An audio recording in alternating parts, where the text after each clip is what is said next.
so coming up. Now, Rhode Island, they're at 36, 36 and a half, really pushing. And those two are going ahead. And there are two crews from here who go directly to the semifinals. Everyone else is going to have to come back and row this afternoon in the repechage. Now, there's a pretty good race going on here between Arizona State and Liberty. Seem to be fairly even up to each other.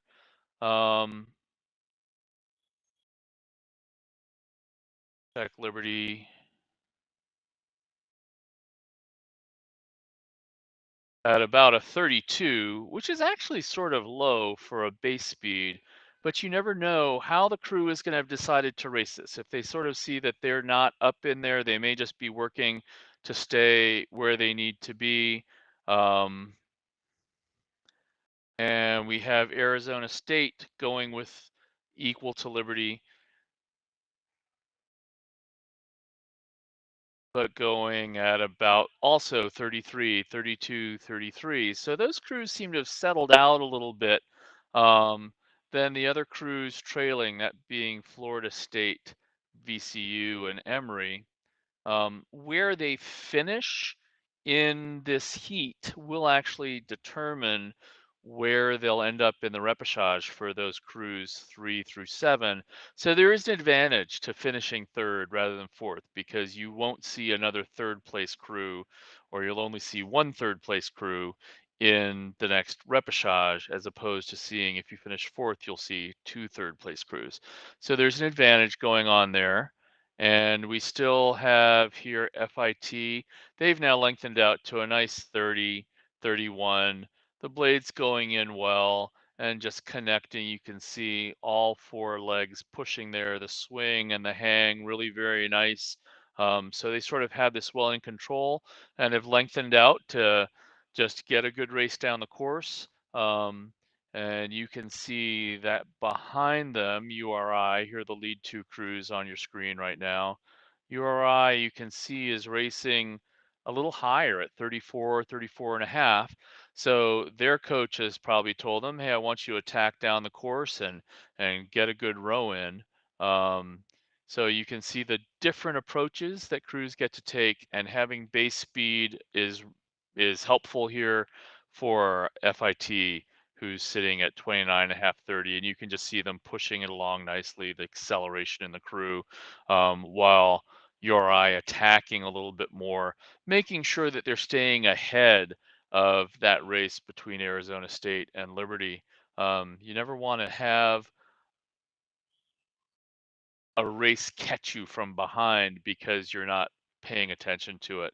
You can also see Florida State rowing in the back there at about a 32. But that's very nice open water here for FIT, just rowing under control. They clearly are showing why they had a good seed. Again, just sitting at 30, which is a nice, very acceptable rating to have. They have the very famous FIT striped shirts there of red and gray. I'm sorry if I don't have the exact names for the colors right. But there you also then have Rhode Island coming down. Rhode Island is interesting. They actually have a varsity women's program. So these are club women who are not part of that varsity program, but here also racing. Some of the clubs here have both men and women. And among those teams that have women, some are at schools like Santa Barbara does not have a varsity women's program. Purdue does not have a varsity women's program. And so their clubs are the top rowing opportunity at their university. But Rhode Island has a varsity program that's doing decently well. But these women from Rhode Island who are also rowing very nicely are not on that varsity program. Still good enough. Coxswain sort of sitting up to look around to see what might happen. Rhode Island still at a 34 and a half. And then from the shot, it's hard to tell where this race is between Liberty and Arizona State. So as we see a wider drone shot at some point, we might be able to catch up on that. One of the things that happens in the heats is that the speed gets spread out, and so it's easy. Uh, it's harder to see some of the racing next to it. Well, when we get by the time we get to the finals, the crews will have been sorted for speed, and things will be a lot tighter and a lot fun. So this looks a little bit like a head race right now or a time trial, but it isn't, and there should be a pretty good race going on for third and fourth, and perhaps even then further back with Florida State, VCU, and Emory. So there we go, Florida FIT across the finish line fairly easily. And then Rhode Island. So those two going straight on to the semifinals tomorrow. The rest will come back and race again this afternoon. But FIT, a really quite gorgeous row there. Lane 5, that's Arizona State.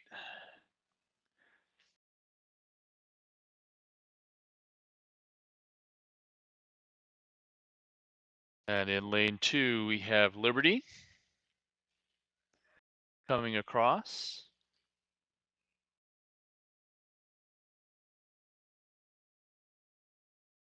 In lane 1, Florida State.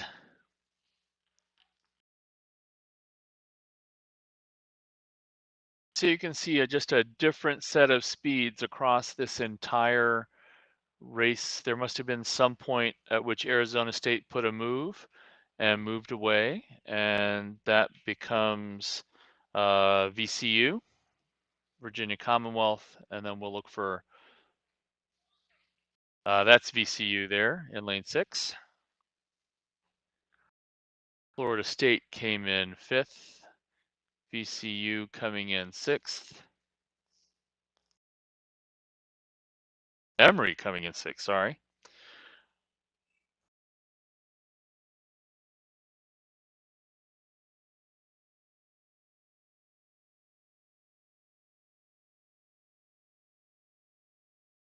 And VCU there in 7th.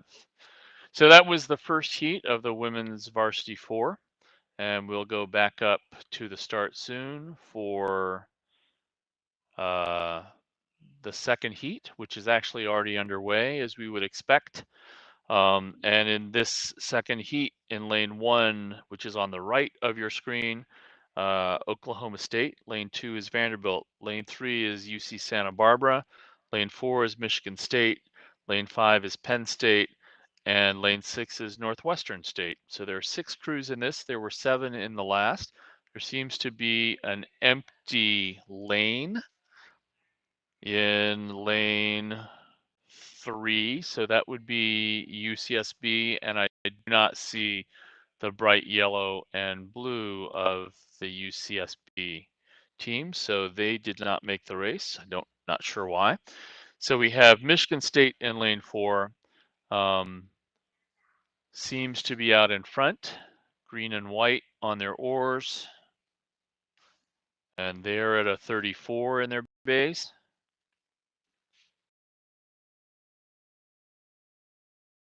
With Oklahoma State,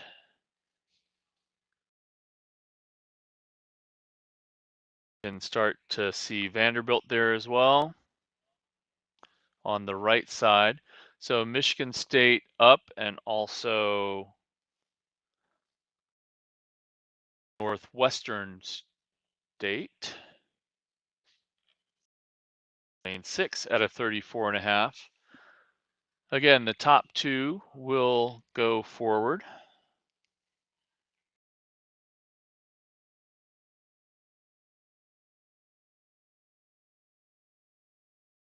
Northwestern State, the blades swinging pretty nicely there, and they're moving well at a 34, seem to have pushed ahead of Michigan State. It's hard to tell from this angle, and we haven't really seen Vanderbilt or Oklahoma State yet. We saw a little bit of Vanderbilt out on the right side there. And at this angle, it's hard to tell who's in front, but very clean rowing out of that Northwestern State crew. Blades off the water on the recovery, a little bit bumpy sometimes in the Michigan State boat, but a little bit more dynamic through the water. So it's hard to tell sometimes. You can have a bumpy crew and they go perfectly fast, and you can have a smoother crew that doesn't. But from this point, at least from what I'm seeing here, it looks like Northwestern State is out in front of the crews that I can see. Again, you can just see the movement. Now, as we get our first view off the side, we're gonna have to figure out who these folks are.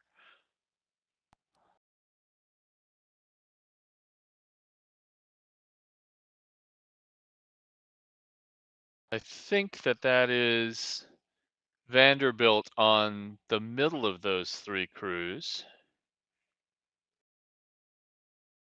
Can't quite see blade colors yet, which is a challenge.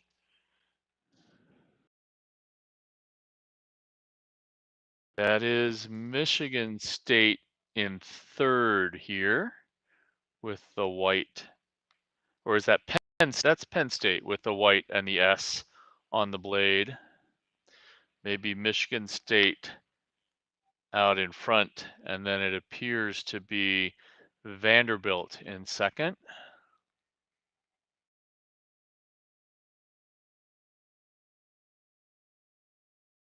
And there is Vanderbilt.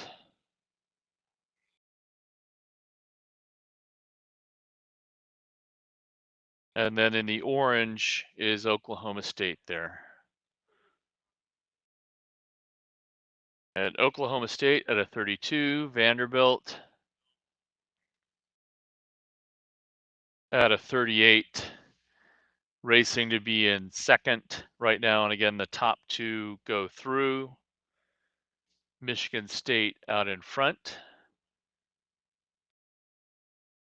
racing at 36. Penn State trying to put a move here into Vanderbilt. It's actually going to be a pretty tight race here. We'll see how they respond. It looks like Vanderbilt is taking a move here. They're back up at 36, and they were just lower. So they've noticed that this other crew from Penn State is coming into them, and they need to do something. I know from the angle it looks like they're easily ahead, but if you look sideways at the buoys, you can actually see where or not they come because the buoys are lined up. Now, as they hit the red buoys coming into the last 250 or 200, probably 250, you can see it's going to be quite a race here. And Vanderbilt is about 2 or 3 seats up on Penn State, and only one of them is going to go through. Looks like Vanderbilt has moved up on Penn State. There's Michigan State in lane 4 out in front, putting a sprint in at 37. You have Vanderbilt over in lane 2, about half a set of buoys in front of Penn State. So Michigan State across first. I'm sorry, Northwestern State. Were they way out in front of that? Did we just misread all of that? What possibly? It's hard to read some of this from there. Yeah, so that was Northwestern State that won way out in front, and then this whole other race here. So you had Michigan State coming in second, and then Penn State and Vanderbilt.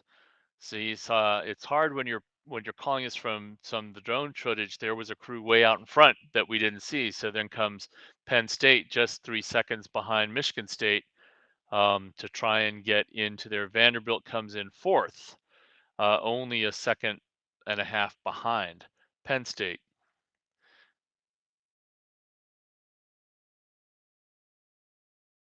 Apologies to all of the fans from Northwestern State who we weren't even talking about them because they were out of the picture, but they were out of the picture in front, which if you're going to be out of the picture is the best place to be. So those are the 5 crews from there with UCSB not showing up at the start.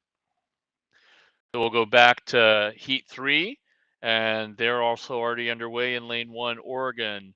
In lane 2, WashU University St. Louis. Lane 3, Chicago. Lane 4, Pittsburgh.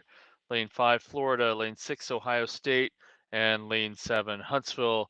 Again, Ohio State on the varsity level has one of the strongest women's programs in the country, national champion several times, second at the Big Ten championships just last week and headed to the NC2A championships, but these are their club women coming out and really pushing hard. This looks like quite a tightly bunched race right now. We can see Florida with the orange blades in lane 5 seems to be out in front and pushing pretty high on their rating right now. Oh, maybe not. They just look moving nice and smoothly, 33. And next to them in lane 6 is Ohio State. Those seem to be the top two out there. Ohio State about a beat higher. So I'm getting these ratings off of a stroke watch. I just sort of go every 2 strokes and see what's happening. And this is a great race here going between Ohio State and Florida. Ohio State at 34.5, Florida about 2 seats up on them. And you can see just attacking the water a little bit more smoothly. The Ohio State boat, you can see the puddles are just a little bit bigger and frothier. It's not quite as efficient, but they're going really hard, particularly the woman in bow. If you look at the Florida boats, puddles, you see they're nice and tight, and a little bit more efficient getting the blade locked in to press the blade past that fulcrum point. So Ohio State going after it though, nice and hard, putting a big tug in there. They've gotten up to 35, and they seem to be putting a move on to Ohio State right now, or Ohio State's putting a move on to Florida. Those two crews have sort of separated themselves, but both of them racing hard to try and make sure that they have again a slightly better chance in the semifinal. Because if you finish first, you won't see as many first place crews in there. The race behind here, Pittsburgh, Chicago, Wash U. It's out in Oregon, out in lane 1, seems to be racing pretty hard with, I think that's Chicago in lane 3. It might be Pittsburgh in lane 4. It's hard to tell. 1, 2, 3. Yep, that's Pittsburgh in lane 4, currently in third. Can still see that race with Florida and Ohio State. Ohio State has now moved ahead, putting a lot of energy into it and just wanting to get their bow in front. And Florida is just rowing well. Again, Ohio State at 34. A lot of energy on those oars. It would be nice if they would relax a little bit and just enjoy their strength. And you can see the Gators on the back of the Florida unis there. And they are pushing. You can see very nice efficient rowing, just putting it up together again, 34.5, making sure that they are moving away from Pittsburgh, who you see behind them. All they want to do right now is be in the top 2 and make sure that they're going to qualify straight into the semifinals. Everyone else will come back into the repechage, but a little bit tighter race here, which means that the easier for the crews to just sort of mentally and emotionally pick up a little bit. Gorgeous shot there. Pittsburgh just in front of Chicago, and then Chicago in front of Wash U on the outside.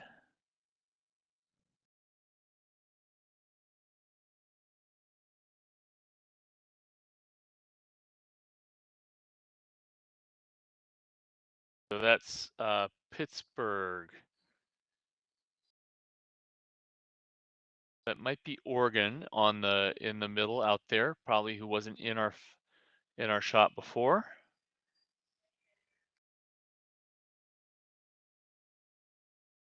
Oregon at about a 35, pushing up. on Pittsburgh. Chicago right behind them, but still with some overlap, so that might be a nice race into the finish line. But our leaders were Ohio State and Florida.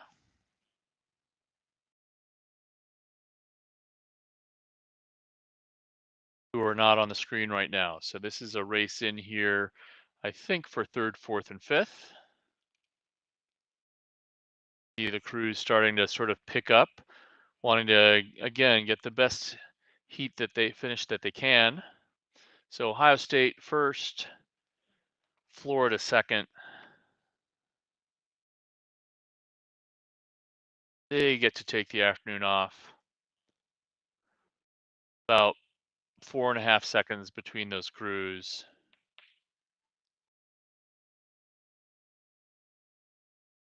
Pittsburgh third. It was Oregon who will come in at fourth. Chicago fifth. And Wash U sixth. Haven't seen Huntsville. And there's Huntsville in lane 7.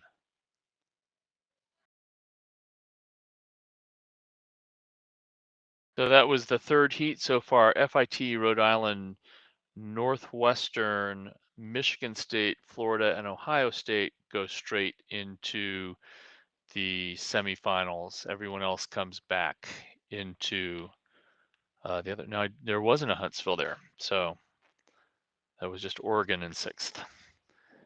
And you can see up at the very top of that our fourth heat is actually underway. In lane 1, Nebraska. Lane 2, Orange Coast College. Lane 3, Colorado. Lane 4, William and Mary. Lane 5, the California Berkeley Lightweights. And in lane 6, George Mason. So we have 2 crews from Virginia, 2 crews from the Plains, and 2 crews from California. This really is a national level race. It looks from up here like we have Orange Coast and lane 2 out in front. The Orange Coast College is a 2-year community college just south of Los Angeles in Orange County. Very, very strong program. Where a number of California rowers go before going off to 2 more years of rowing at the Division One level often. And you can see this crew just moving very nicely out in front.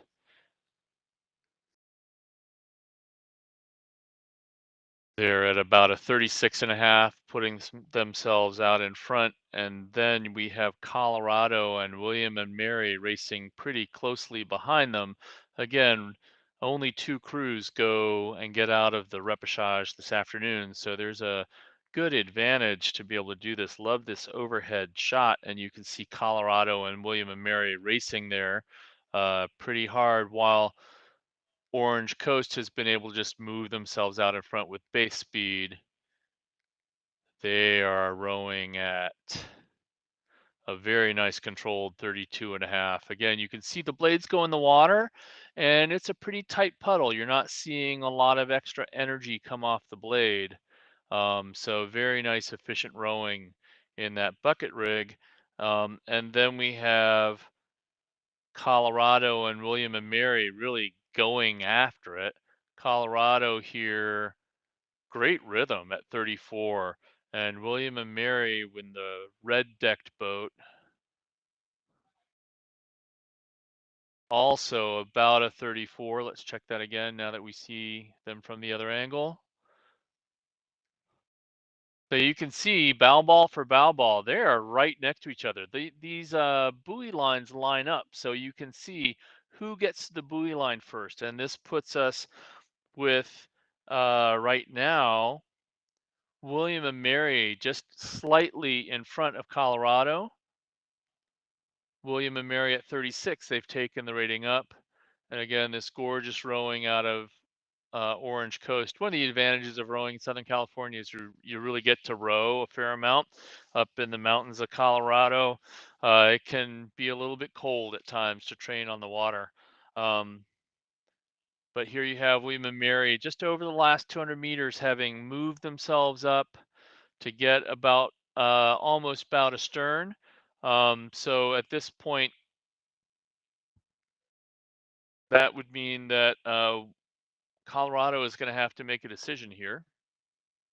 It's the way we say it sometimes, but just going to have to go and see what they can get, see if they can inch back in to the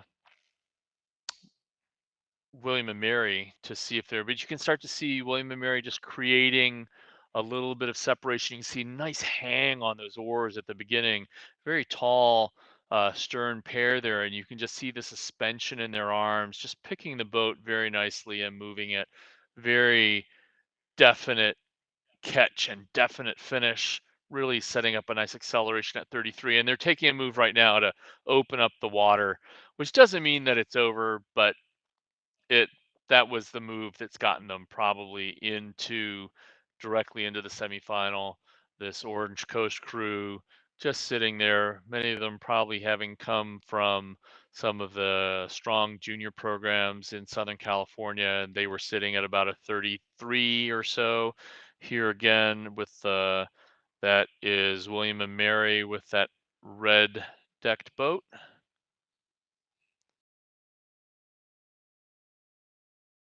So you're going to see that some of these crews are able, with base speed, just to get down the course with a nice strong row, but not having to really empty their tanks at all. And they're going to get this afternoon off. So definitely advantage to be able to sort of get out there in front. And at this point, you can see that move by William and Mary has really been pretty definitive.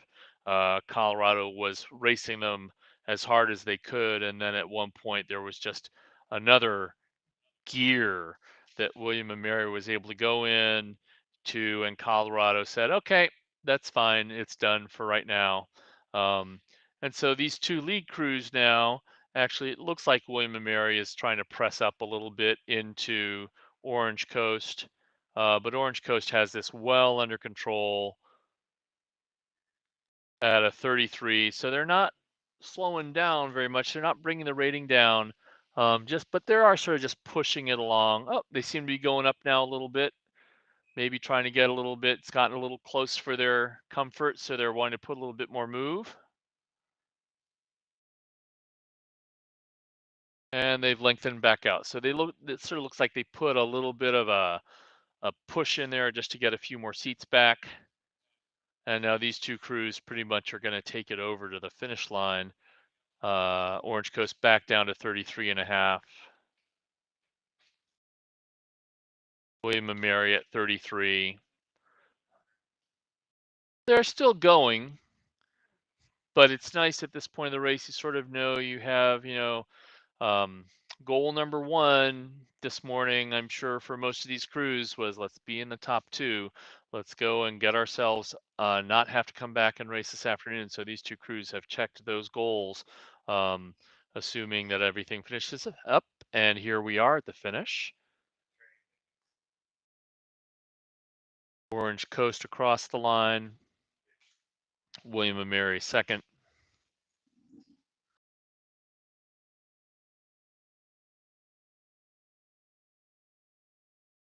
And in lane three, that is Colorado. Gave it a good push down the first half of the race. But they'll have a chance to come back this afternoon. And then in lane five, I believe, that is the Cal lightweights.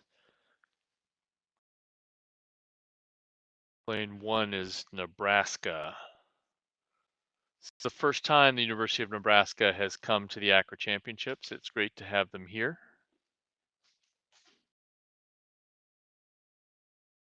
Then in lane six, George Mason. George Mason also has a varsity program, so these are four women and their coxswain, not racing for the varsity program, but staying on the club program. And that gives us, again, Orange Coast in first, William and Mary in second, Colorado, Berkeley Lightweights, Nebraska, and George Mason. And that was the women's varsity four. So that gives us FIT, Rhode Island, Michigan State, Northwestern, Florida, Ohio State, Orange Coast, and William and Mary moving into the finish. Here we have the men's novice eights. This is a seeded event, and the number one seed Michigan is in the middle in lane 4. In lane 2 is Northwestern, lane 3 UC Davis, Michigan in 4, Southern California in 5, and UC Santa Barbara in lane 6. And you have Michigan easily out right now, open water in their base, and they are pushing about a 36 and a half, 37 as their base. I'm pretty sure their coach has told them to race the whole way down. That is his style. And again, in this progression, there will be 2 out. So right now we have Michigan out in front, and then we have UC Davis, it seems, in second, and USC and Northwestern racing each other for third, and Santa Barbara, UC Santa Barbara off the back a little bit. Michigan again just sort of sitting out in front, 36, pushing the boat along. They've had a very successful season racing on the East Coast.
And we can see here the second heat of the men's Novice 8. This will have Washington State in lane 2, Purdue in lane 3, Virginia in lane 4, Grand Valley in lane 5, and Colorado in lane 6. Apologies that we lost the feed there, which meant you didn't get to hear my brilliant discussion. Purdue and Virginia out in front right now. The Purdue Novice 8 or freshman 8 has been very good. Sometimes we technically call it a Novice 8. You don't have to be a freshman to race in this event, but the older name for it was freshman. So Purdue freshmen or frosh or novices at a 37, Virginia right next to them at a 38. So these two are going to have to duke it down the course. That said, Michigan in the former heat also pushed pretty hard all the way down the heat, even as they had been able to open up a lead. Again, here we have Washington State in lane 2 to your right, Purdue and Virginia. Virginia is always easy to see because of the bright orange blades. Grand Valley next to them, and then Colorado trailing. But you can see all 5 crews here still going as they come probably right now into about 750 meters or so. 2 minutes and 15 seconds into the race, and that's when things start to hurt a little bit. All of the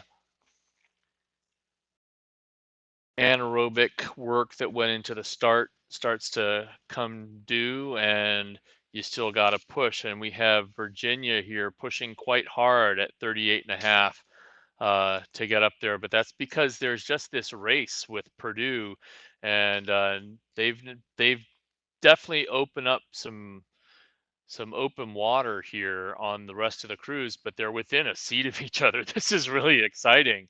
Just see uh, Virginia a little bit more energetic, and Purdue just strong through the water, saying, "Bring it! You want to go? That's fine."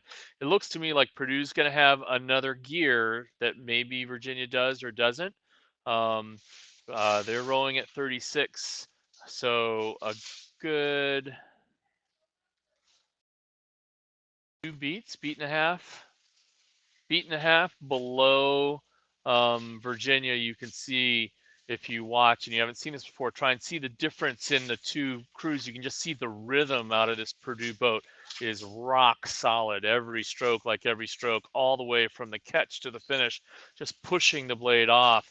And Virginia also now finding another gear in their lock up at 37. So we're going to see what they can do in the second half. This is just an awesome race, and Purdue has now come up to a 37 as well to be matching with Virginia. Let me double check that rating.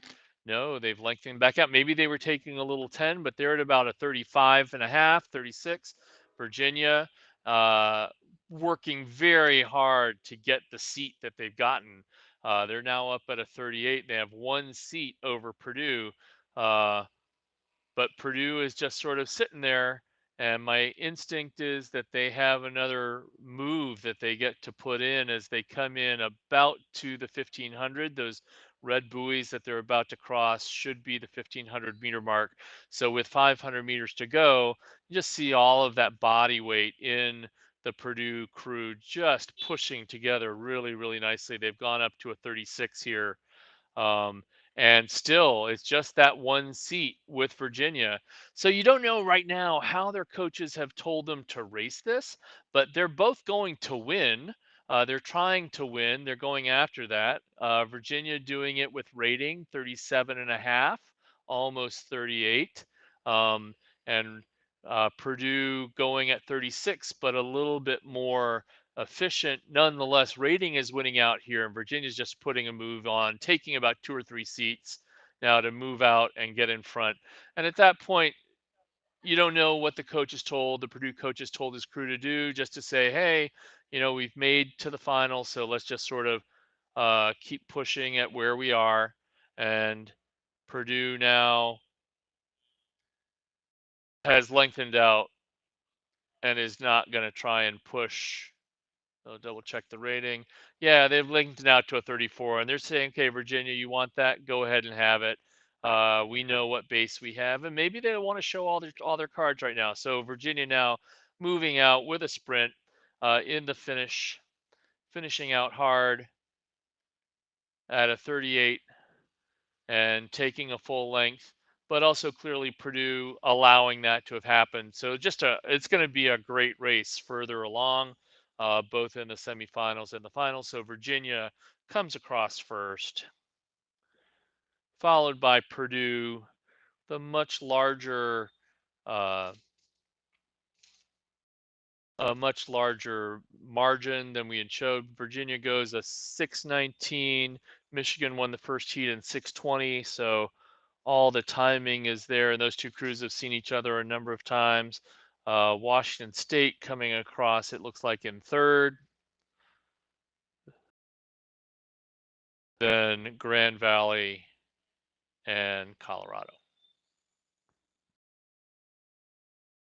So this is going to be some fun racing here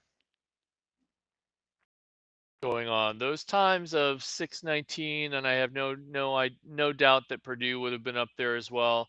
All these crews sitting down at 6:20 or right under before they've gone to their final speed. They still have, even though they've gotten out of the repechage, they still have two more races to row at this regatta. They have a semifinal tomorrow. They have a final on Sunday. So you got to sort of watch your expenditure of this, and if you can get the nice race that Michigan had, probably easier emotionally. Just to be out in front and just attack and get very technical. Those Purdue and Virginia boats were racing hard against each other. Um, and 3 or 4 seats. And then Purdue said, okay, that's fine. You can have it today. We'll see where we end up. In the end, they're all looking to win the event at the end. And so we also now in Heat 3, which should be coming up anytime, uh, we'll have Wash U in St. Louis in lane 1, Delaware in lane 2, Orange Coast in lane 3, UCLA in lane 4, UC Irvine in lane 5, and Illinois in lane 6.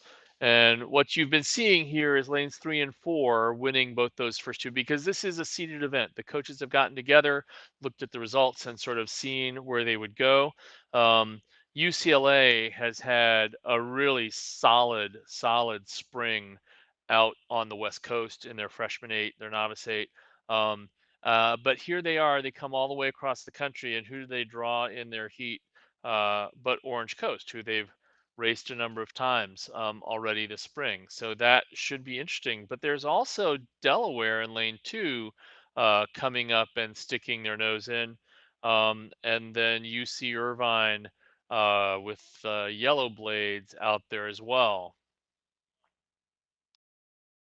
So we already have UCLA sticking their nose out. Let's see where they are in terms of rating. The blue blades you can see getting to a 36.5 or so at their base. Very effective start. Orange Coast with them. But Orange Coast and Delaware are right next to each other. And this is again sort of where the coaches don't know. Delaware hasn't seen any of these coast of the West Coast crews, so hard to know where exactly they're going to go. And also, you don't know. Sometimes the California crews start racing a lot earlier, so Delaware may have not been up there. Delaware putting a really nice move here, also back up into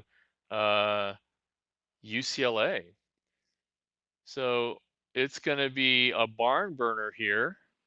Often this is the what we call the 3-4 heat, because it has the third seed and the fourth seed, and then it's not then the ninth seed, right? So you don't expect there to be 3 crews up there, but this Delaware crew is laying it down.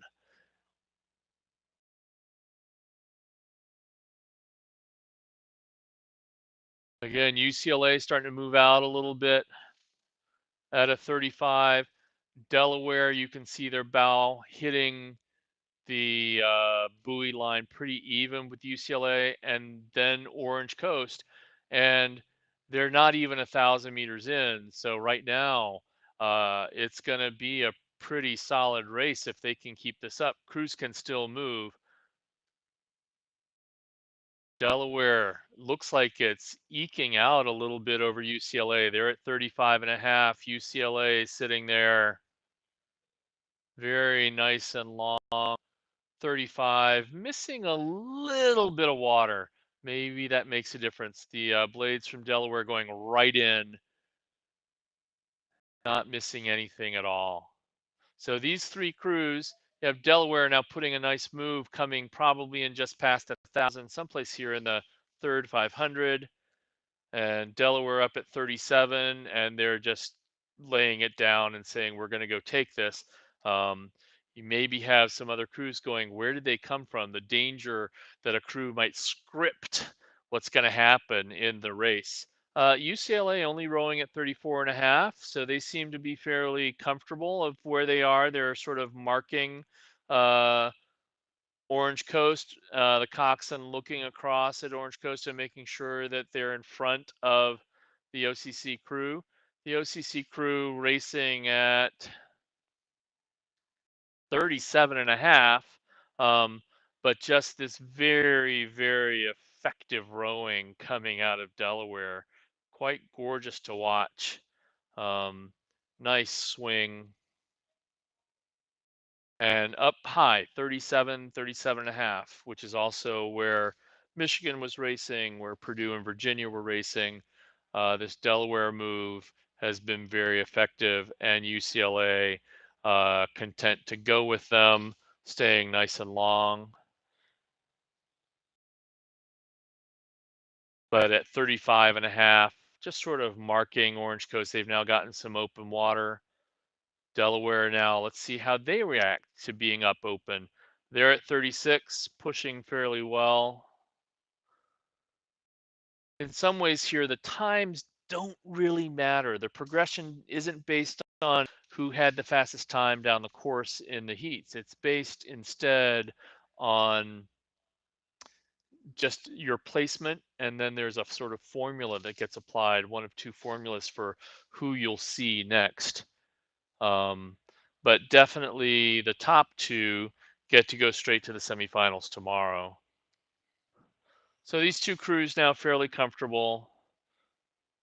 That's UCLA at 35 and a half. Putting a little move back into Delaware, actually. So maybe are they going to go after it?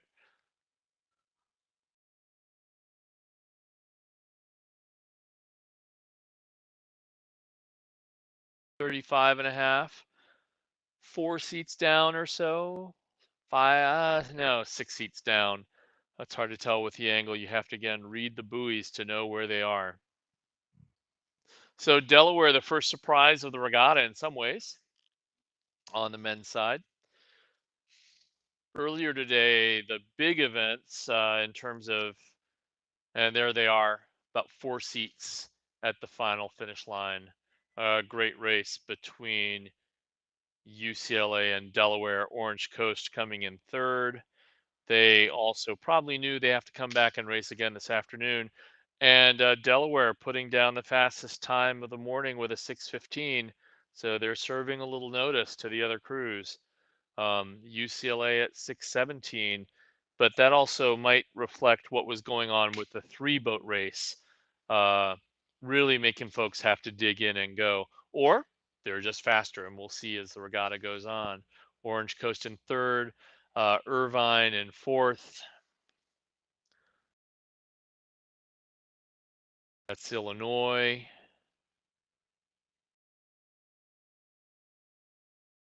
Coming across in fifth.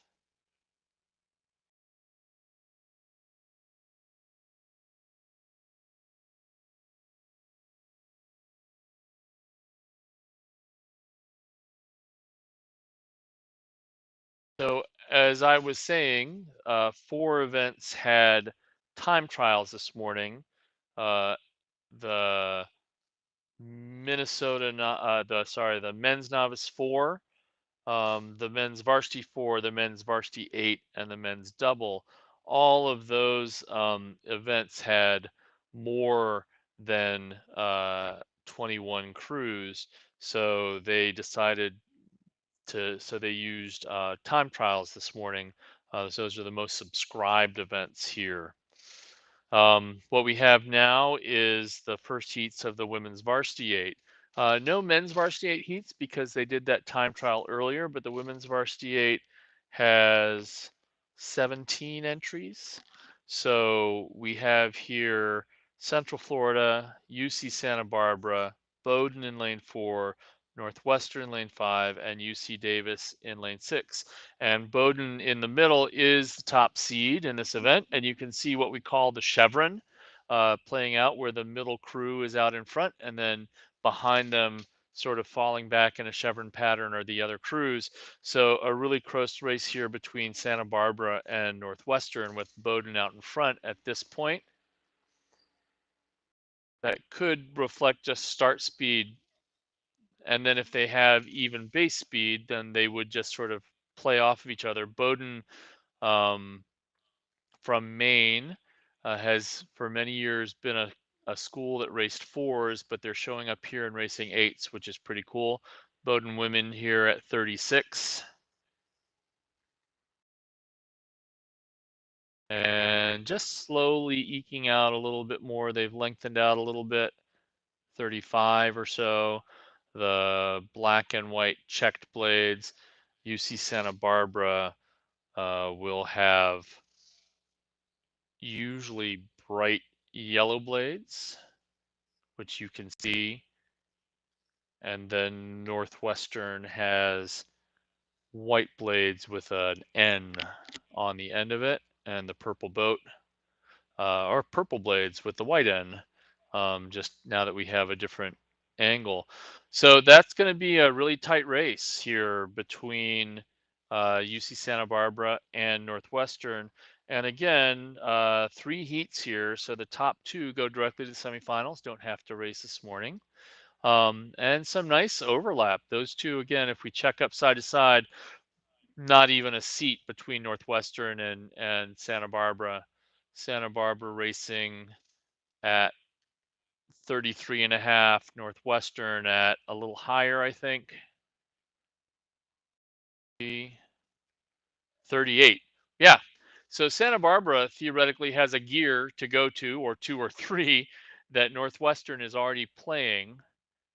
One of the nice things you can see in the Santa Barbara boat is the blades coming off the water and a nice direct catch down to the water. The lake they race on, or they train on, Kachuma, can sometimes have a lot of wind come across it, particularly with all of the rain that came to California this year. Kachuma filled back up, so they went from having, relatively speaking, a little bit of water to having this gorgeous open lake to train on, but a lake that also demands at times that you get your blades and clear them off the water. So there's that nice high clearance, which means that the blade goes down in a little bit more effectively.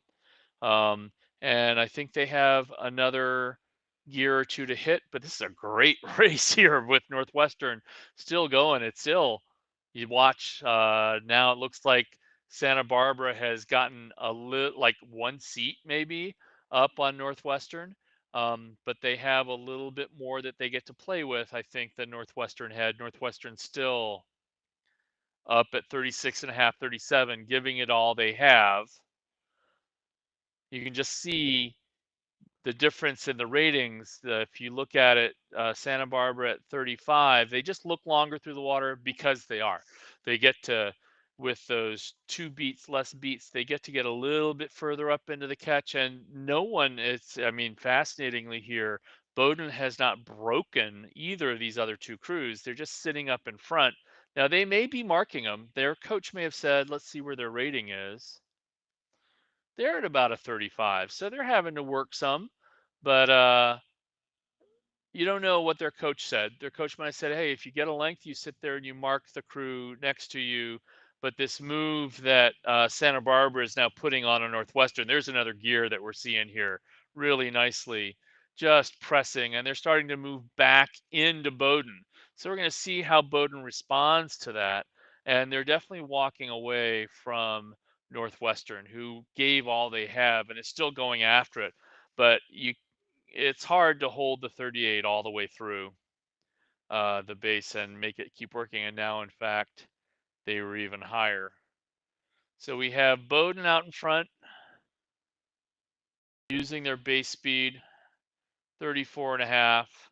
Santa Barbara, gorgeous synchronicity in that crew, nice angles, moving all together.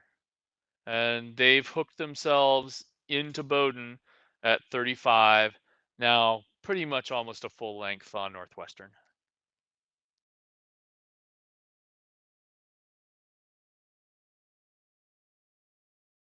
So it looks like Bowdoin's going, but it looks like both those crews here are just using base speed.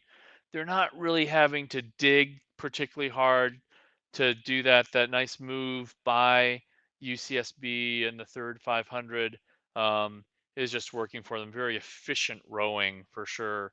And that is Bowdoin across with 6 seats maybe on Santa Barbara, who had about a sternish on Northwestern. So a great race by Northwestern, but they have to come back this afternoon. 7:08 for Bowdoin, 7:10 for UC Santa Barbara.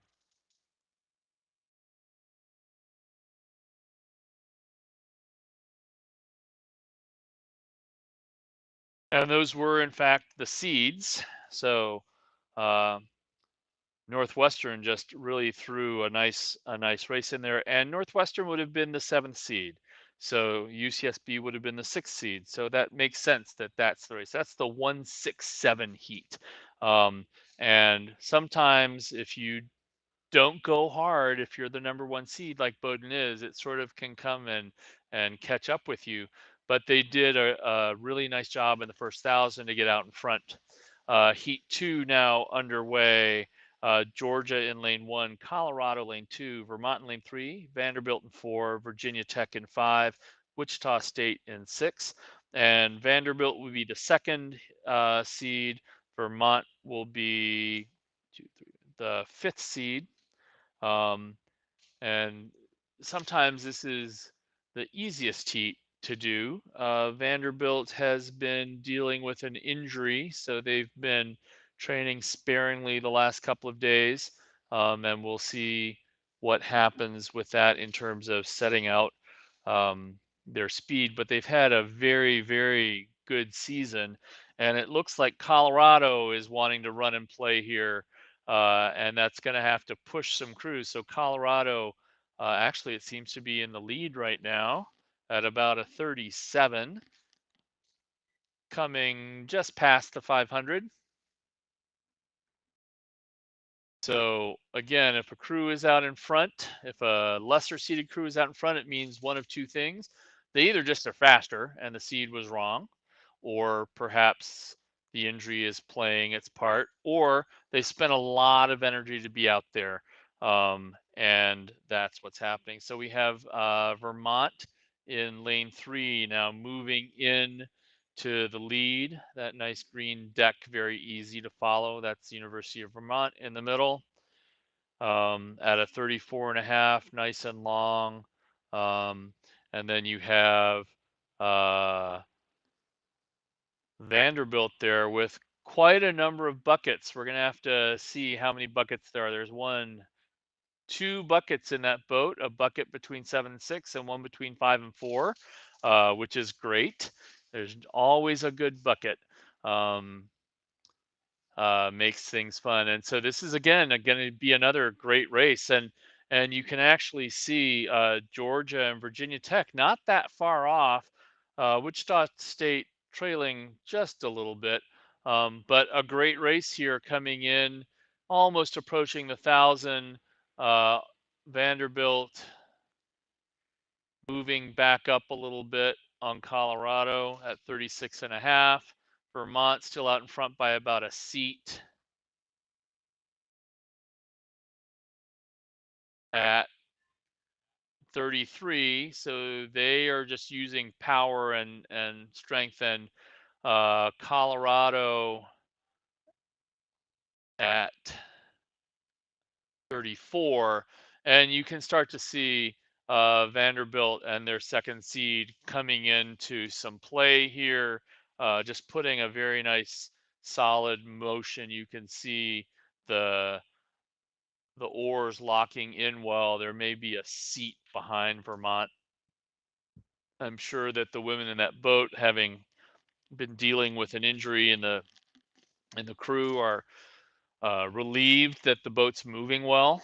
Um, and so, to a certain extent, they're going to be testing their speed here and seeing where they are, building some confidence to go into the rest of the regatta. And those two crews now just separating themselves just enough uh, from Colorado that they can relax a little bit, maybe.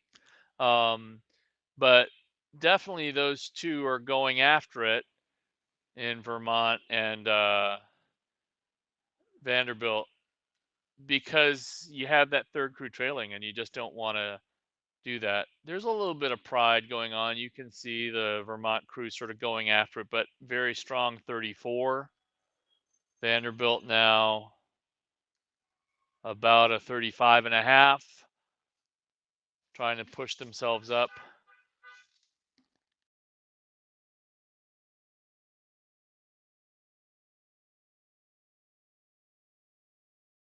Vanderbilt coxswain is definitely jawing at her crew,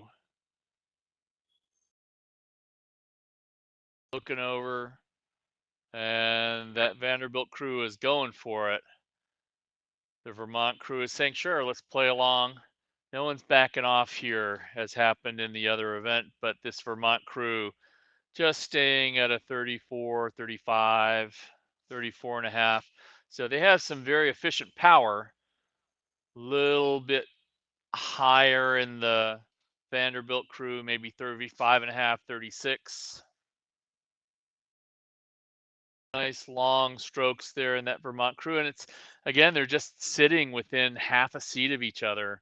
Vermont a little bit up, maybe. If the side buoys are stretched properly here, they're probably up by about a seat. Just coming here into the last minute of the race or so. The heat before went in a 7:08. We're sitting about 6:20 coming in here. Very controlled rowing out of UVM. They've gone up to 36 though.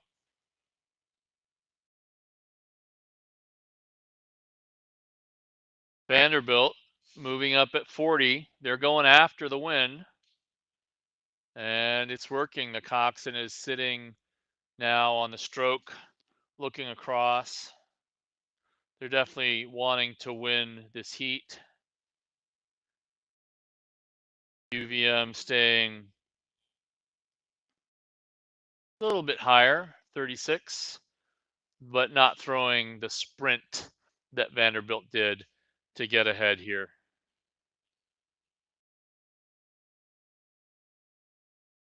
So Vanderbilt by about 3 seats over Vermont. We'll see how that race, if shows back up in a final, if they both get there.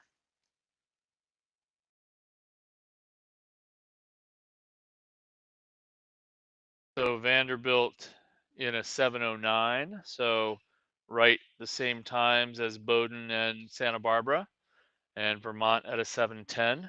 So there's some speed parity here, which is good to see. Colorado ends up third in 7:22, so they went out hard to see what they could do and then just couldn't stick with the speed. Probably backed off a little bit. Virginia Tech coming in at 7:29.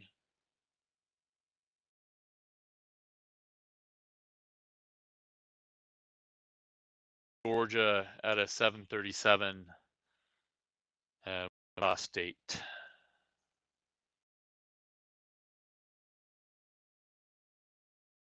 And here we are in the third heat of the women's varsity 8. This is Florida in lane 1, Grand Valley lane 2, Purdue lane 3, Middlebury lane 4, UC Irvine in lane 5, and Illinois in lane 6. And again, we have some crews going out hard and staying together. 5 crews in contact there. across the middle of that, Grand Valley, Purdue, Middlebury, Irvine, and Illinois.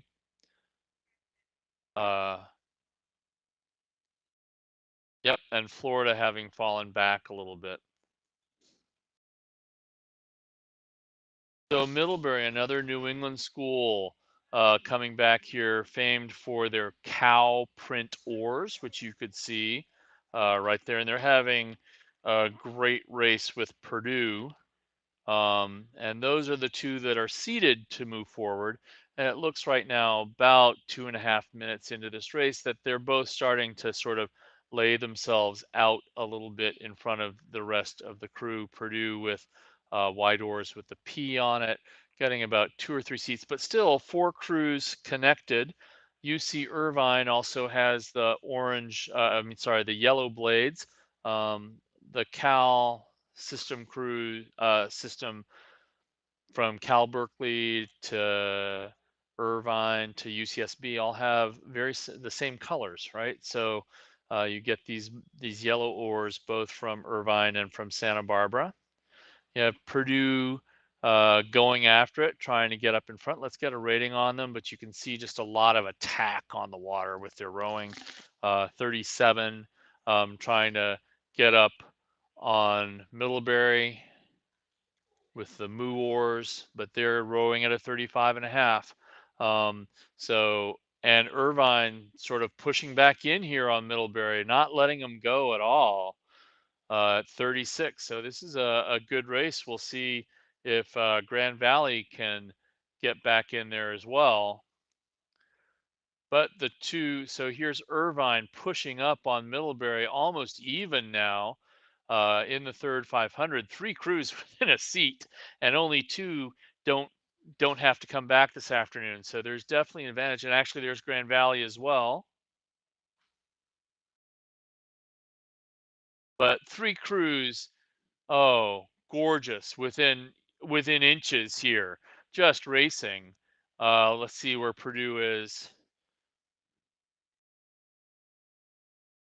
Purdue at a 36. Middlebury at 36.5. If you're at the regatta and you're watching this on your phone, you should just walk over to the shore and watch this. It's going to be a great race coming by you right now. Irvine, gorgeous blade work, very, very tight. But they're rowing much lower. They're rowing at 34.5, 35. So hopefully they have a sprint, but they're moving through the water. Yeah, it's so hard to tell who's going to come here.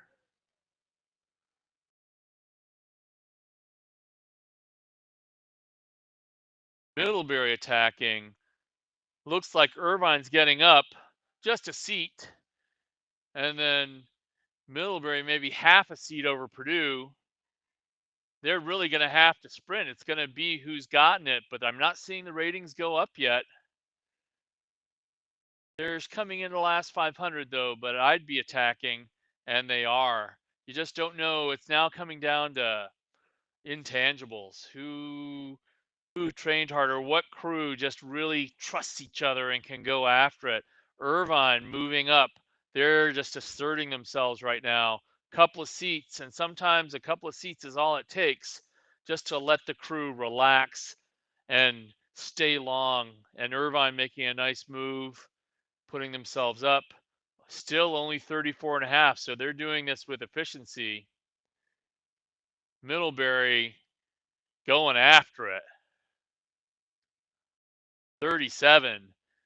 And Purdue, who's looked stronger in some ways the whole time, also at a 37.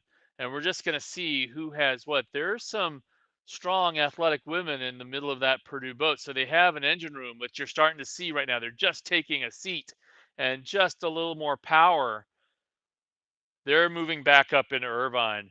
And Middlebury is going to have to find something at this point. So you have a small liberal arts school from Vermont trying to race with 2 pretty large state schools at this point. And at a certain point, they might just have a little bit more in their engine rooms. But Irvine, having put a gorgeous move here, now 4 and 5 seats up, that allows you again to relax and just push. They're taking the rating up a little bit to get across the line. And Middlebury puts on a sprint and gets through Purdue. Wow. That is a great end of a race. So those three separated themselves from the rest of the pack. That's Grand Valley,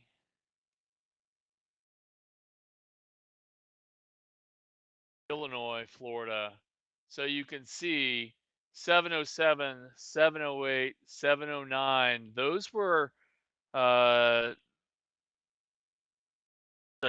was the fastest heat of the day. Vanderbilt, Bowdoin won a 708, um, and Vanderbilt won a 709. But very definitely there, just a great race. Irvine coming in and setting up the fastest time of the day, but you had a very tight race there. Middlebury going 708. So all six leading crews. Now Purdue's not out of this. Purdue will come back and they will have a chance to come back into a semifinal um, by racing through the repechage this afternoon. So there are 7 crews, all within about 2.5 seconds, who are going to be coming back and trying to be the 6 crews in the final. So we should look for some blistering semis when we get to them. It's going to be some great racing here in the women's varsity 8, which is awesome to see. Some earlier ACRA races, you'd had 1 or 2 crews really out in front in the women's 8, but this just shows how deep the rowing is getting here. All of these crews underneath 710. So now you're going to be moved back into our next event. There are 2 heats here of the women's single. And forgive me as I figure out a little bit who we're seeing, but racing are Alyssa Wortley from Chico State, Sydney Deaton from Clemson, Reese Anderson from Virginia, Alyssa Twapin from Texas, Viola Rose McGowan from Arizona State, and Eliza Dudley from Ohio State. Again here, this is straight, the top 3 go straight to the grand final. There are no semifinals, no repechage. And so the top crews will just move forward. This, I think, is Reese Anderson from Virginia. Again, Virginia, one of the top women's varsity programs in the country. And Frank Biller from the Virginia Club program is always open to a few women training on with his program, but they tend to race a single or a double. And this looks like Reese is nicely out in front. Hard to read the rest of this in terms of where they are, but it seems to be Chevron-esque. So in lane 4 is Alyssa Twapin from Texas, who looks to be just ahead of Sydney Deaton from Clemson. Those 2 racing overlapped, which will keep them honest, as it were, and moving into the final. Very nice blade work here out of Reese. And she was rowing in the mid 30s. So the thing about a single versus the 8 is you actually can affect the boat speed very quickly in the smaller boats. So you can take 10 or 12 strokes that sort of move you and then settle back in, taking a 10, we call it, and have it be effective. In the larger crews, it's harder to take a 10. A lot of crews there use longer commitments to speed, but you can just see Reese out in front easily, nicely, and she is rowing at 27 strokes per minute. just sort of coming down the course. And then I think we have Alyssa from Texas, Alyssa Twapin from Texas, and Sydney Deaton from Clemson, um, pacing each other. And again, it's 3 that get to go to the final. So this would be a good, easy row for them just to match speed down the course, get a sense of each other, not feel like they have to really necessarily push too hard.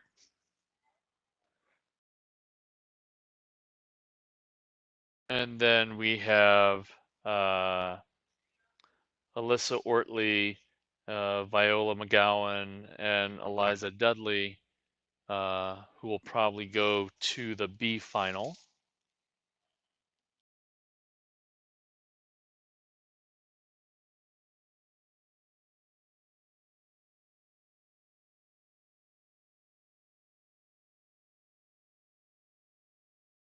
See Alyssa with her Texas flag blades from the University of Texas club program. Again, UT, Texas women are the defending NC2A national champions. Currently, I think seated second. And you also have a women's club program at Texas here with Alyssa racing in the single. She's putting a little bit of a move there on Sydney Deaton from Clemson. Clemson, another program with a varsity women's program. So normally if we saw Clemson, Virginia, Texas, and Ohio State, we would be thinking the varsity women's rowing, but here the club programs also rowing very nicely at the ACRA Championship.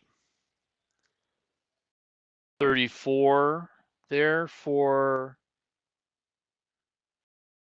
Alyssa from Texas. Again, just getting herself up a little bit over Sydney. It'll play out in lane assignments in the final more than anything else. And they won't end up next to each other. They'll end up on opposite ends of the course as they go into the final. But Reese will end up with one of the center lanes, 3 or 4, with whoever else wins Heat 2 will be in the opposite lane, either 3 or 4. And then if it holds true as we have it, Alyssa will end up in lane 2 or lane 5. And if she's in 2, then Sydney would be in 6. And if she's in 5, Sydney would be in 1. So they've gotten a sense of each other's speed. But in the final, they'll be separated from each other. Little move here coming back out of Sydney. So we'll see at the finish line who comes across, but they've been fairly close. Yeah, and Sydney seems to be putting on a little bit of a sprint to get in there. And then let's see who comes across first.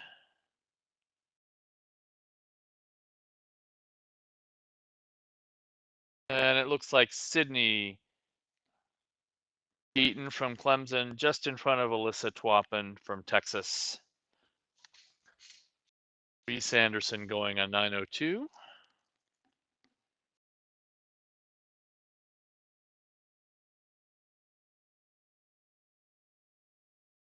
Sydney Deaton at a 9:31 from Clemson. Alyssa Twapin also a 9:31, so they were racing there pretty hard at the end.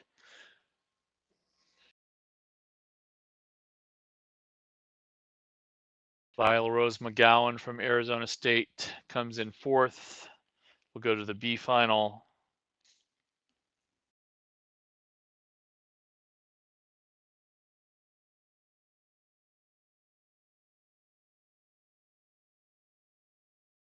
Alyssa Ortley from Chico State in 5th.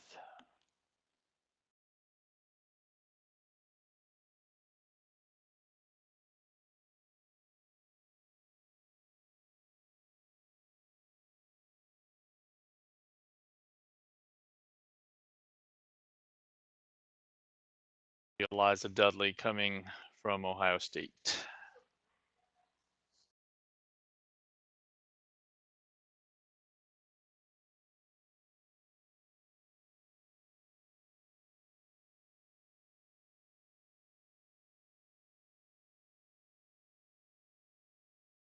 Meanwhile, the second heat of the single probably has started, and we'll see that fairly soon.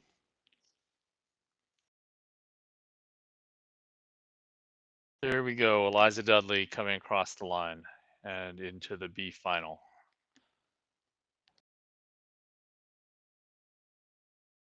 So here we have racing in the second heat of the women's single. Lane 1 is Megan Halverson from Emory. Lane 2, Alexandra Huff from Irvine. Lane 3, Jane Leff from Northwestern. Lane 4, Shannon Williams from William & Mary. Lane 5, Kaylani During from Colorado State. And lane 6, Karina Ostrom from New St. Andrews. And 5 crews visible, 1 very far out in front, which I think is going to be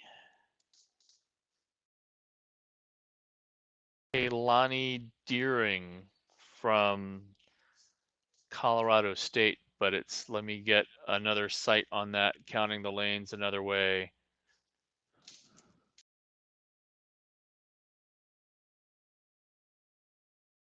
Seven, lane 6. No, I think that's actually going to be Shannon Williams out in front from William and Mary.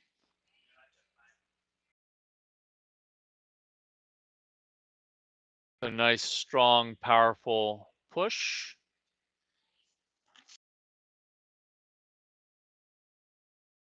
Nice suspension on the oars there. She's at 28.5. And then in the outside,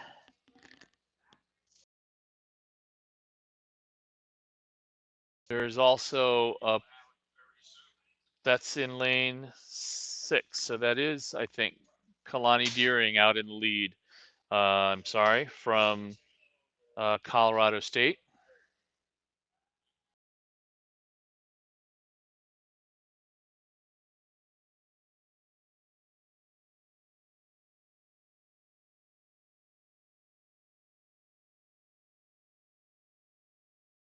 No, way out in front here, this is Shannon Williams from William & Mary. She just wasn't in the other shot.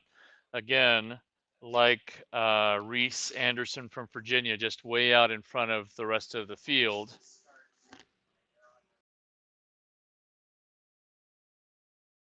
And then next to her is fairly far back, but next to her is Kalani Deering from Colorado State, who seems to be in second, racing well with Jane Leff from Northwestern. And we have a boat that has flipped, always a challenge in the single.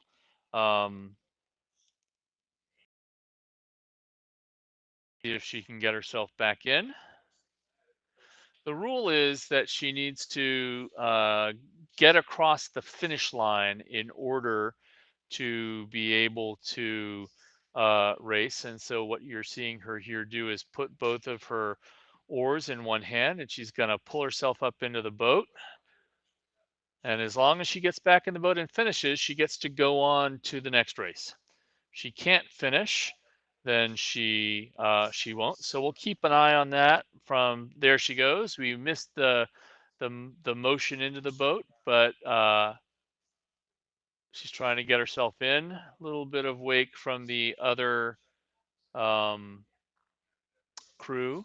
It looks like it's the oars of Atomic Rowing, which is the local club here.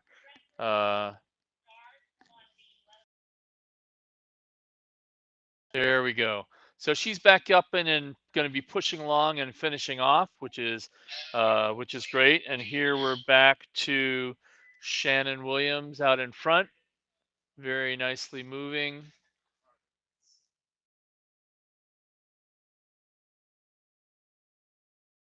Referee checking to make sure that she's safe, and there she goes. Excellent.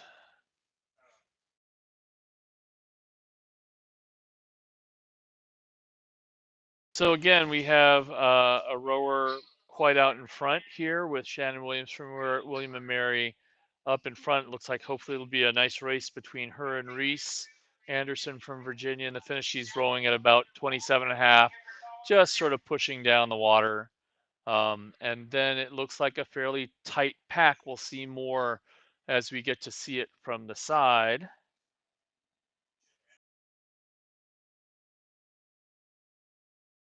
So out in lane 1, Megan Halverson from Emory seems to be in second, and then a really, really uh, good race there.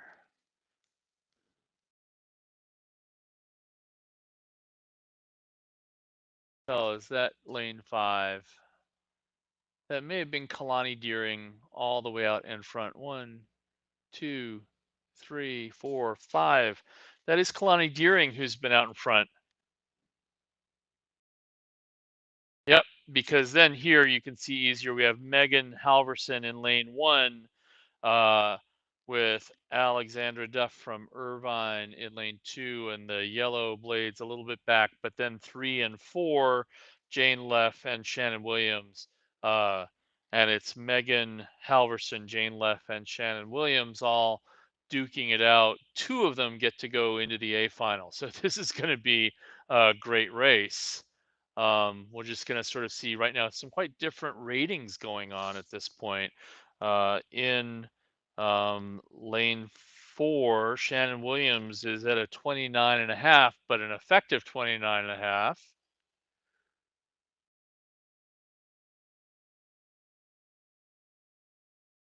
And again, this is Kalani During out in front into the red buoys of the finish at about an 8:19, keeping in mind that Reese went about a 9:02 out in front.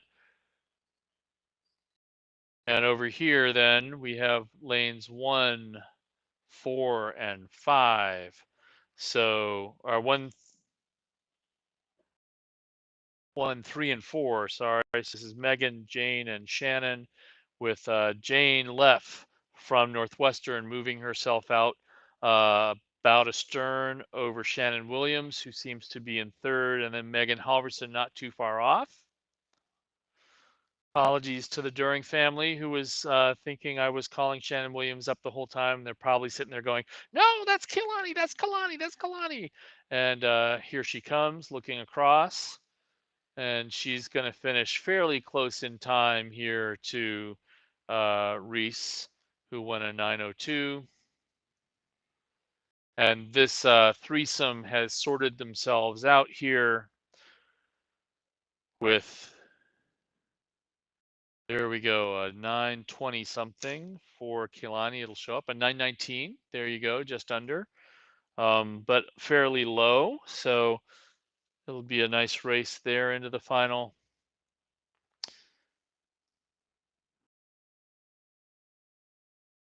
Lanes 1, 3, and 4. That is Jane Leff from Northwestern. And then Shannon Williams from William and Mary, who are going to come in.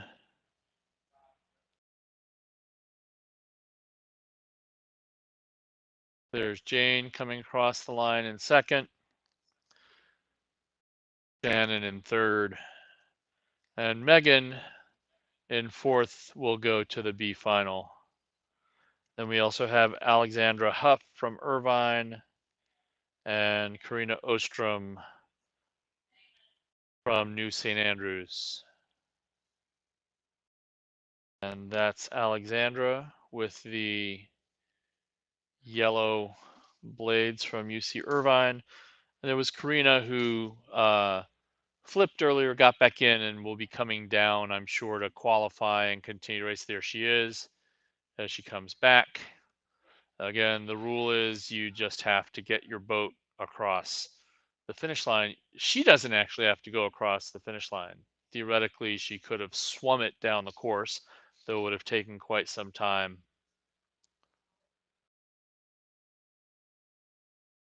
Sort of riding the buoy line a little bit there. that can be disruptive to the oar. But here she comes, Karina coming into the finish. And she'll go into the B final. So that puts Kalani During, Jane Leff, and Shannon Williams from Heat 2, joining Reese Anderson, Alyssa Twopin, and Sydney Deaton from Heat 1, and they will be in the A final. The rest will go to the B final. So now we're going to move on to the men's singles. There are 3 heats, and these will be the last 3 heats of the morning. Then we'll take a small break before some afternoon racing.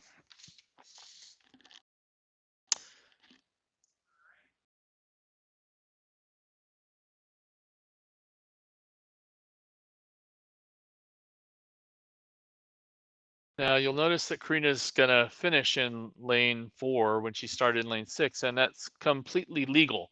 You don't actually have to finish in the lane that you started in the United States. And as you can see here, we have the first heat of the men's single coming down. About 4 minutes into their race, so that's going to be someplace in the third 500. And what we have here on the men's side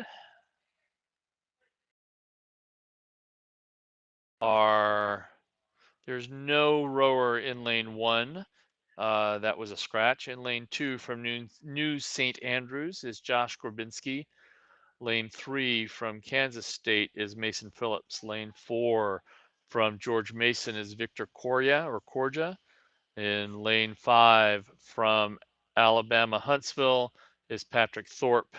In lane 6 from Michigan State is Henri Radicic. And in lane 7 is Declan Mayo Shanahan from Arizona State.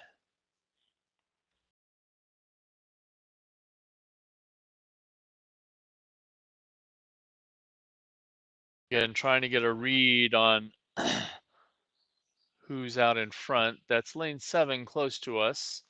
I believe 6, 5, 4, 3, 2, 1. So I think that is lane 5, which would be perhaps Patrick Thorpe from University of Alabama Huntsville. But now looking at it this way, 7, 6, 5, 4, that might be Victor Corja out in front from George Mason. Would not be surprising. The men's coach at George Mason is an excellent sculler. Bob Spousta has all sorts of course records at the head of the Charles, an incredible sculler, and so I do not doubt that he can prepare people to scull very well. So 7, 6, 5, 4. I believe that's what we have is Victor Corja out in front.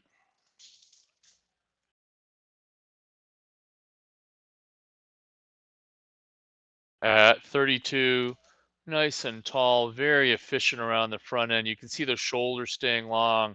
As Victor drives there, the armpits are nice and open, which means he's just suspended on his arms like 2 very nice long pieces of a suspension bridge, perhaps. And just easily out in front, pushing along, very efficient. In the lane next to him, in lane 3, would be Mason Phillips from Kansas State, who I think seemed to be pretty even with Patrick Thorpe. It's hard to tell from this camera angle.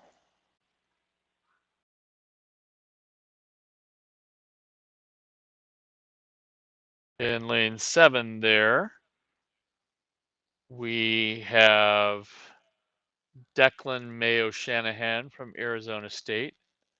And that's definitely now lane 4, Victor Corja from George Mason out in front.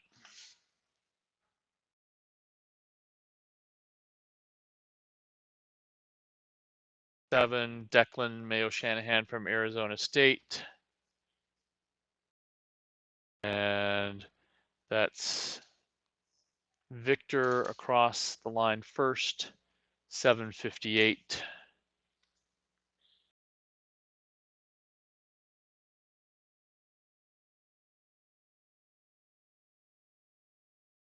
And it seems like Declan Mayo Shanahan from Arizona State second. And the way this works is the top 4, Mason Phillips from Kansas State in third.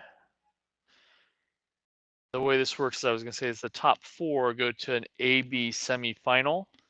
5 and 6 go straight to the C final, and 7th then goes to a D final, but there are only 6 here in this race. Patrick Thorpe from Alabama Huntsville final gets to go to the AB semis, so they will all come back and be mixed up with others and get to see the crews from the other 2 heats. So 3 heats, they're taking 4 out. That's 12 scullers into the AB semifinals.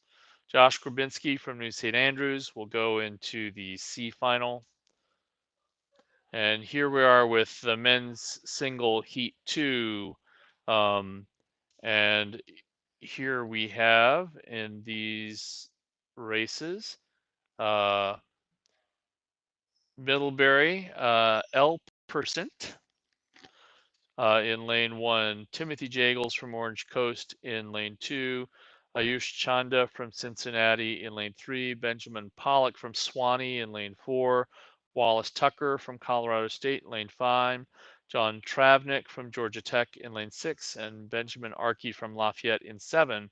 So again, this is one of the great things about ACRA is you have Benjamin Pollock from Swanee, fairly small college, and perhaps the only person or one of the very few people from his program here at ACRA getting to race against Timothy Jagels from Orange Coast, who comes from a program that sent a fair number of folks here. And this seems to be 1, 2, 3, lane 4 out in front. And that would be Benjamin Pollock from Swanee, if I have my lane count right. And I apologize that I don't always. And he's at a 36, moving very nicely. Legs staying down very well around the finish, allowing him to just extract the blade. So you can see how strong the legs push all the way down into the deck. That creates stability. It also allows him to get the rating that's up there and the very nice blade work. That's some really nice sculling there. If you've been trying to figure out how to scull and you're watching this, this is a pretty good overhead shot, which shows you the most efficient way to move the boat nicely. You can see the body was being quiet, not doing much in terms of adding extra motion into the boat. And you can still see that from here, just how easily he's getting out in front. Um, it makes it easy when you do it really well. And the boat totally set and solid. Then we have here in lanes 7, 6, and 5. Lane 6 up in front there a little bit, John Travnik from Georgia Tech with the yellow blades. And then next to him in lane 5, Wallace Tucker from Colorado State. And then Benjamin Arkey out in lane 7. Again, top 4 here get to go on. It's just at a number of athletes that the progression for this event isn't quite as hard as the progression for the women's single, where there were only 2 heats. The third heat creates a different set of expectations for how people get to advance through the regatta. It also seems that out, we haven't seen the other side very far, but also it looks like either Timothy Jagels from Orange Coast or Mr. Persistent from Middlebury are doing fairly well on the far side. We just haven't sort of seen where they align here. with Benjamin Archie and Wallace Tucker. But at least in this three here, we definitely have John Travnik from Georgia Tech pushing out a little bit. Again, you can also see some really quite nice rowing out of him. Very efficient, very quiet body, trying to upset the boat as little as possible as he applies power. The single takes all of that balance between the two oars as one balance point, the feet as another balance point. So yeah, you can see the other side. It seems like these three on the close side have gotten in front of the far side of the race. Um, and this would be, I believe, uh, Timothy Jagels on the left and Ayush Chanda on the right, racing up to try and get themselves in perhaps to the top four, but right now sitting fifth and sixth. Um, Again, what the heats do, if they're done right, is that the speed is spread out across those heats, right? So that it sort of, you don't have to spend everything you have in the heat to get to where you need to go. But if you're on the borderline, ideally you'd be right up and sort of pushing for that next spot. But the speed here in the singles has been enough that sort of um, separated those top four from 5 and 6. So I think we're seeing here and there's good rowing going on in those two boats, uh, but there's just more speed in the other crews. So again, I believe that what we have here is John Travnik on the right there. Now you can see him also leading in second on this three. So that it could be that Ayush Chanda will be able to push up and make a motion into Wallace Tucker there. And we'll just sort of see what they have. He's pushing for it. He's going. If he looks over his shoulder, he'll just see him right there. And Ayush is at about a 32, and maybe Wallace is at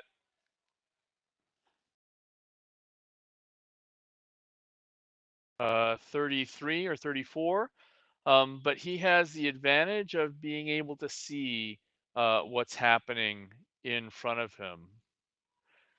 So again, way out in front there, it seems to be in lane 4, Benjamin Pollock of Swanee. Again, just having a very nice push down the lane, which a number of people have been able to do out in the front of these singles heats.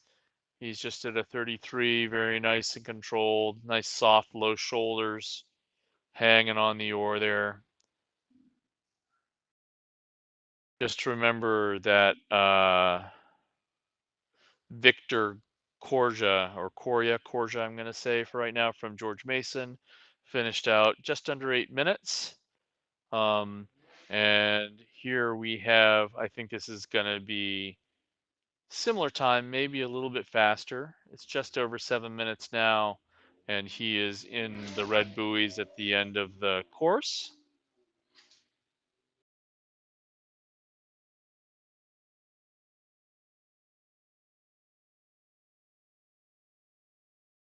Still holding a nice 33, so he's not coming down, but different rowers have different ratings that they're comfortable at, that they don't have to really push hard, but they can move well.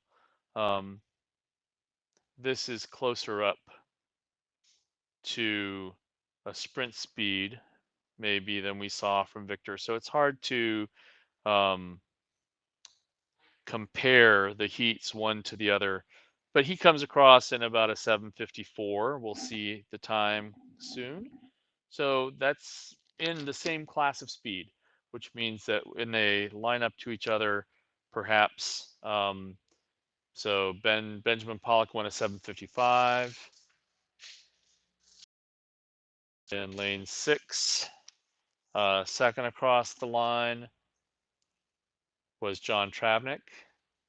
Lane 7, Benjamin Archie. One more gets to get into the line, and we'll see as they come across if it was Ayush Chanda or if it was Wallace Tucker, and it looks like Wallace.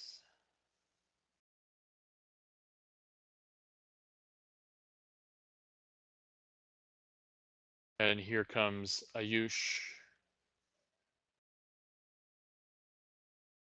Timothy Jagels there, sorry. Two.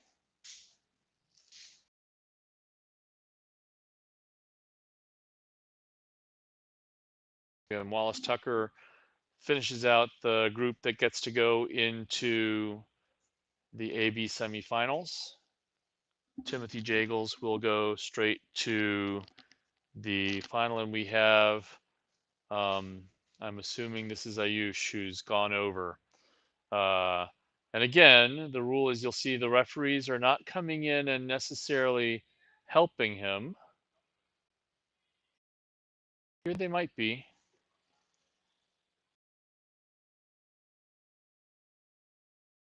The first thing they want to do, of course, is make sure that safety is taken care of. And I think they're making sure that he's okay.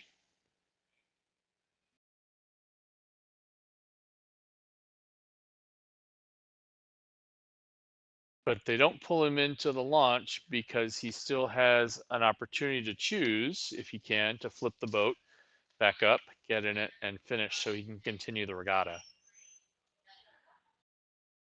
When you go over, it can be, particularly if it happens fairly suddenly, it can knock the breath out of you a little bit. And we'll find out what happens there as men's heat number 3 of the men's single is going to come up. And this is the last heat of the early morning. We have Corey Rogers in lane 1 from Texas, Hui To from Virginia Commonwealth in lane 2, Sean Jackson from Clarkson in lane 3, Ethan Penny from High Point University in lane 4, Don Kelly from Washington State in lane 5, William Turner from University of Vermont in lane 6, and Dylan Way from Washington College in lane 7. The only thing they have to worry about right now is there going to be, do they have enough time to get him out of the way,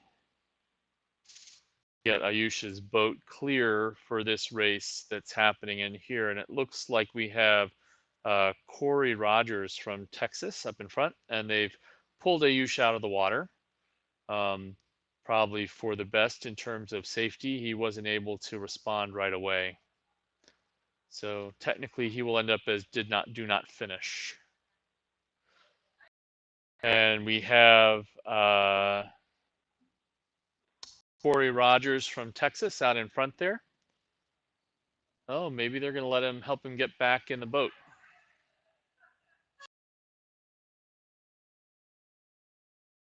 So it seems like Corey Rogers in heat 3 out in lane 1, and then in lane 4, Ethan Penny from High Point and Sean Jackson from Clarkson leading this heat. And Corey's out in front, but he's not way out in front as we had in the last 2 races. But that doesn't mean he's slower. It could also just mean that they're faster second and third place crews. And the rest of it seems to have strung out a little bit. You see a lot of referee boats down there because this is the last race of the morning. So everyone gets to come in and have their lunch and then head back out. So again, in lane 1, head back out for the afternoon. In lane 1, we have Corey Rogers up fairly well. And then in lane 4, it seems to be Ethan Penny, followed by lane 3, Sean Jackson from Clarkson, and then Don Kelly from Washington State seems to be in 4th.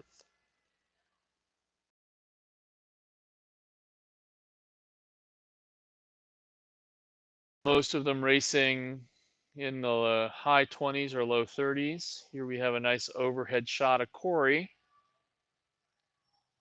at 31. Again, you can see the legs staying down and just as a nice solid contact into the boat, allowing him to suspend um, through the drive. And that in lane 4, we have Ethan Penny, who's also sort of moving that up, but Corey Rogers, very nice motion there, very quiet body moving. And it's that efficiency that has allowed each of these guys who's won these 3 heats just to sort of move. Now in this case, Corey has Ethan Penny from High Point sitting right behind him, so he can't just sort of go into, or maybe he can go into marking mode. He's only rowing at about a 31.5. So I think he feels fairly confident out there in front, and his rowing technically is gorgeous. So he's got good control of the boat. And when you do have good control of a single, you can make it move quickly if you have to. So there's Corey just sitting at a very nice 31. Um, but you can see here Ethan Penny actually sort of putting a move on to try and get up there. I think that's Ethan that we were seeing from over top here, also at 30.5. Again, you don't know in these multi-day regattas how people are sort of working their own strategy. But this definitely looks like Ethan Penny has been closing some space on Corey, and maybe Corey's just marking, and Corey's definitely looking over and seeing him. You could see that, and just putting on enough to stay in front. Ethan there at about a 32.5. So Corey comes across first. I believe that's Ethan in second. In lane 3, that would be Sean Jackson from High Point. I'm sorry, from Clarkson. And then in lane 5, Don Kelly from Washington State. And they went 7:53 and 7:55, Corey and Ethan. And so those are about the same speed as the other 2 heats. So that's going to be interesting to see. Um, Sean Jackson from Clarkson comes in third.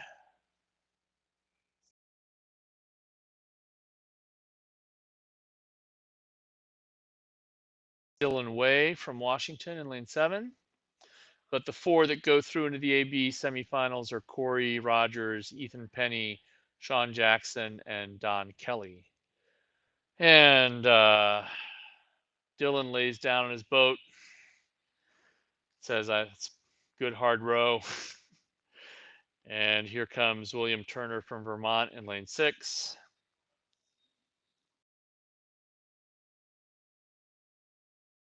So Dylan will go into the C final. I believe being joined there by William Turner. And then Hui To coming from Virginia Commonwealth in lane 2. And he will go into the D final.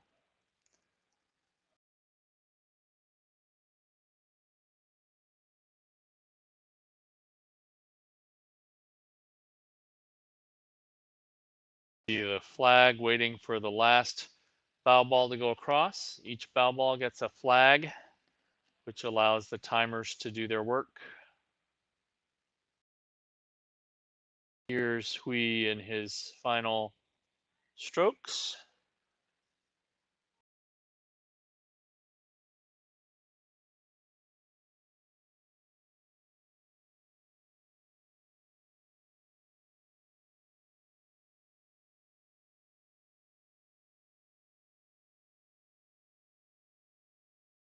And this is that is the morning. So Ayush Chanda from lane 2 did not from heat 2 did not finish, and so that's the end of that, and we will get Huito coming in and finishing up from Virginia Commonwealth. That ends our morning. Thank you for joining us at ACRA.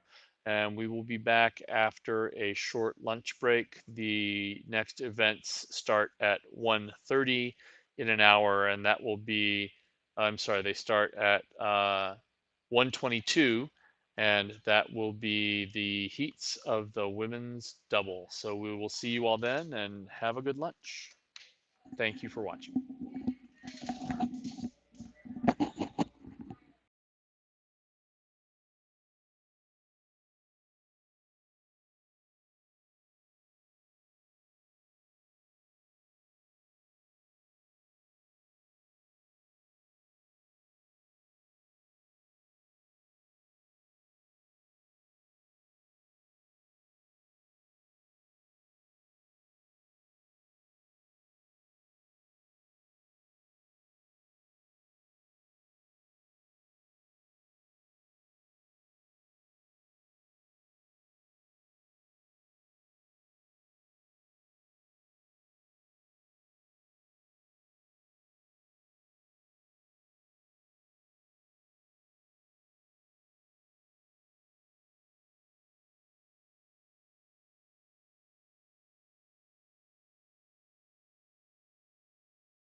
Testing, testing, making sure this is being heard.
And welcome back to the afternoon session of the first day of ACRA.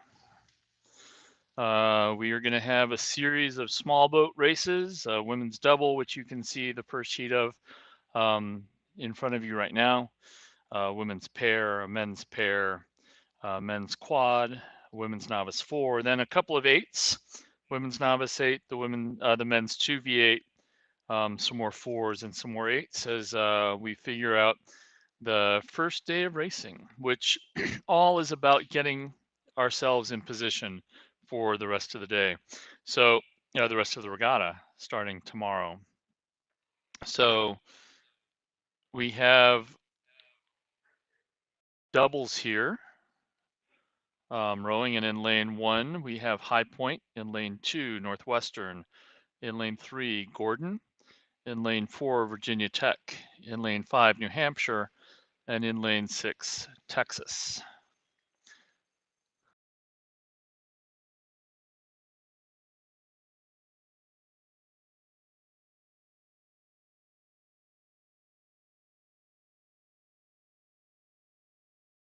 Here it looks like in lane 5, New Hampshire, leading right now, that being Bukowski and Culbertson. I wish I had first names, but I don't. And they seem to be out in front. From what I can see, we're coming towards the finish line though, so perhaps someone else is already out in front of them, which in fact is true. Lane 3, here Hopkins and Fox from Gordon College.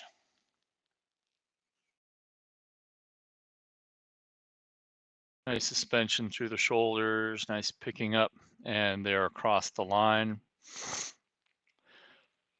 The top 3 here go to the grand final, and then the rest go to the B final.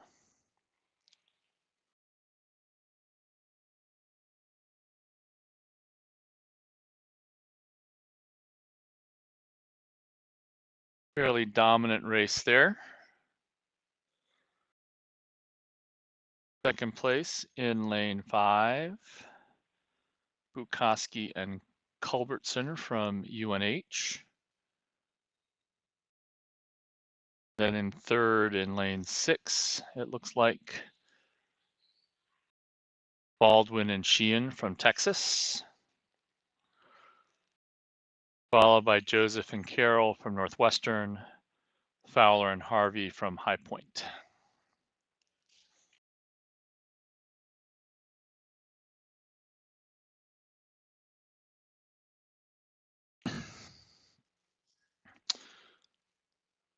And then finally Carr and Callahan from Virginia Tech.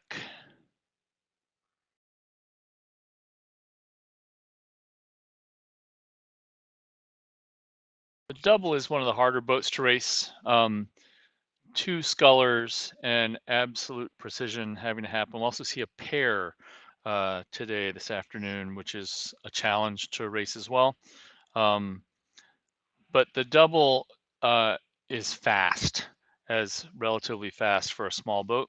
And so the amount of timing, the tightness of the timing to really get it going is a challenge.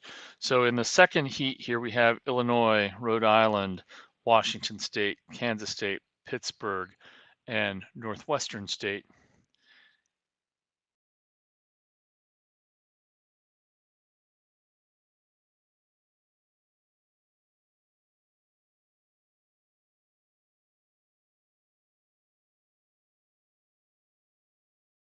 Hard to see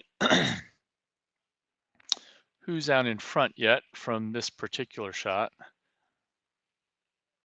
Now we start to see a drone shot a little bit more in place. It seems like in lane 3 here, we have Sloma and that's the wrong heat. Hopkins and Fox from Gordon College. That was heat 1. Heat 2, yeah. Sloma and Carper from Washington State. What was confusing me is it's from the Washington State men, but it's a women's crew. And out in lane 1, we have Estrella Moranitz from Illinois, who seem to be up front right now. Those are the leading 2 crews. So what you're going to want to look for if you're new to the sport here is parallelism of the blades, parallelism matching of the bodies. Very definitely sort of can lead. And then from this view, you can see whether the boat is bobbling or not.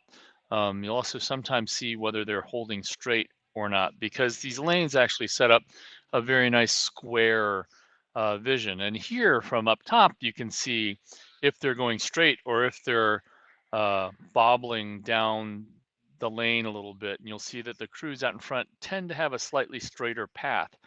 So it looks like lane 3, Sloma and Carper from Washington State are out in front. And then there's a good race here going between Illinois, Estrella and Morantz, and Kleckner and Danner from Pittsburgh in lane 5. So those are the lead 3 crews with 3 to go straight to the final. So a little bit spread out in these heats. Hopefully in the finals, they'll be a little bit tighter. In 4th right now are Moran and Paulson from Kansas State. But they're just enough off that they're going to have to put a fairly good push here in the second 1,000 in order to get back in.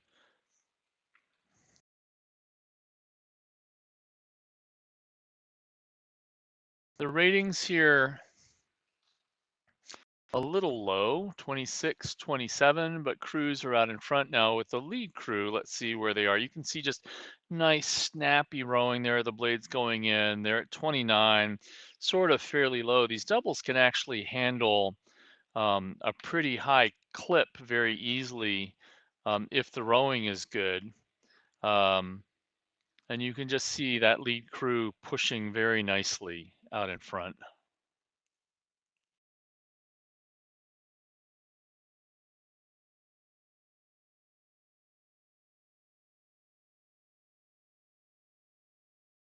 So again, this is Sloma and Carper from Washington State, just moving very nicely, very in control. 29, the blades are going right in. Kleckner and Danner from Pittsburgh have separated themselves from Estrella Moranitz from Illinois. But those 3 crews looking fairly clear to go through to the final as long as disaster doesn't strike, and not having to push too hard to do it. Sometimes in these small boats, you can have some pretty vast differences of speed across the field, and they don't really know how fast folks are going to be until they show up and race.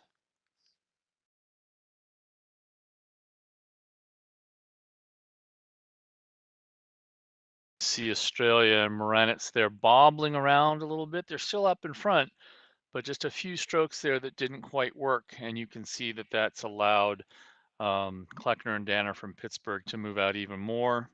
They're in the pink hats, and still Slowman Carper out front. Question's going to be as we get the shot to see whether or not that's put Illinois back in play with either Kansas State or URI.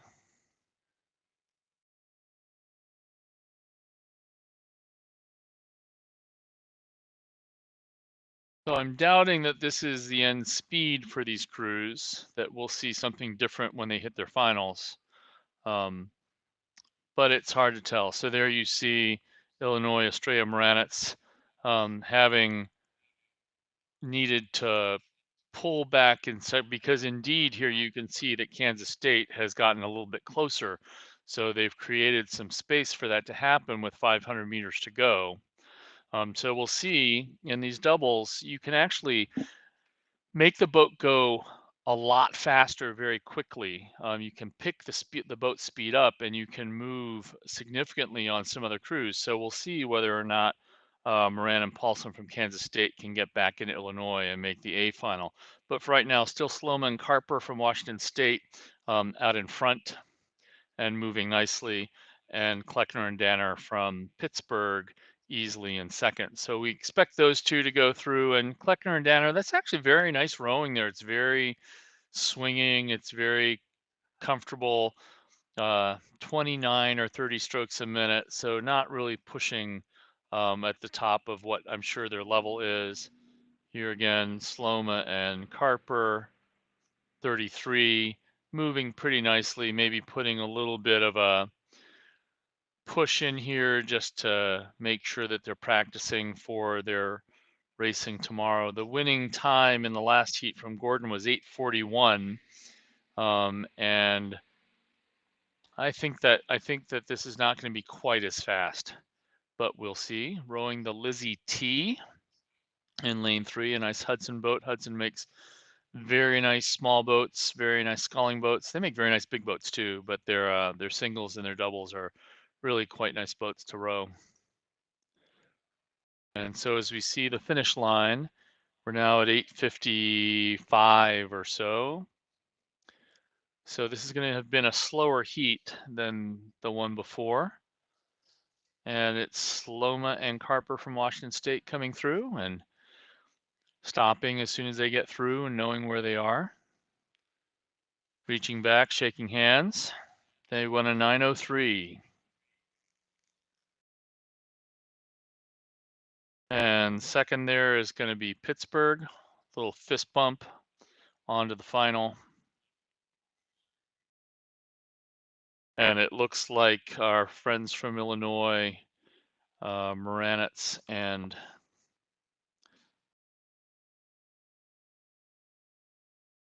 Estrella, have been able to hold on. Oh no! Actually, they just got rowed through by Kansas State, Moran and Paulson, who got the final.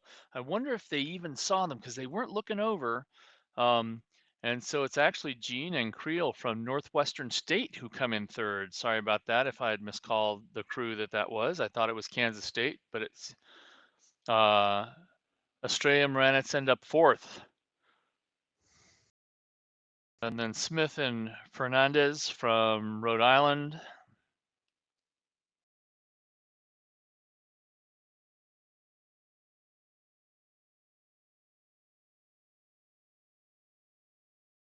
And then Moran and Paulson from Kansas State.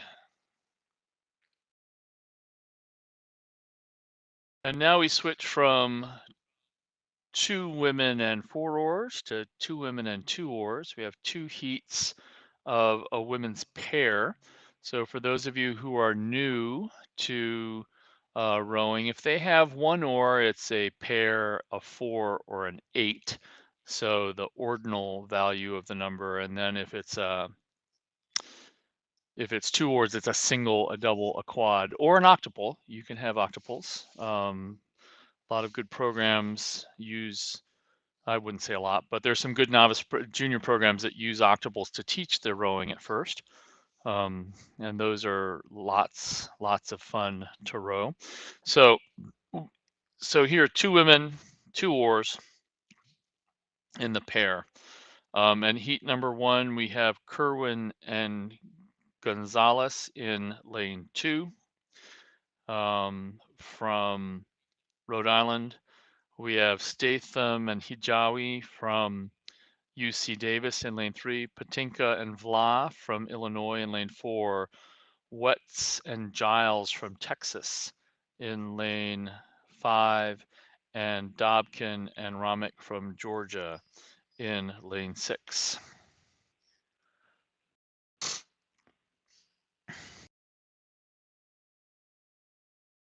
So the difference here between the pair and the double is with the double, each athlete has an oar on each side. So it's relatively easy to control where the boat's going just by themselves. If they match and balance their own rowing and their partner matches and balances his or her own rowing, then it happens to go pretty well. But in the pair, that balance from side to side has to be something that the athletes really feel.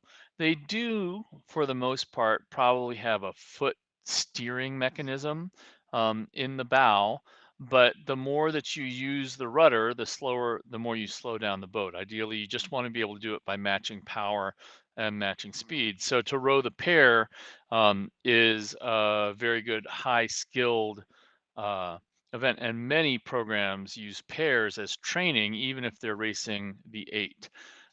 So the Michigan men select their head of the Charles lineup largely through a pairs matrix in the fall. So if you want to make the big fall 8, you come back from the summer having learned to row the pair. The Texas women, on the other hand, use singles. So Dave wants everyone to come back able to row a single, and then he does his selection in the fall through a lot of singles rowing, um, with the idea that if you want an athlete to develop a certain skill, you give them the incentive, right? So here it looks like we have lanes 3 and 5, or 5 leading and then lane 3. Um, and so this would be Wetz and Giles from Texas out in front. You can see, in fact, the Texas oars. And then Slatham and Hijawi from UC Davis appear to be in second.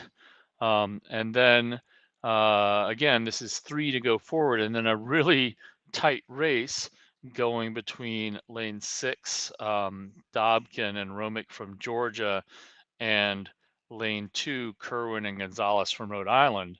And you can see the attack in those two boats being pretty significantly higher than these two boats who are sort of, well, the Texas is going fairly nicely and after it, but you can see um, the racing that's happening in lanes 5 and lane 1 as they're really going after uh, getting that third place to go into the final. So there's no repechage here. There's no semifinal. These are events that are small enough that the first races seed the final directly. Um, so this is the race to be able to go race for the national championship. Um, and you can see again UC Davis, Statham, and Hijawi. They're actually starting to push fairly hard, but the Texas pair of Wetz and Giles is just out in front and moving away nicely. Actually, they look pretty tall and athletic there. About 33 and a half, 34. Then you have Statham and Hijawi uh, look more lightweightish. And up at 36. So smaller crews often race a little bit higher. And you can see the relative size of the athletes in those crews. And I don't think it's just the angle of the photography. Um, and you can just see two different racing styles here. A more lightweightish style up a little bit higher, moving a little bit quicker, and trying to use strokes per minute to move down, versus the Texas crew racing a little bit more power based, trying to get more push per stroke. And the lightweightish crew trying to get more strokes per minute. So here you can see both of them at the same time. The other thing, again, with these small small boats, it's much more possible to sort of move the boat suddenly and quickly and have the boat pick itself up and drastically change the um, boat speed. So this Texas crew now, having picked the rating back up, is just pushing away, um, not content just to sit out in front. And Statham and Hijawi from UC Davis seem to have good control over the rest of the race. Still interested to see what's happening there between Kerwin and Gonzalez of Rhode Island and Dobkin and Romick of Georgia, since that will be an interesting race to see who gets the final position. But here we are coming into the finish line, and it's gonna be Wetz and Giles from Texas winning.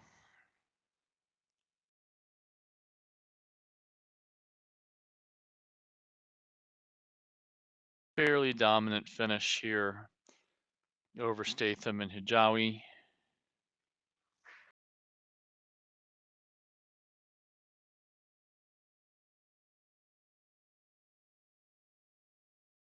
So interestingly, the Texas pair won a 9:04, which was the same speed as the Washington State double in the heat before. So that's a pretty solid pair because the double should be significantly faster than the 4. So that's good.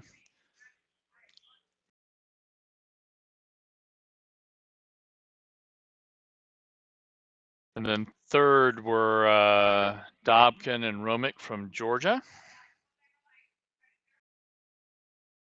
So those 3 crews, Texas, Davis, and Georgia into the A final. Kerwin and Gonzalez from Rhode Island into the B final with 4th place.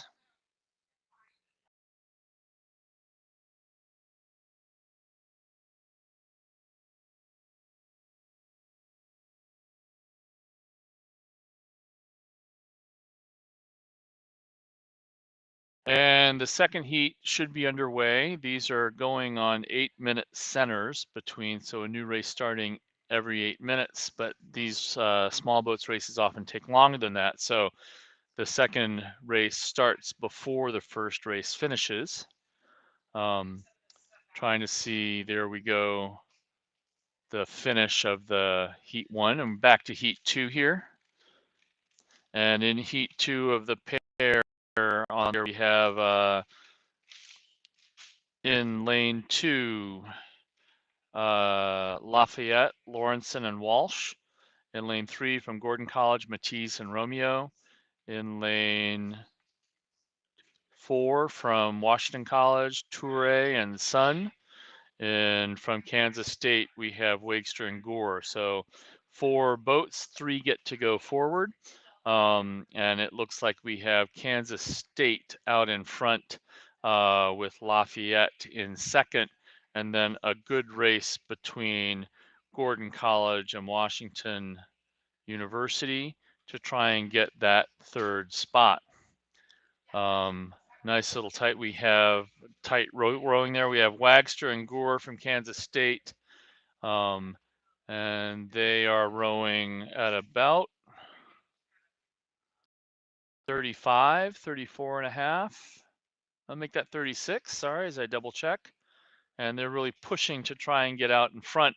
They can see that tight race behind them, and you never sort of want that to be overcome you. And then Lawrenson and Walsh from Lafayette, nice and long rowing, and they're at about a 30. So you can see they're just being much more efficient than the Kansas State crew. Right now, the Kansas State crew is using rating, while the Lafayette crew is just using length through the water to make sure that they're also out in front. Again, you don't know how folks are racing this, or in the small boats, you don't even really know what kind of rating they could bring to a final. We'll figure that out when we see the final tomorrow or Sunday, whenever it is. I think it's tomorrow. And you can just see here Toure and Sun from Washington University trying to move out in front of Matisse and Romeo from Gordon College.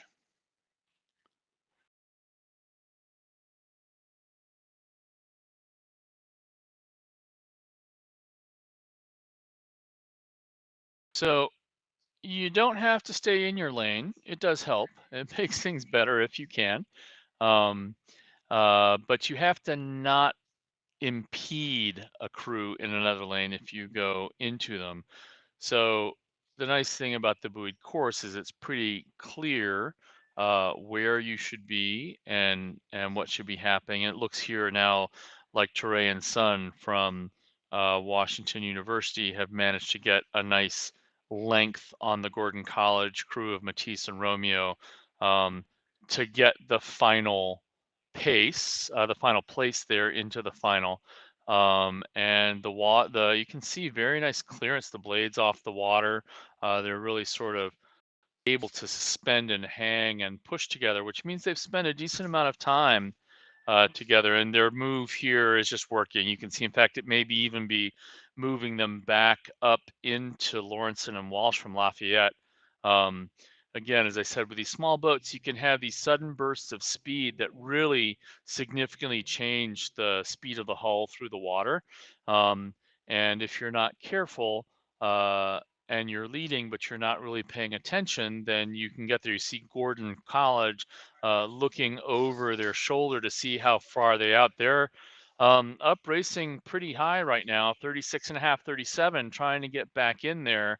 Also, steering over to the side of their lane a little bit, which really isn't a problem. You can even sort of bap the buoy there and not really have it hurt you.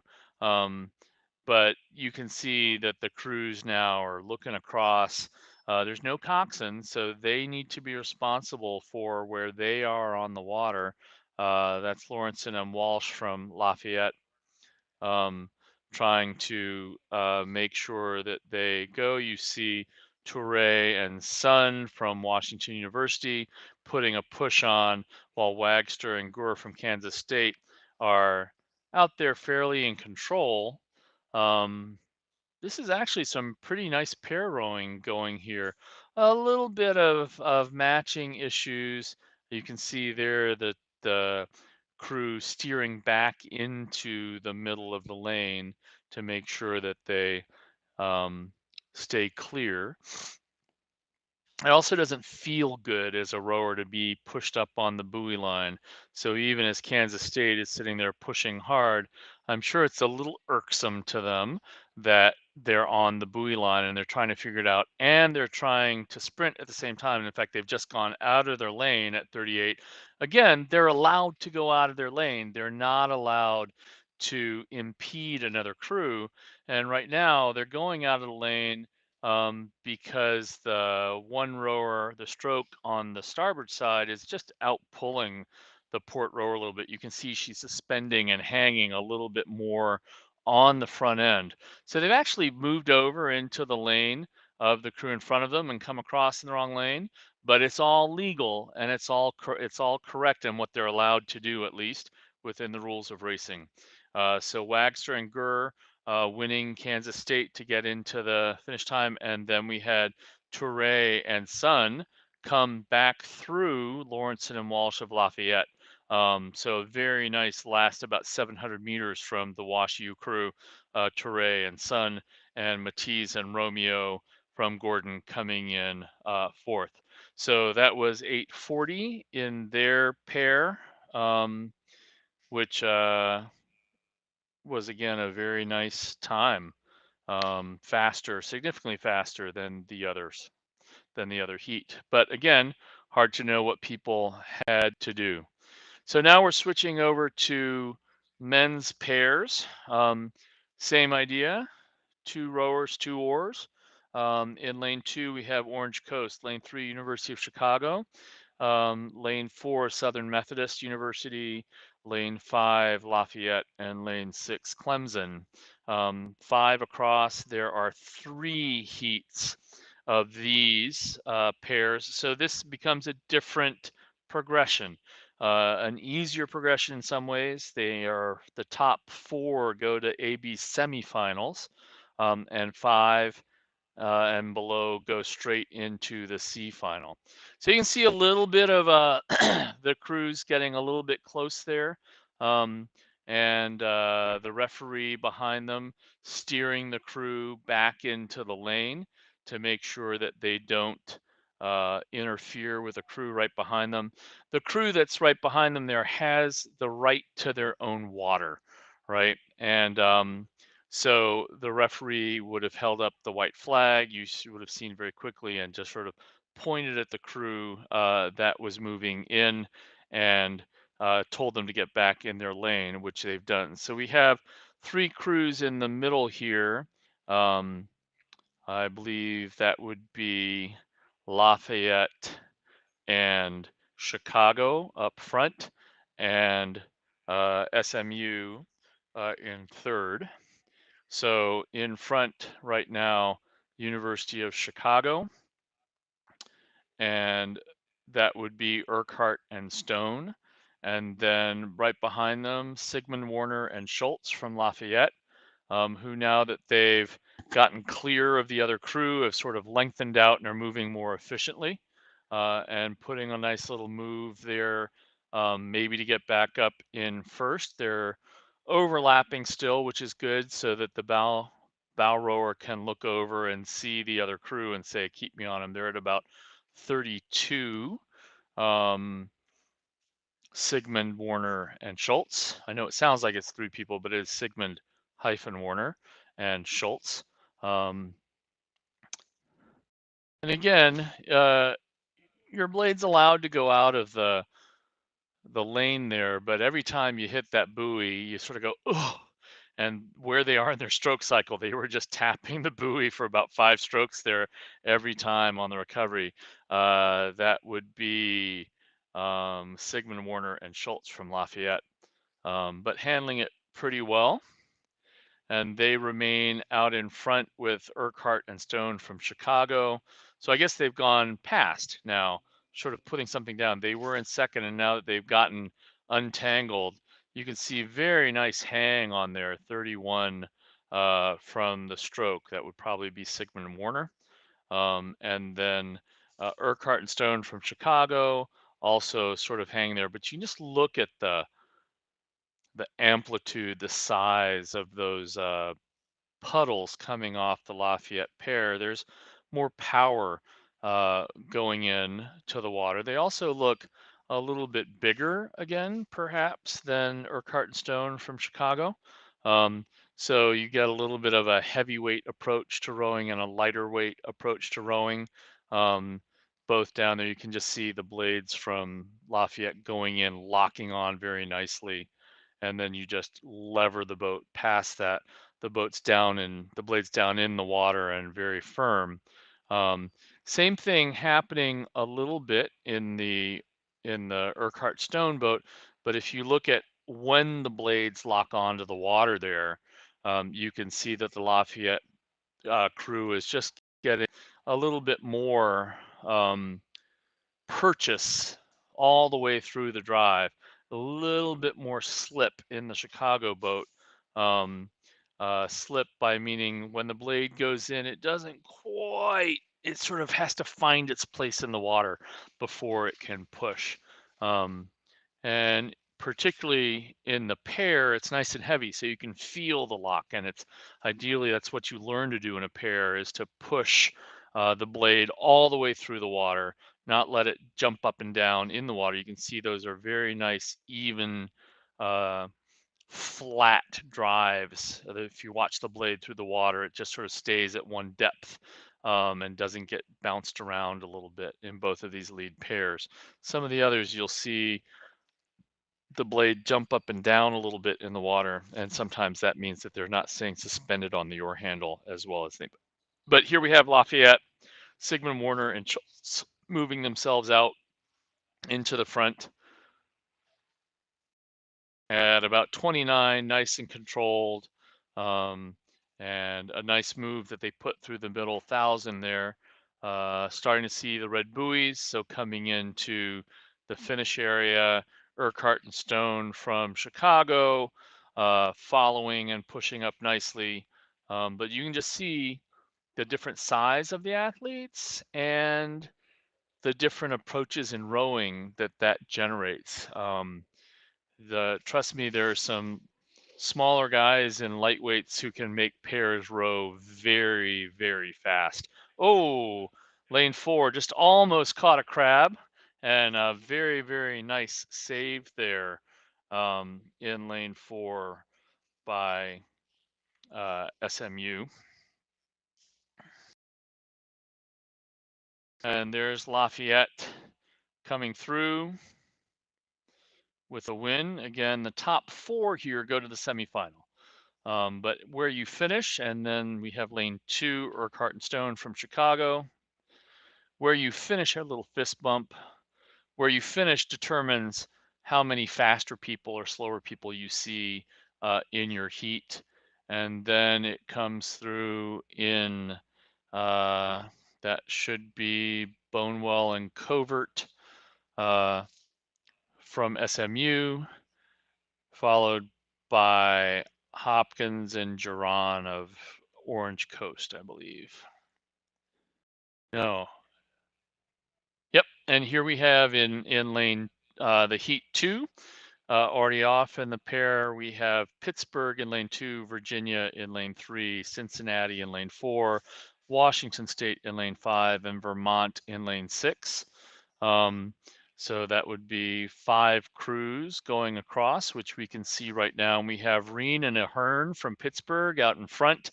And then we have McGrade and Reddy Miller from Vermont pushing up into second, but not by much over Smith and Wang from Virginia.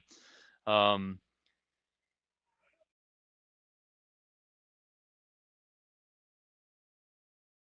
so this is still in there, just laying down the early part of their base here. Virginia, nice jumping motion into that stern, into the catch.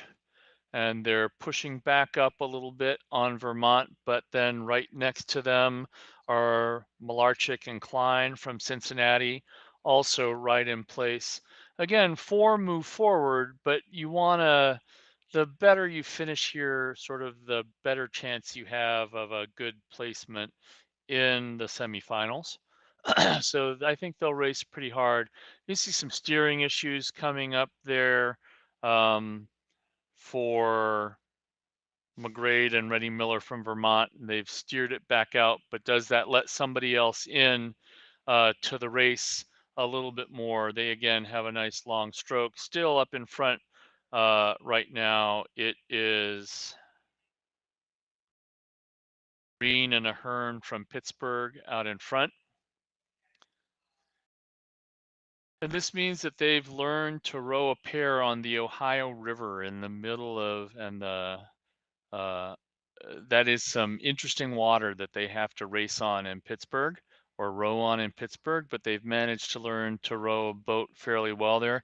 Looks like Virginia now moving up a little bit, rowing very correctly, very directly, very definitely Frank Biller's guys with the blades coming up and the rhythm, the blades coming up together in the rhythm. Um, Again, it just looks like Vermont a little bit larger athletes, maybe Virginia maybe a little bit more lightweightish. Hard to tell completely, but those two having a good race. And Virginia now having moved away from Cincinnati. Cincinnati has open water over Washington State to be for right now in fourth, um, but you still have Busick and Sanga from Washington State going pretty hard and trying to get themselves into uh, that AB semifinal. Ryan and Ahern, just again, very nice long. They've clearly lengthened out. Very nice long, efficient stroke through the water at a 33, but it looks like more like it's about a 30, which is good. It means that their higher rating has the rhythm of being able to go lower. So this race between Vermont and Virginia really sort of firming up there. You could see from the side a little bit. Um, and the bowman in the Vermont boat having some problems getting his blade out sometimes. So big, strong guys, but also putting a brake on a lot of those strokes in the starboard side. Um, so trying to figure out why that's happening. You can see he's not quite hanging on the blade quite as well as his pair partner is, or as the two guys are from Virginia. And so that's why you can see the boat keeping getting pulled around to the starboard side because the port man is just a little bit more suspended on there. So they're spending a lot of time on the rudder, and that's allowing Virginia to get in front there as they're coming in. The Vermont crew, I think, is stronger, but just not as efficient with the rowing. Um, and also, perhaps they were on the buoy line, and so the guy was in bow was sort of leaning away a little bit. But you can just see this textbook Frank Biller rowing from his pair here.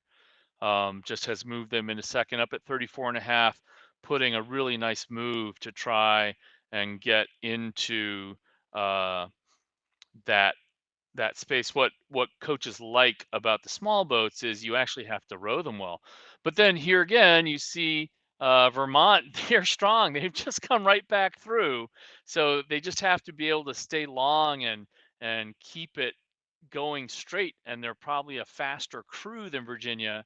Um, so this is a fascinating little lesson for folks who may haven't seen this in the different ways that you can affect the boat coming down. But right now, McGrade and Reddy Miller from um, Vermont are figuring something out and getting back in play. Virginia has put a big move in, and yet here comes Cincinnati pushing up on them. So we'll see who can handle a little bit of a sprint as we come into the last 500 meters here. That Cincinnati crew rowing pretty nicely. Here we have them from on top. You can see their shoulders are quiet. They're staying in the middle of the boat. They're hanging together and picking it up well. It's very efficient. It would be nice with a little bit more suspension in those arms. I think they do well, but very efficient. And so now they're moving back into Virginia, which is sort of fun. So this is going to be a little bit of interesting to see who handles that that last little bit of rowing with Vermont continuing to have a love affair with the buoy lane off of their starboard side.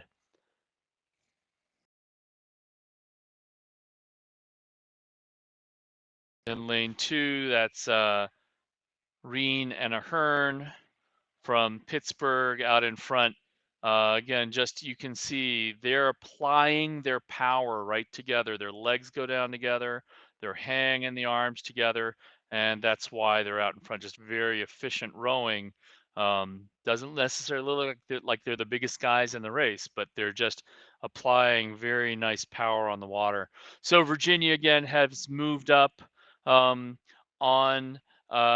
Cincinnati. This is why these pair races are fun because these changes can happen, and they're moving back up into Vermont. Vermont sort of looking over and hugging that buoy again, buoy line again, and we'll see how that has an effect. In the end, they're all going to go into the AB semifinal. But this gives them some things, some ideas to work on before they come back out for that semifinal tomorrow. These three boats, we're going to see how hard they race. Virginia having stuck themselves back out in front again. Cincinnati moving up on Vermont.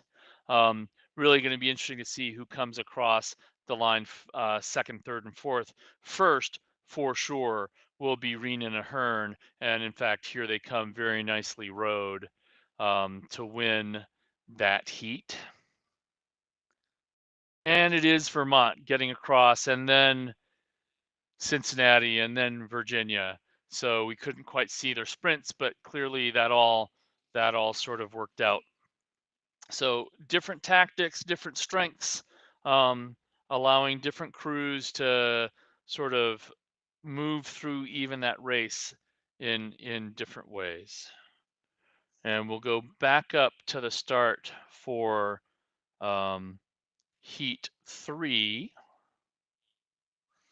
of the men's pair. So this is Denfield and Park from George Washington in lane 2, Prees and Rogan from Michigan in lane 3, Phelan and Lynn from Florida in lane 4, Wright and Gifford from Boston College in lane 5, and Dudley and Lagarda from UMass in lane 6, University of Massachusetts Amherst.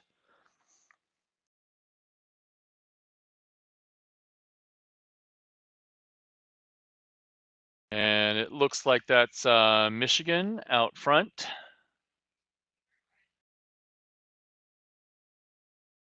And they're at a 32. And then in the lane next to them is Phelan and Lynn from Florida.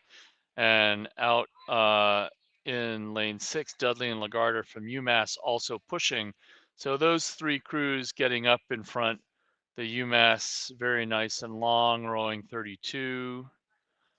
Again, playing a little bit with the port buoy line.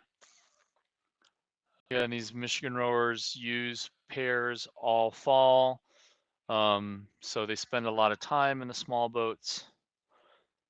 And even though they're 3/8 and a 4 of varsity rowers in front of these guys, so they're sort of part of the 4V.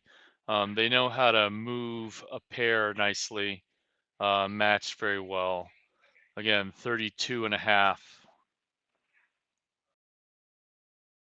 And you can just see the cleanness that the blades come out of the water in the Michigan boat, Prees and Rogan, and Florida, Phelan and Lind. They're getting caught a little bit around the finish. So it's like putting a tiny little break into into that row each time. But over from UMass, Dudley and Lagarda also moving up very nicely. I don't think they've quite caught Michigan, but they're pretty even at this point. So that's going to be a really great race between those two crews. The UMass boat at 29, the Michigan boat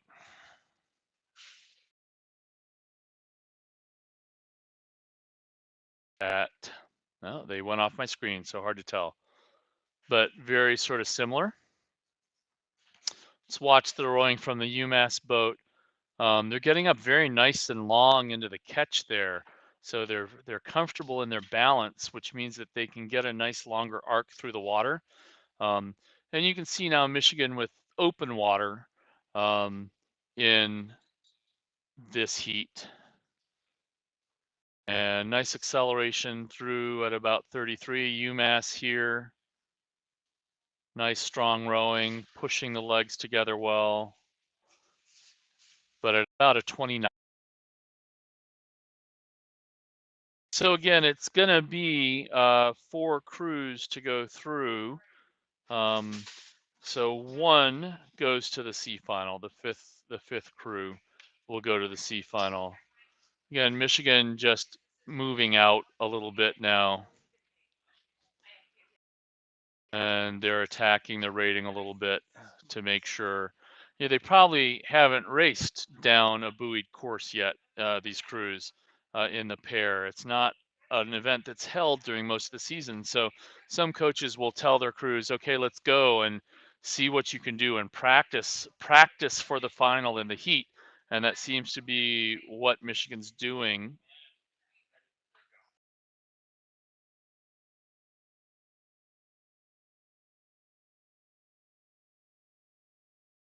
And they're at a 34. The Florida boat seems to be in third here. And those 3 lead boats, Michigan, UMass, and Florida, have separated themselves from the other 2. Florida rowing at about a 32 here.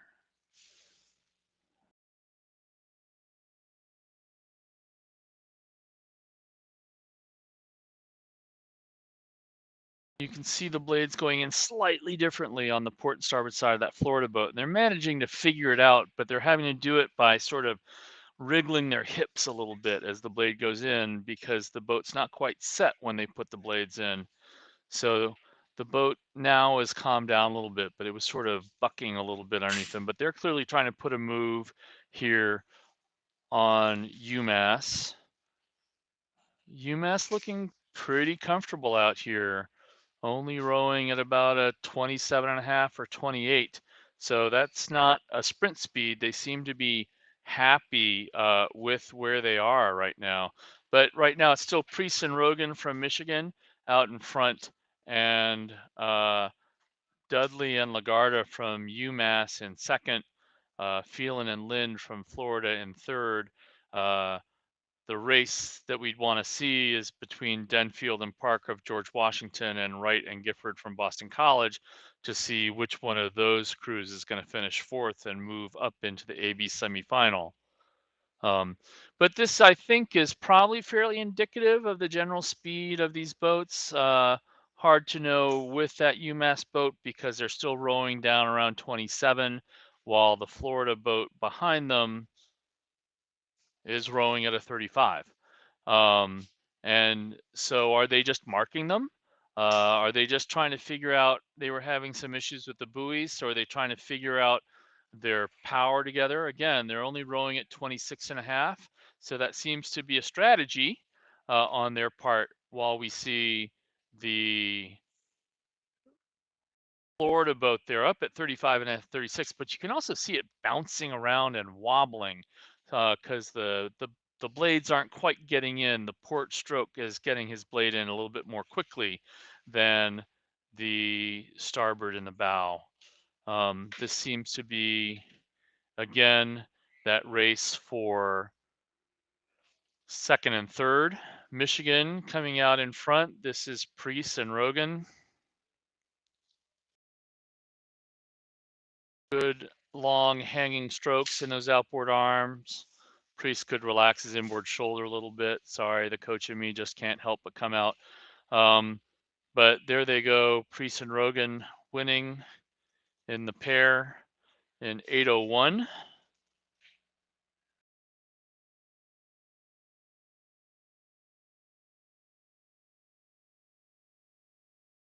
And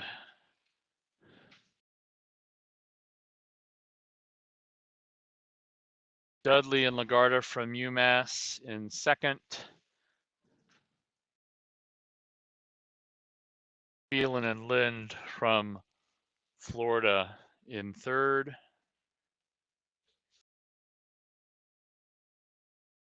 And it's Denfield and Park from George Washington coming across and making the AB semifinal. So that will be Wright and Gifford from Boston College, who will go straight to the C final. So now we have some quads. Quads, as we went by earlier, that means 4 scullers.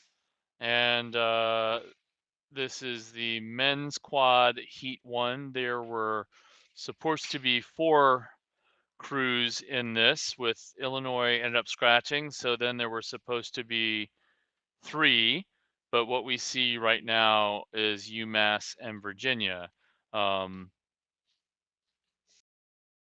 Not sure if that's Texas out on the side also racing. That would be the 3rd crew. Hard to see what's going on. Again, that Virginia quad, 4 guys, 8 oars. So very fast off the line. A quad with 4 rowers is often faster at the elite level off the line than the 8, which is the big boat.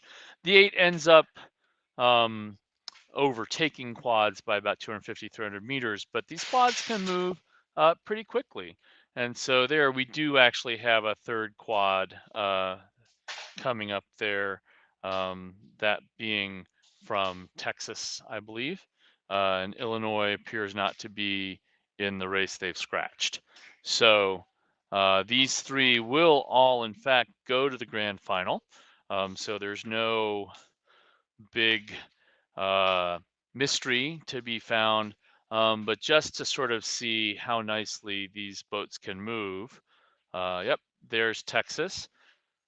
Sort of some combination of different lengths and different times up into the catch. So there you go. That's cleaning up a little bit, which is good. If you look at that Virginia crew, you'll see the blades absolutely parallel, absolutely matching, direct in, quick into the catch when they put the blades in.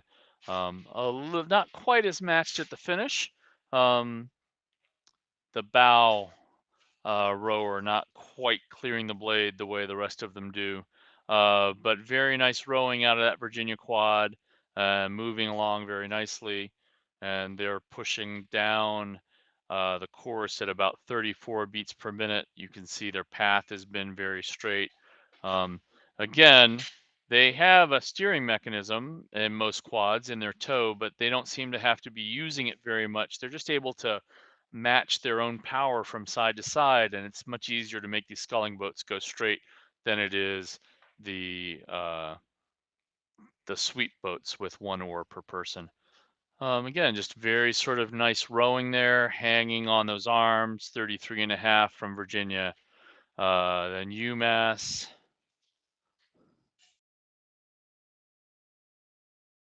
31.5. Jim Dietz, who was the longtime coach at UMass on the women's side, also a huge proponent of American sculling, has definitely made sure that there's sculling coming out of that boathouse for the men and the women in the past, and so it's great to see this quad here.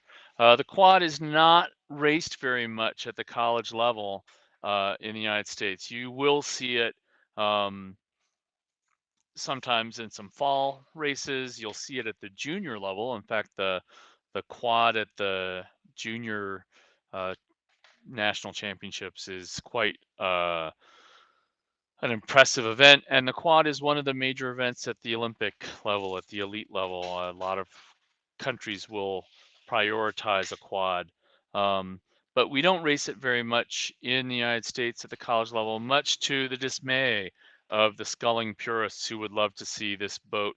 There's no coxswain, so the rowers have to be completely in control of themselves and have to really be thinking about what they're doing to make things move. So they have to check that all of the rowing is parallel, which you see very nicely here in the Virginia quad. They've now taken their rating up to about a 35 and a half, 36 as they're coming into the finish line, just letting the horses run a little bit. Looks like they're actually calling their sprint. Let's see where they are now. Yep, 36. So not a huge sprint, but nonetheless sort of picking up from where they were. Very controlled, very nice, quiet bodies. Up to 37. The bowman at UMass quad looking over his shoulder to see where they are and where they're coming up. So he's often, the bow is the one who calls the race. Sometimes it's the two-seat, somebody towards the back of the boat so the whole boat can hear. So Virginia easily across in first place, and this should be UMass. There they are.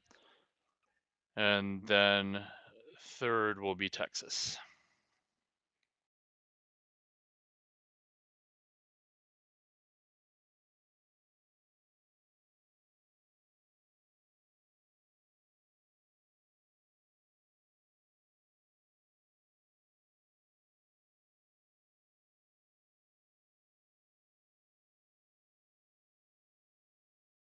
And there's Texas across the line. All three will go to the A final.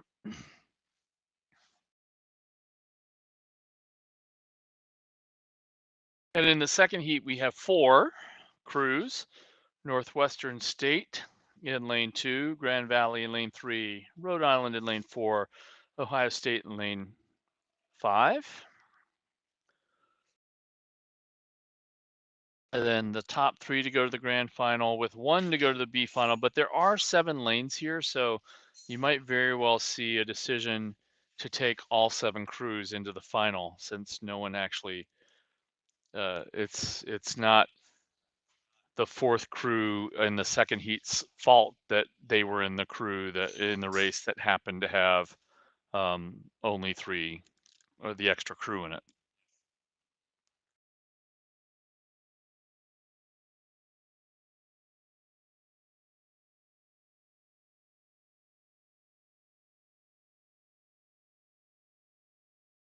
So it looks like we have Grand Valley far out in front, and then in second place is Ohio State, third place Rhode Island, and fourth place Northwestern State.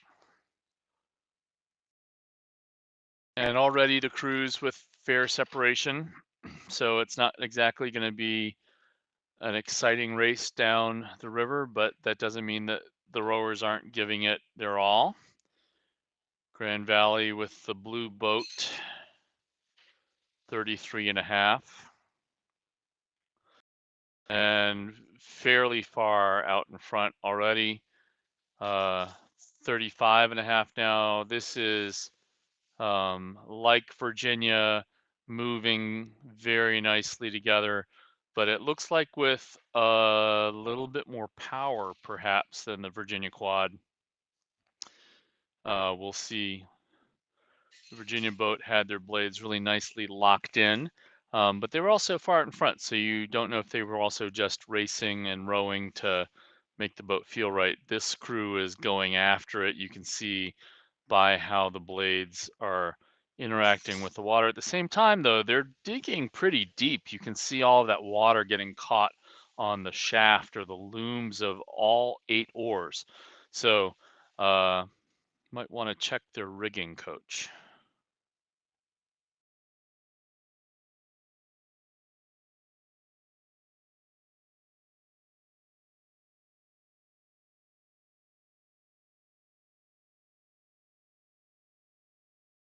But the boat moving very nicely, very strongly, nonetheless.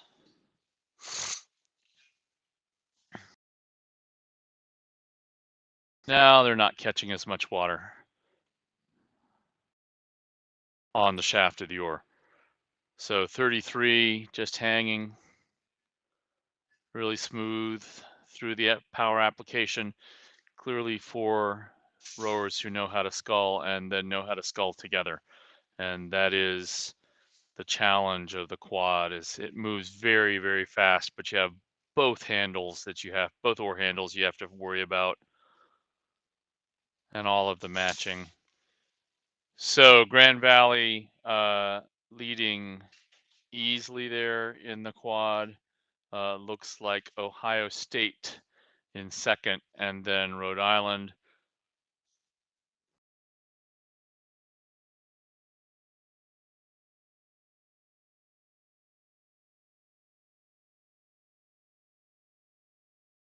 Very nice movement there in the Grand Valley boat pushing together. Here we are back to Ohio State and URI. Confusing a little bit because Ohio State had blue oars. I think they might get thrown out of school for that. I mean, any color but blue, right?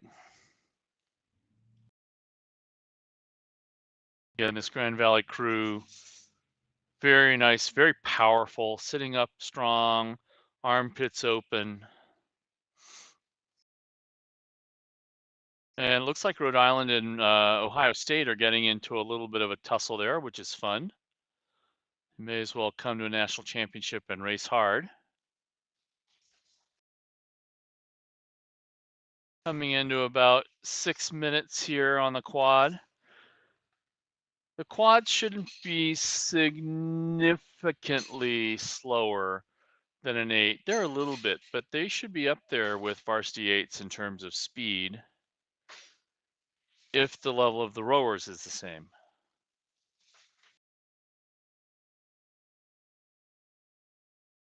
Grand Valley 31.5, 32. And here's that race between Ohio State. At least their jerseys are red. And you can just see how Grand Valley has just opened up and walked away. It's just a different level of rowing than the rest of the heat. This won't be the case as we come into some of the 8s that will be coming up soon, or maybe even the women's novice 4s. But so few schools scull, and even fewer sculls, even fewer schools row the quad. So the speed level is a fair amount of differential. We have Rhode Island having overtaken Ohio State, and there's Grand Valley going across the line. Ohio State, Rhode Island in second, Ohio State in third coming up.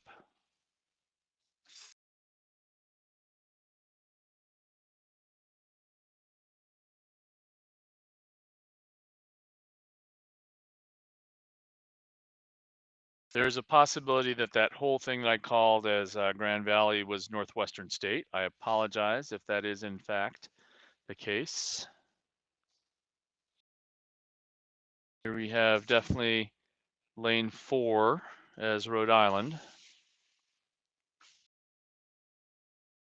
And Ohio State coming in third.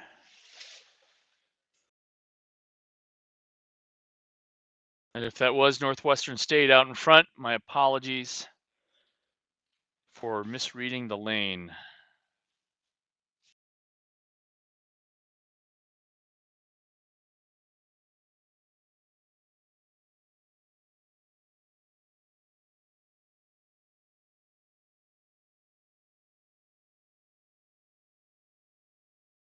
So the next race up, it just keeps coming here. More fun as we go. This is 7 crews across in the women's novice 4. In lane 1, William and Mary. Lane 2, Oklahoma State. Lane 3, Rhode Island, who appears to be out in front right now. Lane 4, Illinois. Lane 5, UC Irvine. Lane 6, Middlebury. And lane 7 in Georgia. There are 2 heats of this. The top 2 get to go straight to the grand final, and everyone else goes to the reps. So there's a good reason to go out and win because you put yourself into that final. And we have Rhode Island out here in front, pushing nicely, 36 and a half, 36. Nice competitive base rating there, trying to already separating themselves from the rest of the heat, which means they'll just be able to be up there and relax, at least mentally, even if they push the heat, push their pace. They're still going after it.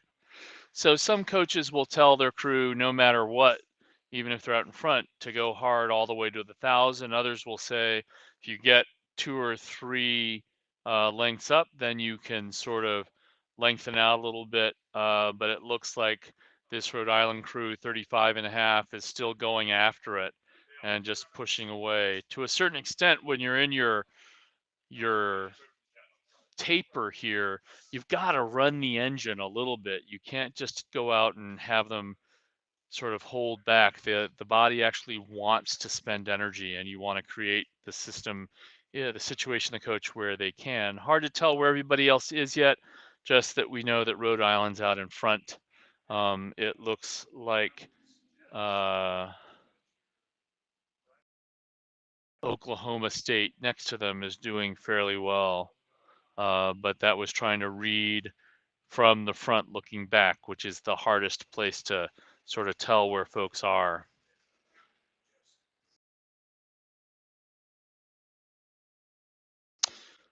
Middlebury seems to be up there as well, just sort of trying to read the blades.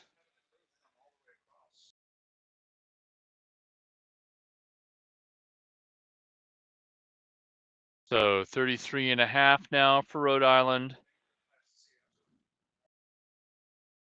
And then it seems Middlebury in second in lane 6. Yeah. Then also Illinois and Oklahoma State in a nice race there.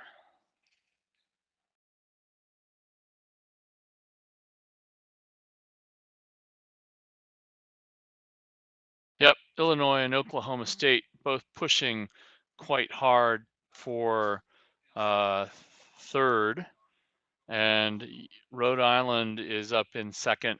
Sorry, Rhode Island is out in first, and Middlebury sitting in second, and then a race further back between Georgia and I think UC Irvine.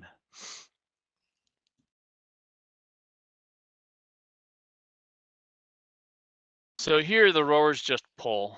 Ideally, a good boat would match their pressure and know that they're happening, but there's the coxswain up in the bow. So, the rowers don't have to think as much. The rowers just sort of do what they need to do. Here we have Middlebury with their cow print oars rowing at 33. You can see very nice matching angles in the bow 3, the stroke little bit shorter relative to the rest of the boat, but getting the blade through the water and making them move with her.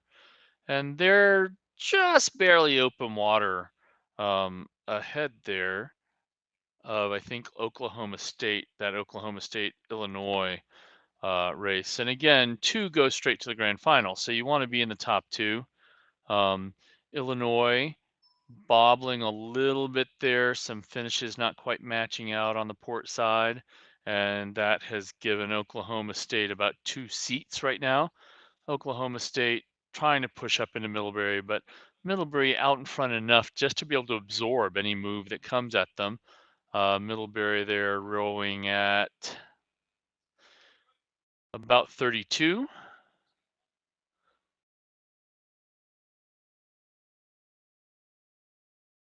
And Illinois getting their catches back together, and at 33, and then they start to move again together. So sometimes this is novice rowing. One of the things that is not unusual for ACRA teams is that many of these rowers have never rowed before high school. That's increasingly rare on particularly the women's side at the college level, but even the men's side at the varsity college level. But here, some of these rowers probably have only been rowing since September or maybe even later in the year. They weren't recruited necessarily to come and row at college, although some clubs do recruit. Bucknell has a big recruiting class coming in next year on the men's side. Um,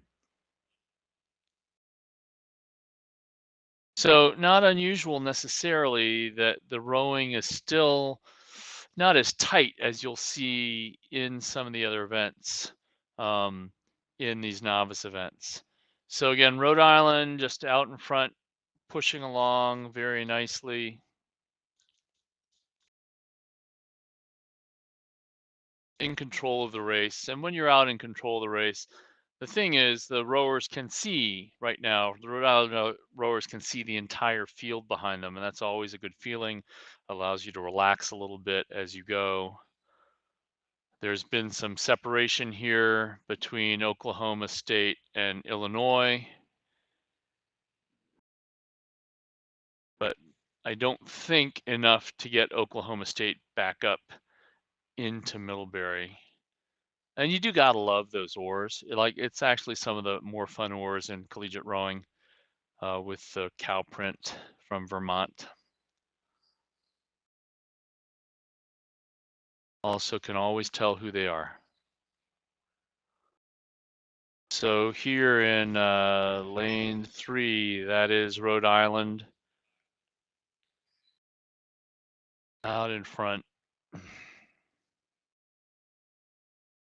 Really pushing those finishes pretty hard.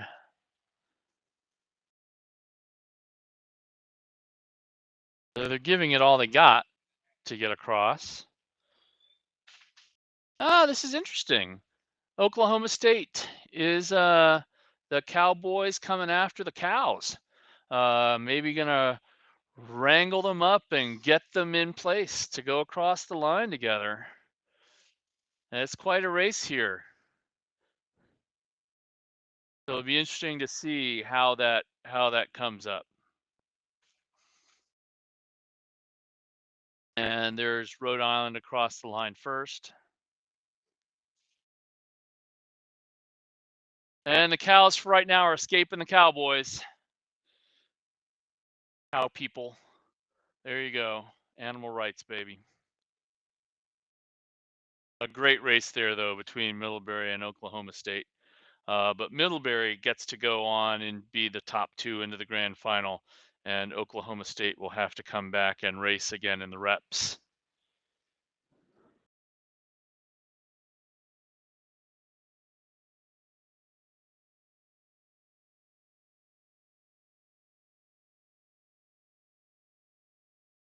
In lane 1, that is William and Mary.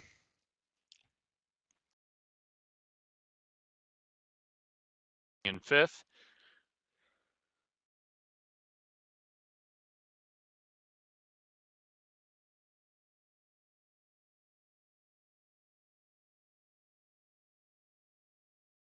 And we should still have UC Irvine and Georgia coming down the course.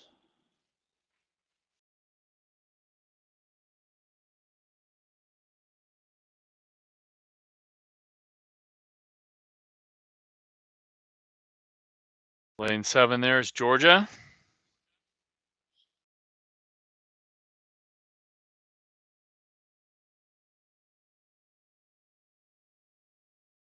And here we are in heat 2 of this women's novice 4, Virginia Tech in lane 1, Arizona State lane 2, Cincinnati lane 3, Oregon in lane 4, Michigan State in lane 5, and Northwestern State in lane 6.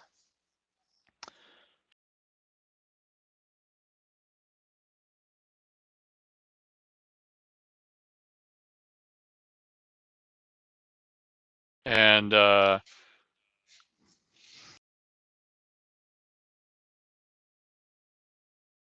some good tight racing here going out in front. Looks like Cincinnati in front of, or very even at least, with Michigan State.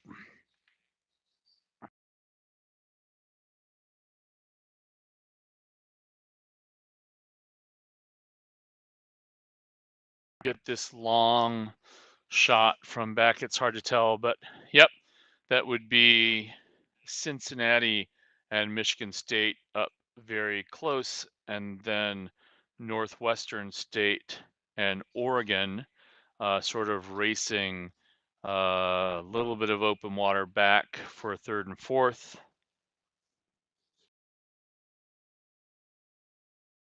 Then I can see Arizona State's bow ball, but I don't know where Virginia Tech is. So it looks like a nice race here for first and second. For first and the top two, again, go to the grand final. So right now, Cincinnati and Michigan State are making a nice race of it.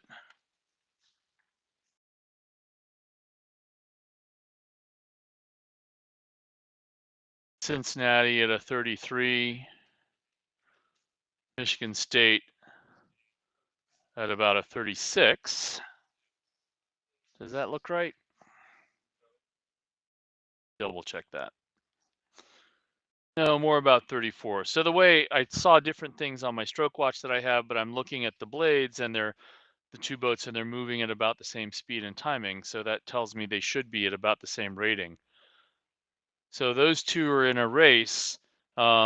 Michigan State moving maybe just a little bit above Cincinnati, but we have a nice little move here happening from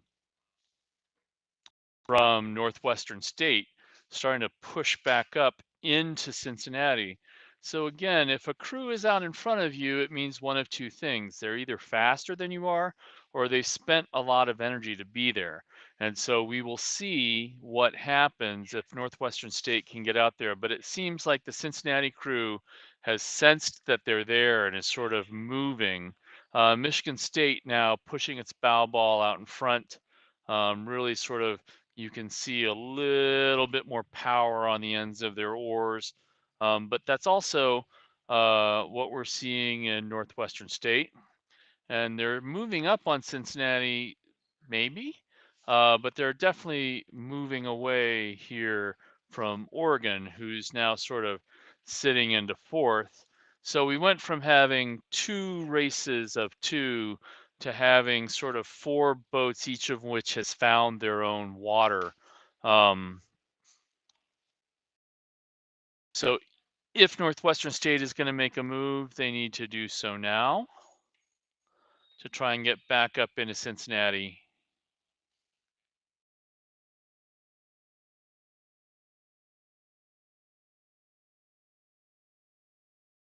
But they're rowing at about a 30, so you have to have a little bit higher rating than that if you want to make a move. So these boats are sort of set into their little equilibrium, pretty much all rowing the same speed here. Cincinnati at a 33, Northwestern State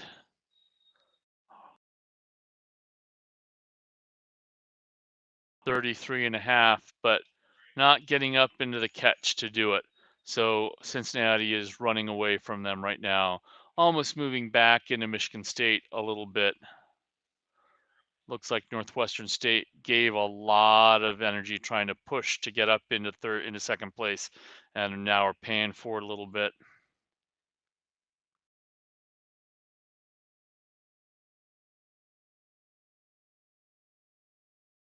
Spartans coming down here, fairly nice long loping rowing, in control of what they're doing. But here comes Cincinnati, maybe putting a little push, and there's still some room for that to happen. Maybe a minute left in the race.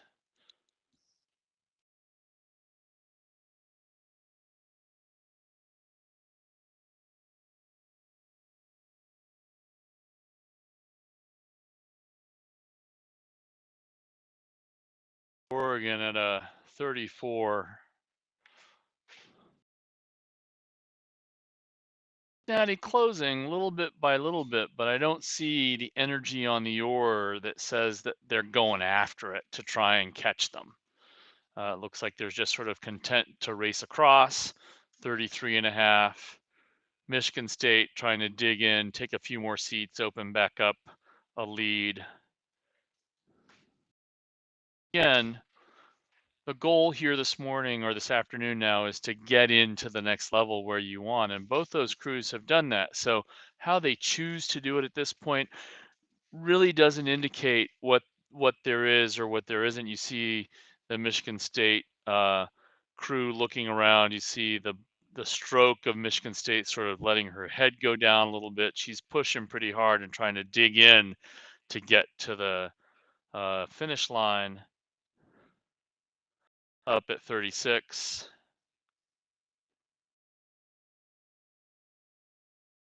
And the coxswain down in the boat, the Cincinnati coxswain sitting up awfully high.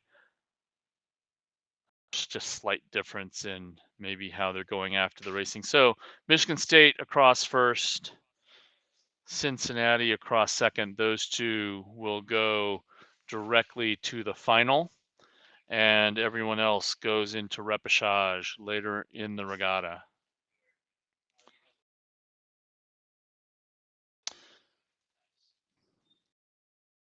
Northwestern State comes in third.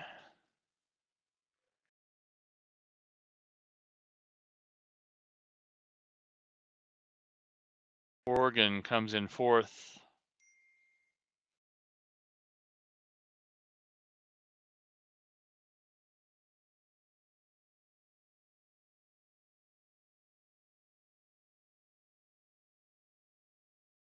Virginia Tech coming over. Arizona State came in fifth there.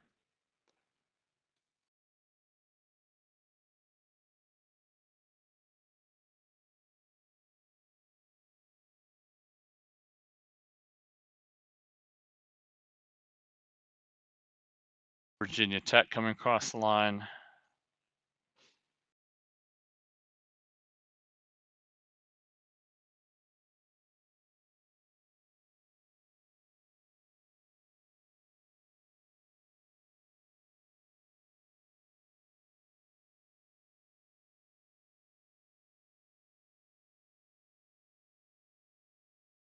We're now seeing some random shots of the course. Oh, gorgeous. We have the novice women's 8 start from above. Awesome, awesome work by our drone pilots here. And this novice women's 8 will be UC Irvine in lane 1 on the left, New Hampshire in lane 2, and they're off. Grand Valley in 3, Oregon Coast, Orange Coast in 4, Purdue in 5, Liberty in 6, and UC Santa Barbara in 7. There are 2 heats of this women's novice 8, and the progression is that as it was with the 4s, the top 2 go to the grand final, and then 3 plus go to the reps. Right now, in the middle of this, we have Orange Coast off to a very nice start out in front. Again, Orange Coast Junior College in Orange County, California, and they get some very, very good junior rowers out of the California club system to come to them for 2 years before they might go on to other colleges to row for the last bit. So they're out in front very nicely, very easily. They've had a very successful spring racing season. Sorry, they're at 36 and a half, just pushing down, moving away, still at 36. Then to the right of them were Purdue and Liberty, who have been pushing fairly nicely.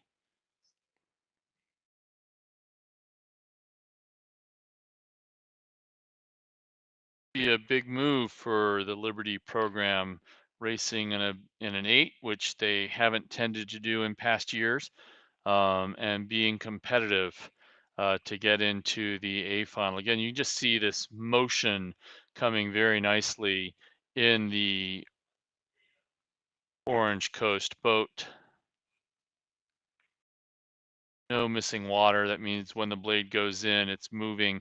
It's at the apex of its swing and it's moving in and pushing the blade right away. And sort of hard to tell what else is happening in this race. We're getting really nice top footage here, overhead footage of the Orange Coast crew.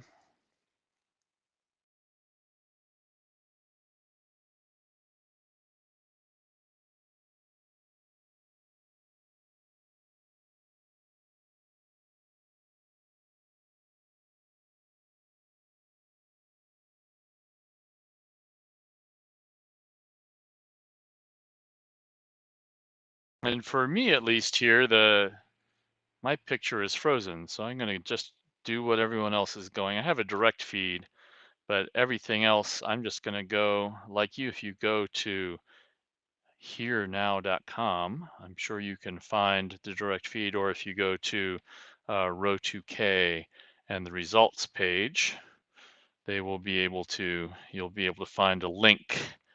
Well, if you're watching this, you already know this, so why am I telling you? But I can't see what's going on, so I'm going to tell you what I'm doing so that I can actually see what's going on.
I managed to refresh. It was just me that was not able to see.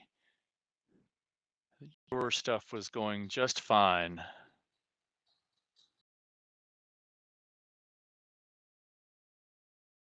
So again, the progression here, top two, the grand final, we have Orange Coast significantly out in front, as you can see, and then next to them is Purdue, seems to have moved nicely into second, and then a race between Liberty and Grand Valley for third.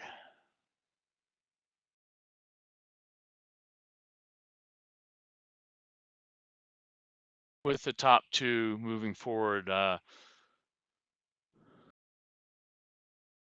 Purdue, one of the sort of OG women's club programs. Um, they are one of the few Big Ten schools that does not have a varsity women's program, but they run a very, very good women's club program and a large one on campus. And they have a history of very strong women's crews. And Grand Valley, who is also racing with them, has also had a good history of women's crews. John Bancheri used to coach there and really had developed some very top flight women's crews while he was there. Current coaching staff still doing a great job, but this Purdue Grand Valley uh, rivalry is an old one. I hope that it made it across the COVID gap. I mean, one of the things that's interesting for this regatta for us is it's really the first post-COVID ACRA where everyone is coming back. Um, and it's a large regatta as a result, 31 varsity men's eights, which is um, significant. And a lot of these women's programs getting parity, some new folks coming in to the push like Liberty. Um, who's been around for a while, but great to see them racing competitively in this event in this eight. The women's eight this morning, the varsity eight this morning, um, there's a huge amount of parity. Often it was Grand Valley and Purdue sort of out in front, or UCSB out in front, um, and not and then a fair big drop off in the varsity women's eight. But the racing there this morning was great, and I think is going to be there's 7 or 8 crews trying to make a 6-boat final, so that's going to be pretty spectacular. Now you just see Purdue and Grand Valley having pushed open and away. Orange Coast coming across the line in 7:30.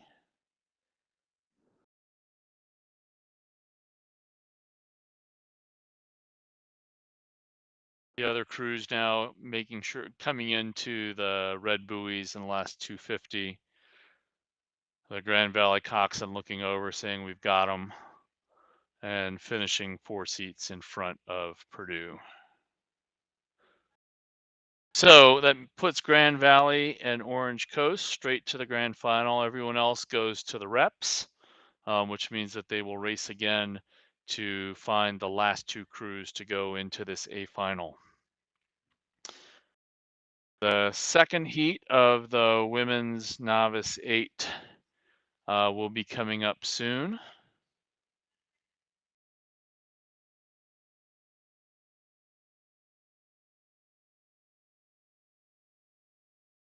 And this is Colorado in lane 1, Irvine A in lane 2, Bowdoin in lane 3, Northwestern in lane 4, UC Santa Barbara A in lane 5, and Georgia Tech in lane 6. And it's Bowdoin out in front in lane 3. Again, this is a seeded event, so the coaches have gone through and done their best to try and figure out where the speed was. Again, within the realm of many of the East and West Coast crews not seeing each other. That's UC Santa Barbara's B boat coming across the line there. Their A boat is racing in this race here. So perhaps not surprising that we have Bowdoin out in front in that 8. They've had a very solid spring, some good racing. Bowdoin traditionally known for racing 4s, but it's great to see them coming up into the 8 and doing so well. They're not a very large school, but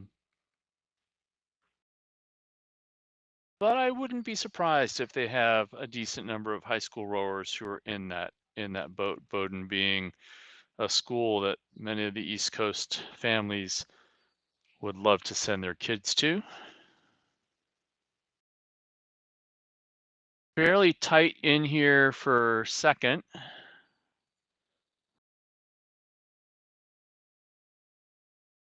When we get a wide shot again, I'll be able to give you more of a sense of that. Here's Bowdoin though going.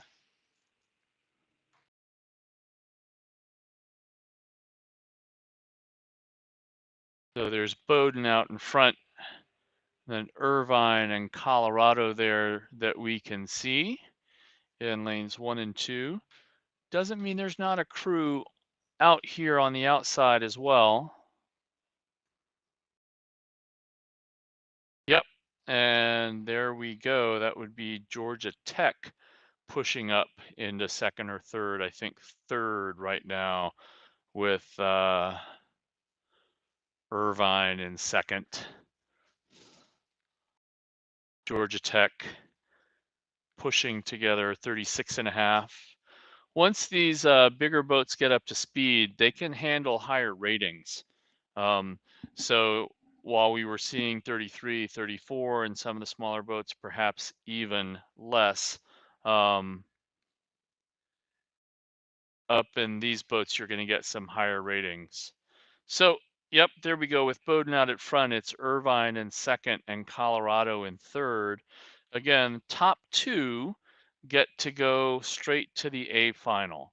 So I think it makes sense here that Irvine is continuing to push away, trying to get their bow ball open, just happening right now as you look at it. And once you break some open water, you can just sort of relax. You can see a little bit more emphasis on the oar of that Irvine boat, of the oars, of they're trying to sort of move out and move away, a little bit more base speed at their 34, and they're breaking away from Colorado with the goal of, again, first goal of today is make the best next step that you can make. Bowden just moving away very easily, very nicely. Irvine, right? Yep, Irvine moving nicely into second, and Colorado in lane one. Those are your top three. It looks like Colorado has gotten out ahead of Georgia Tech as well as they already were and is maintaining that. So at this point, again, it's all sort of up to what the coach's instructions have been to their crew. We have Bowden here rowing at about 32, so probably their coach has told them to just now, if you get out in front, just lengthen out, push, row well, feel good, flush the system, and they're going to come back knowing that they have to give Orange Coast a really solid race in that final to try and win the national championship. Just very nice solid rowing here coming from that Bowden crew out in front.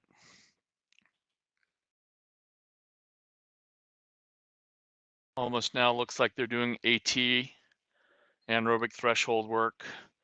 They're sort of pushing on the edge of very high steady state. Although it's up at 32, so they're a little bit over, but they're nicely lengthened out and just content to take their row across the line. They're in the red buoys for the last 250.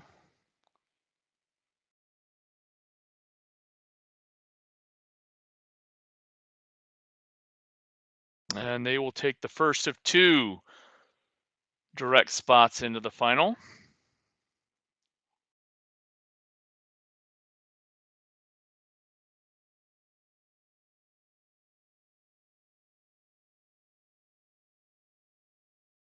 I believe we will see Irvine come across next. Yep. You see Irvine taking the second spot directly into the final.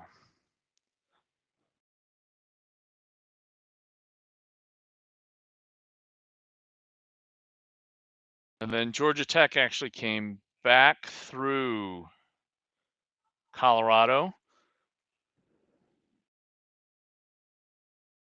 Northwestern, I believe.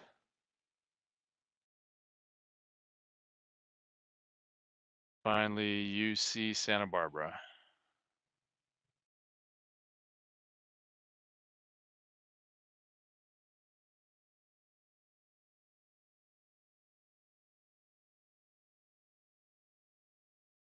So those were the two heats of the women's novice 8, and now here we go into one of the more interesting and fun events at the regatta, the men's second varsity 8.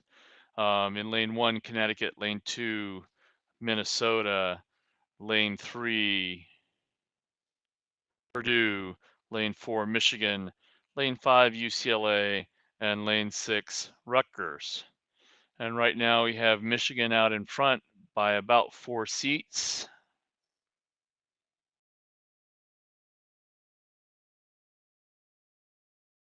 Rowing about 36, which is about their base speed. And it was UCLA and Purdue behind them. Again, this is a seeded event. There are 2 heats of it, but Michigan coming in as the number 1 seed in the event, and you're seeing the chevron that happens when you put the faster crews seated into the middle. But I tell you, it's here the top 2 go straight to the grand final again. So you got to race hard because you don't want to go back for the reps. And there is a heck of a race going between UCLA and Purdue, who won't have seen each other. And it's not like Michigan is just running away with it. In fact, UCLA is sort of moving back a little bit into them. So we'll see how this works. This Michigan crew quite young, a lot of sophomores in it. So still sort of figuring out how to bear down and race in some ways. UCLA, this very nicely uh, returning crew. They were once a varsity program and have some really good alumni support and are coming back and rebuilding a program nicely. And they and Purdue just going very, very hard. It's not like Michigan's running away from this at all. They're about coming, I would guess, into 500 to go or so. Still got a race. Michigan moving very nicely and in control. They've gotten about 2 more seats. And it's Purdue moving up on UCLA, Michigan at 37. They're having to push hard to do this. It's not like they're just being given a race here at all. These three are going after it. Michigan just a little bit more efficient than the other two crews right now. Although this Purdue crew is rowing very nicely and rhythmically, you can see nice and long, 36 and a half. Again, neither of those crews, Michigan or Purdue, looks like they're going quite that hard. The UCLA boat sort of getting up in front of Purdue there, but they look like they're having to work to do it. So this is going to be interesting. Is this going to pull them back into Michigan at all? I mean, Michigan is sort of sitting there and they got some big guys in the middle of that boat and they're just pushing and staying in front, but UCLA is going after them, also trying to really get ahead of Purdue. This is a great race. Once you get these programs that really sort of have some depth and some good training and some good athletes, the racing gets tight like this. It's so fun. And here goes Michigan. Coxon absolutely totally locked in that boat. UCLA about 2 seats up now on Purdue. And there goes Michigan across number 1, UCLA number 2, and Purdue just a seat back in lane in third is going to have to go into the reps, which is really sort of not fun to have to do. Michigan at 6:17, and then there is Minnesota coming across. Minnesota with a new head coach, um, really sort of coming back nicely into building up a program. So good to see them there as well. Rutgers and Connecticut coming across.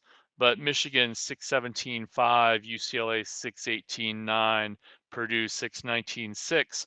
That's a pretty good set of times there for tightness, and it makes a lot more fun to watch as well.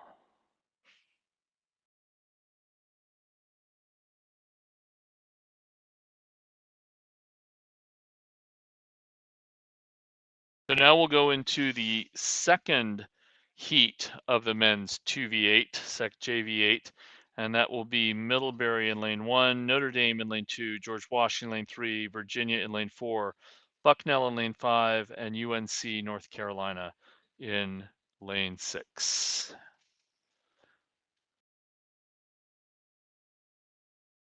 So in this heat, Virginia is seeded to be the top crew in it, and as they come off here, we are seeing Virginia just barely out in front, but with Bucknell up, actually maybe now moving out in front of them.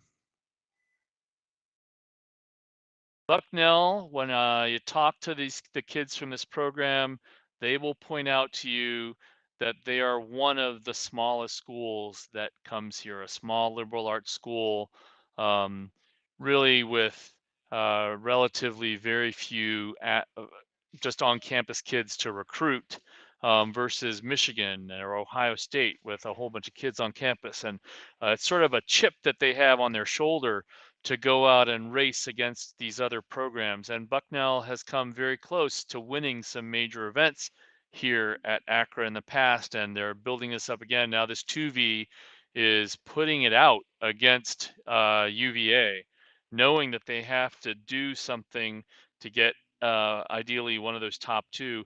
George Washington, seated above them and has beaten them earlier in the season.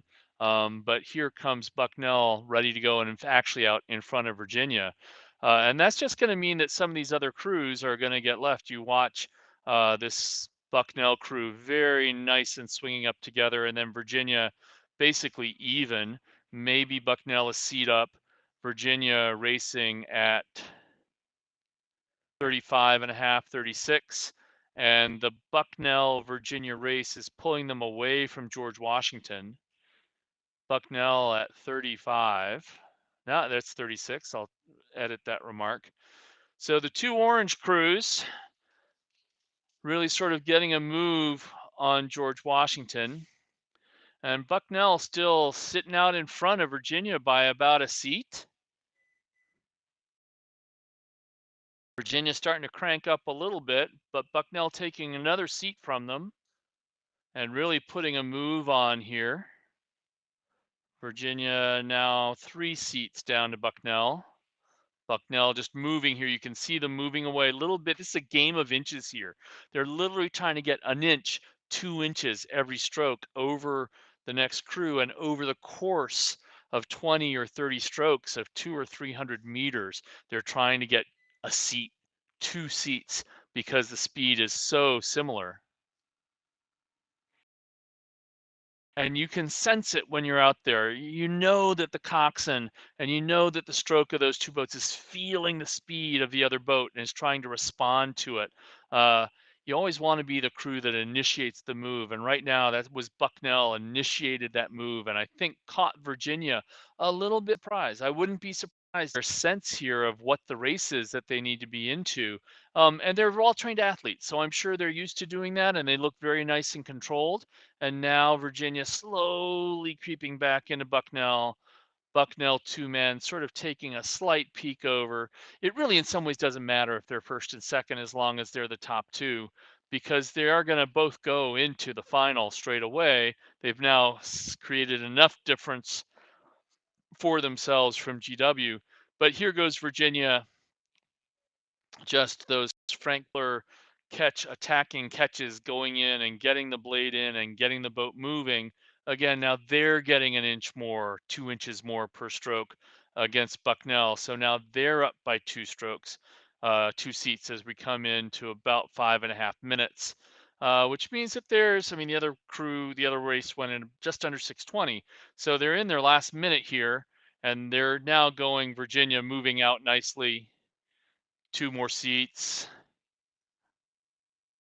putting a nice little push on. 37.5, definitely lifting and going hard.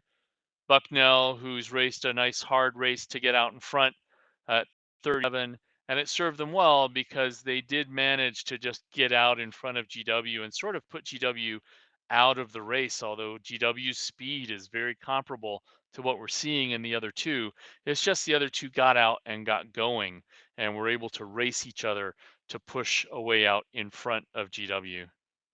Notre Dame coming in fourth, so that's Virginia in first, Bucknell in second. Those two go straight to the final. GW will have to come back and race again. Notre Dame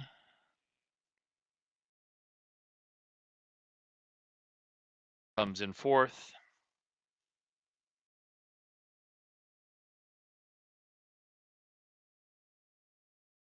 North Carolina, Middlebury. Times, so Virginia went a 6:18, and Michigan went 6:17.5. Purdue went 6:19, Bucknell went 6:19, UCLA went 6:18.9. It's gonna be a great race when this comes into a final. GW at 6:23.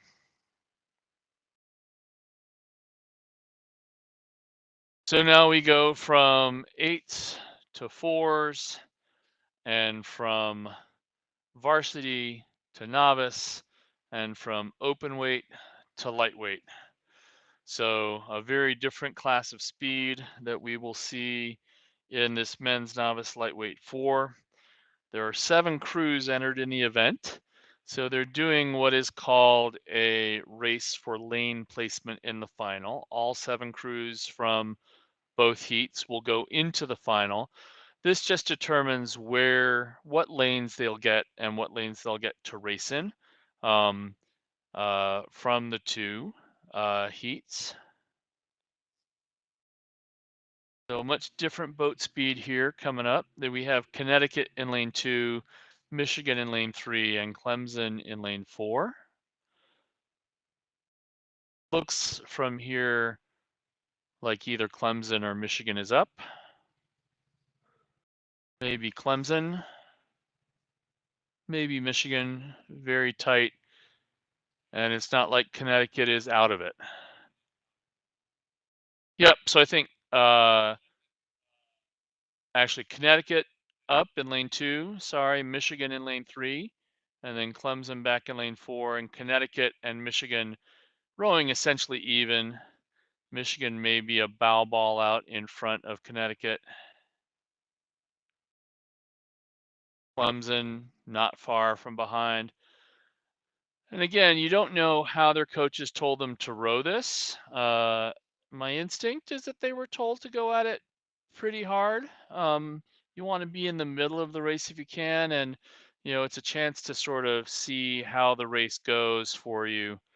But we'll see what we can see from ratings if that tells us anything. Michigan 35, little wobbly.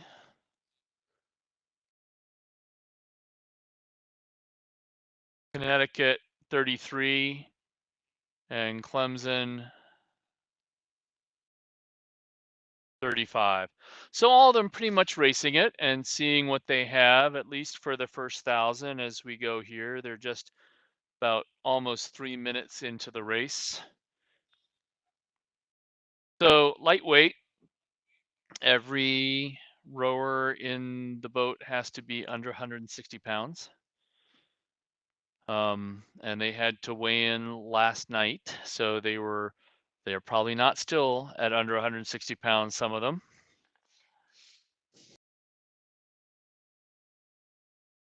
Lightweight rowing is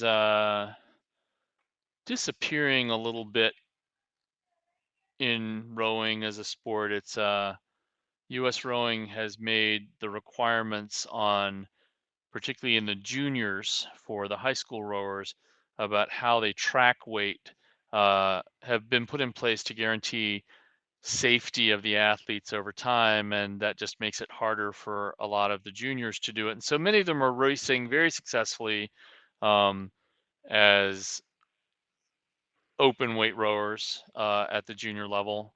At the college level, when growing is largely completed, a little bit more adult, fewer safety issues, but still in the varsity programs, a fair amount of monitoring of weight, weigh-ins at a regular basis, just to make sure that if people are having to cut weight, they're doing it in the proper way. And at the elite level now, I think we're down to one event going to be in the Olympics. There used to be more. So what used to be a much larger event in this novice lightweight 4 at ACRA even is down to 7 boats, and most of these teams are fielding boats in other races above this. So these are just the lightweightish guys that they have, as opposed to necessarily prioritizing lightweight rowing. So it creates a space for some people to have another race, but also is showing there's less demand now for the lightweight events than there used to be. So there are these 7 novice lightweight 4s in the regatta. Again, Michigan out in front nicely, Clemson and Connecticut. This is Connecticut here, trying to figure out what's on the bowman's head from over top. Clemson there, 34.5.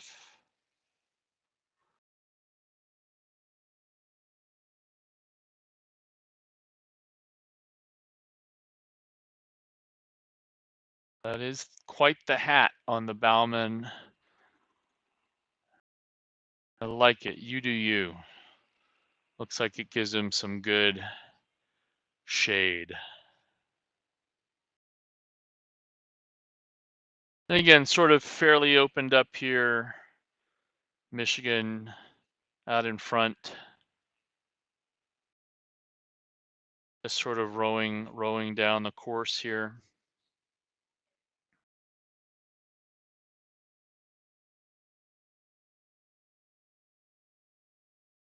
Oh, it's a bucket hat. Okay, that's fairly classic. Just from on top, I couldn't tell what kind of hat it is. Bucket hats have a great space in our sport.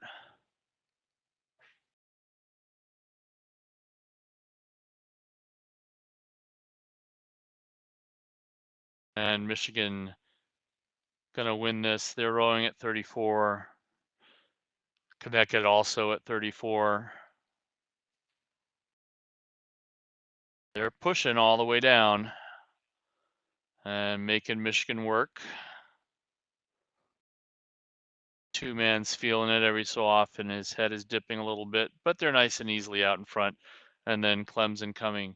Again, this is just a race for lanes, so you don't know how the coaches told them to do it, but they're all sitting up at about 34.5, which is a decent uh, rating for a lightweight 4, novice lightweight 4.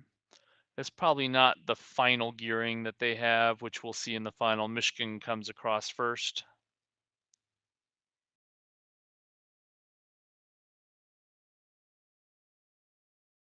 Followed by Connecticut, then Clemson.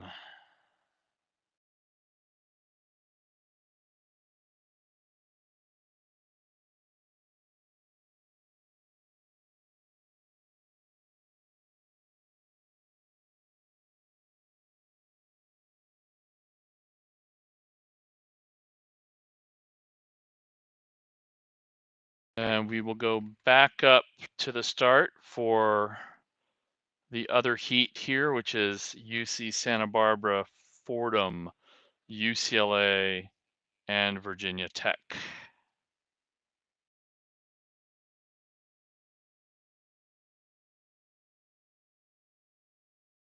And it looks like, oops, sorry, I was on the wrong line there. That would be Tennessee, URI, Purdue, and Middlebury. Second heat of the novice. I was reading the varsity lightweight 4 instead of the novice. So Tennessee, Rhode Island, Purdue, and Middlebury. Middlebury out in front here.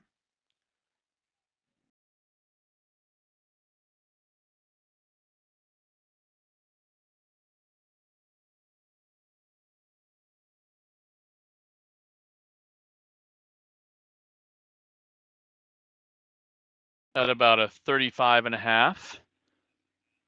And Purdue next to them.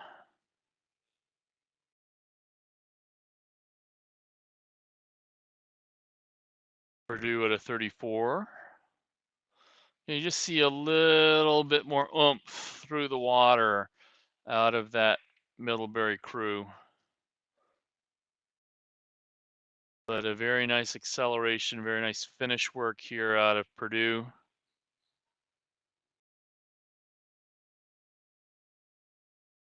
Just Middlebury again with the cow blades. A beat or so higher, beat and a half higher than Purdue. So that's over the course of, you go more than a boat length. So they get an extra boat length per minute with a beat if their acceleration is the same. You might get less push, less run also though with being a beat higher. So, but still a pretty good indication. Ideally, if you're racing a crew right next to you and you're matching speed, you want to be rowing fewer strokes per minute than they are, because that means you're just being more efficient and you have another gear to go find. But this Middlebury crew going out very nicely, 34, holding it really well. Purdue, and then Rhode Island pushing up as well. Again, this is for lane placement in the final. So it's not critical, but it is nice to sort of try and get a read on your opponents, see, you know, what you think you have. You know, if Middlebury goes across here and Michigan went across here, they'll both come in thinking, "Oh, we can win this. We can win this," when we come in. But you don't know how Purdue approached this race, and if they actually wanted to hold on and sort of make sure that they got what they could get.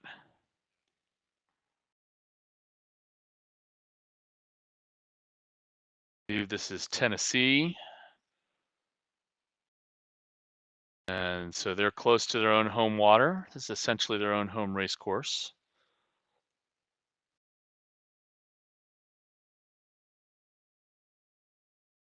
But I think they train right down near campus.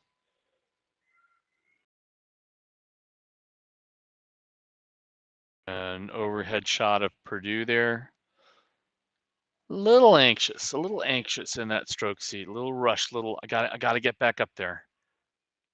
You can just see it in his legs. Swinging up a little hard.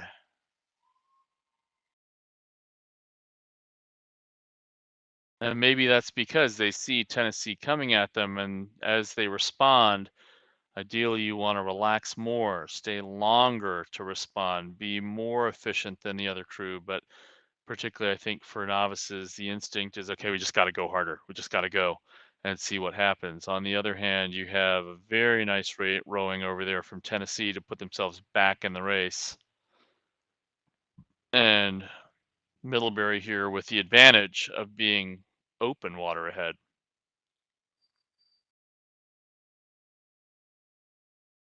Yeah, so Tennessee is pushing up here. This is going to be a fun little race. So you think you're just out to find what lane you're going to be in, and then you think you're up in front, and then the other crew says, "Nah, let's see what we can do about this," and the coxswain gets them going. And Tennessee is now moving through, just barely. So Purdue didn't absorb that very well. And now Tennessee is just moving through them. Very nice. You can also just see the difference in the rhythm between the two boats. Purdue's answer to Tennessee moving is to try and sort of muscle through harder, and Tennessee's reaction here is just to relax a little bit, get the blade in and push, and it's more efficient rowing. And so they're closing in actually a little bit here on Rhode Island.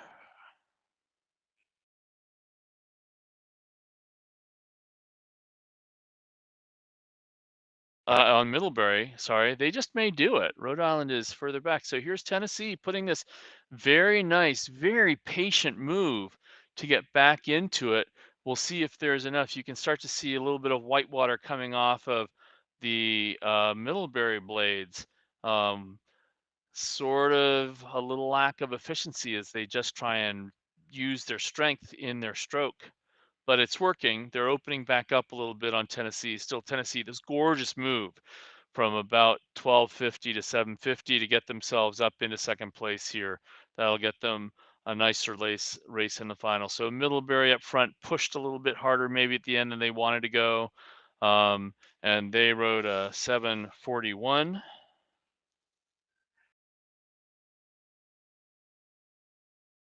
Followed by Tennessee, 743. And Purdue, 746.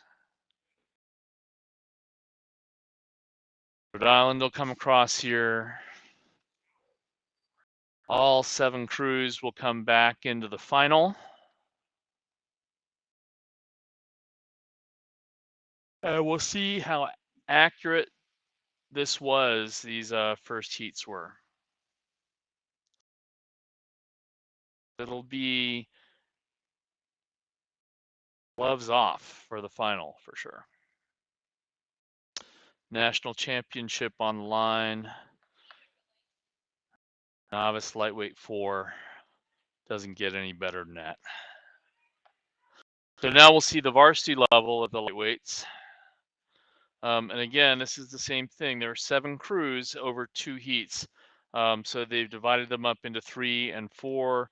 And this is University of California in lane 2, Western Washington in lane 3, and Texas in lane 4. And right now we have Western Washington out in front with Texas a couple of seats in front of Cal.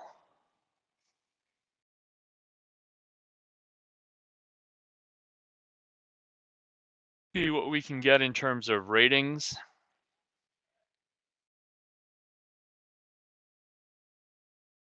About 35 for Western Washington. See a bucket in their boat. That means their bow and stroke are both on port, and 2 and 3 are on starboard. For those of you who are physics nuts, that puts the center of torque on both sides opposite each other. So theoretically, the boat would go straighter down the river. But most coaches put in a bucket to deal with where they want what body in the boat in the lineup. They have a guy that they want to have stroke, they have someone they want to have in the bow, or they have 2 people who just hook up better. In the lightweight boats, it's usually not an issue of big guys and small guys so much. In some of the open weight boats, heavyweight boats, it is. You want to get your lighter guy into the bow from among here. But it just makes the boat row very nicely, and you can see that coming up.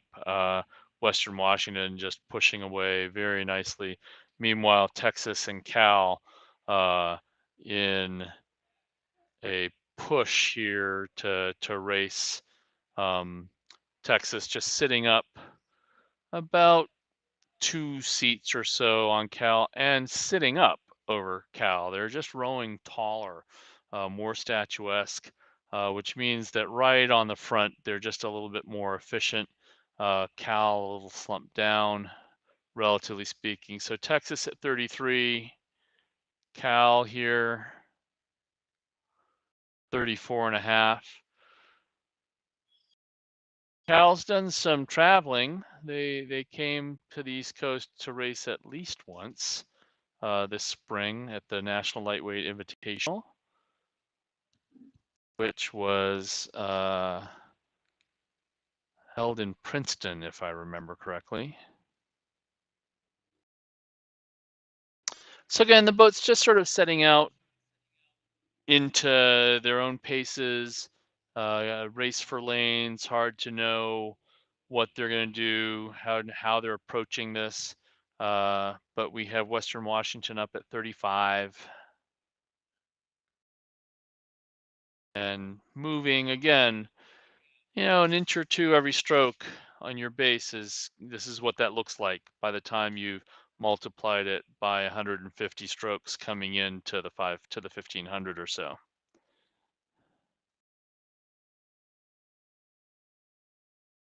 So it's power, but also efficiency. The thing about lightweight rowing is they all weigh the same, so the displacement on the boats is very even. So what you do see here is very much a power and efficiency contest. It's quite possible for heavyweight crews just to have some guys in there who are just bigger than everybody else. UVA has pretty big guy in their boat, very fast erg. So it's just an advantage in the 8, in their Varsity 8. And taller does help. You get better leverage.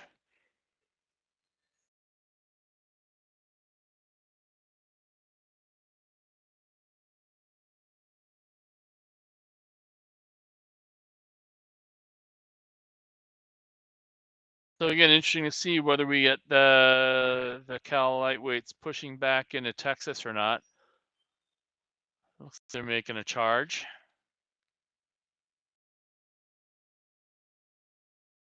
And how Texas will respond, a whole other set of questions. Yep, Cal pushing back a little bit into Texas, so this will at least be fun to watch as they're coming into the 500, but Texas staying long. Very nice getting up into the catch with their blades, only rowing at about 32. Gorgeous flat water, as we can see. And Western Washington crosses the line first, so we'll get them one of the center lanes in the final, followed by Texas, a little bit of open water on Cal.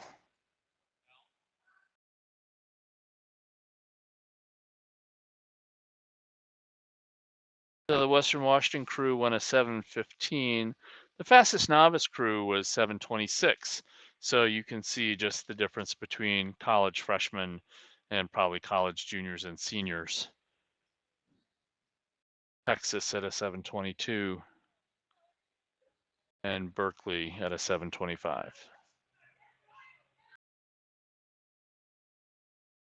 Cal, they're supposed to be Cal. So now we get the second heat of the men's lightweight varsity 4. Lane 2, UC Santa Barbara. Lane 3, Fordham. Lane 4, UCLA. And lane 5, Virginia Tech.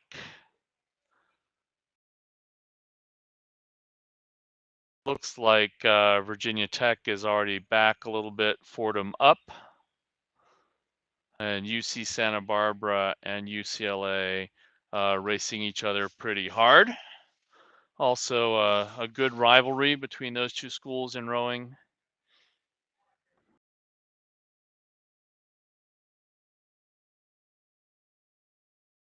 So Fordham out front,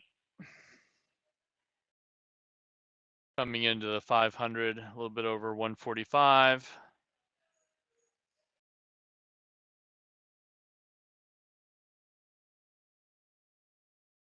Get your rating now. About 34.5. UCSB now moving out on UCLA.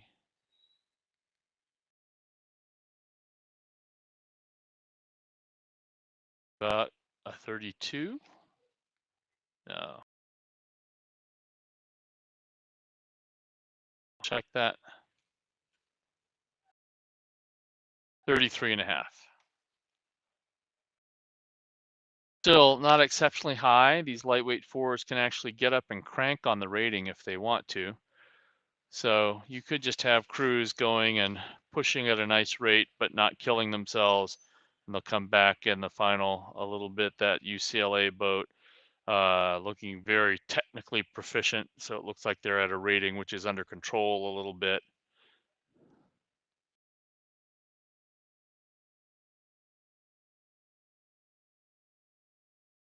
Fordham, New York City.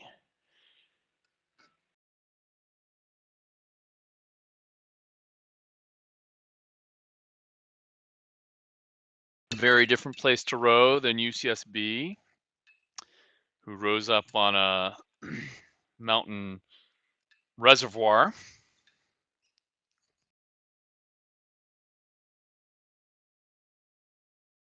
No traffic, no tugboat traffic coming at them. Fordham moving out really quite nicely here. Get another rating on them now.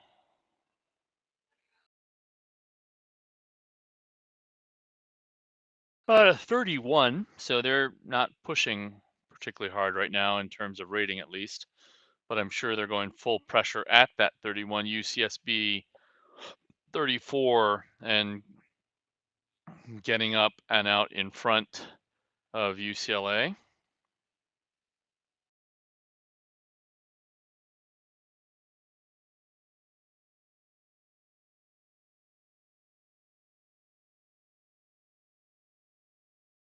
Not quite as matched up as they might be on the drive. Oh, that's getting a little better. 2 was sort of out of rhythm a little bit, but now that he's popped up, you can see the boat rowing a little bit more smoothly.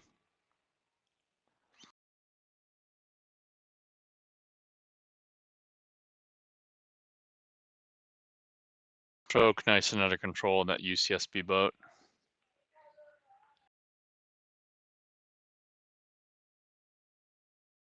And then let's check UCLA, also 33. But no one here emptying the tank at all. They're just trying to make sure that they go where they need to be. Virginia Tech, we haven't seen shot up for a while.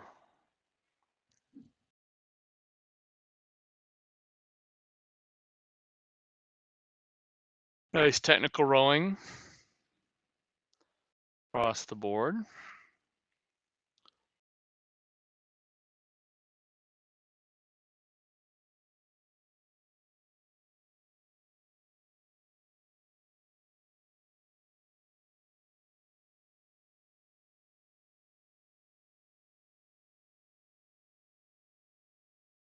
Hang in that boat, hang at the beginning when they put the blade in, and they just are leveraging their body as they push the legs. We call that hang.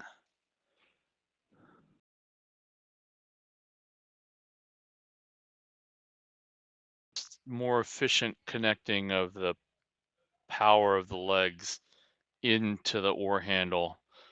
The blade is locked in the water, so you're essentially creating a big lever and leveraging past the point where the blade sticks in the water. The blade stays in the same point. It can slip a little bit, but the boat is being pushed past a point. As you row and as you watch this where we're moving, it sort of looks like I don't know, like the blade is moving through the water, but really what you're doing is pushing the boat past the point that the blade is locked in the water. So you want to get up and suspend your weight. So very much looks here like Santa Barbara and UCLA have just settled into a pace to get down and finish their row out. Hopefully they addressed the points that their coaches wanted them to address, and they'll all come back for a final.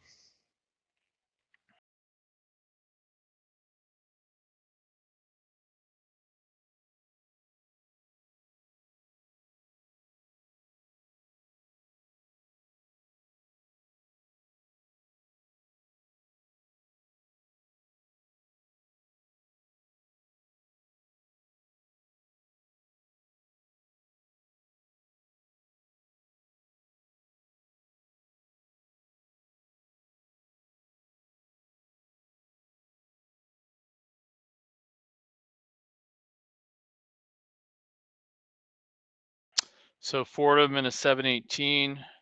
Western Washington went the last race in 7:15. That should be a nice finish. And Virginia Tech coming down the course.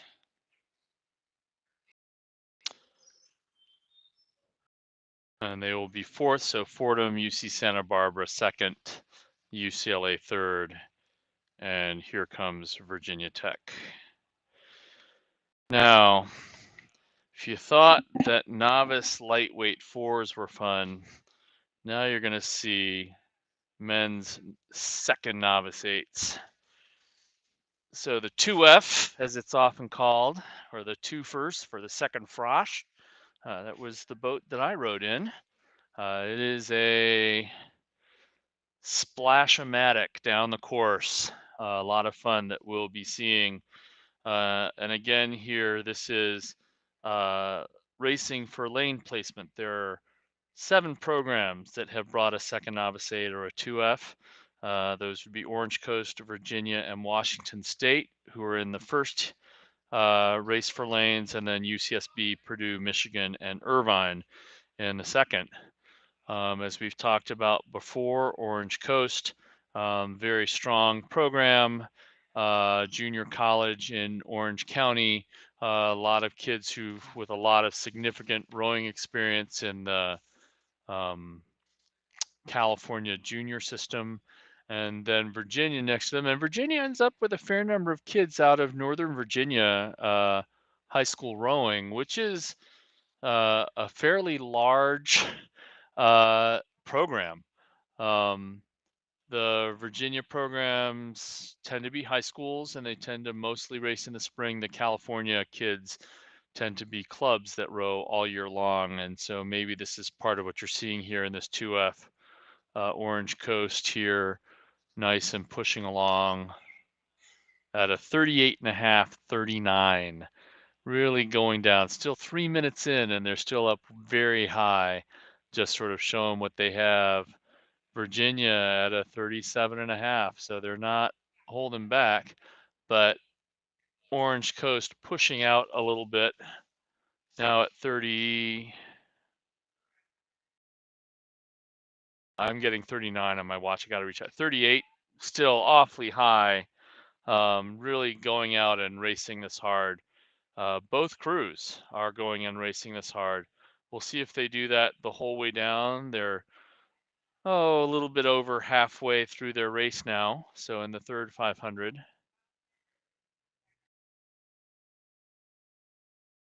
Virginia now at 36. And gorgeous overhead shot here.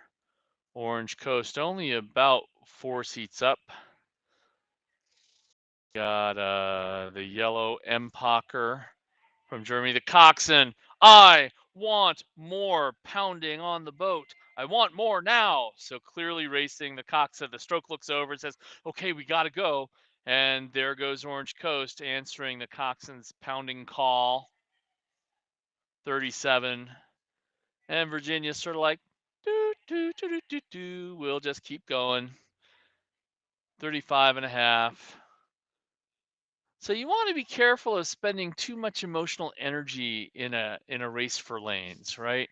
You want to hold that in for the final. So in some ways, if Virginia can just keep their cool while the Orange Coast coxswain keeps banging a hole in the side, in the gunnel of the boat, it may serve them well in the long run because they're showing that they can match speed, right?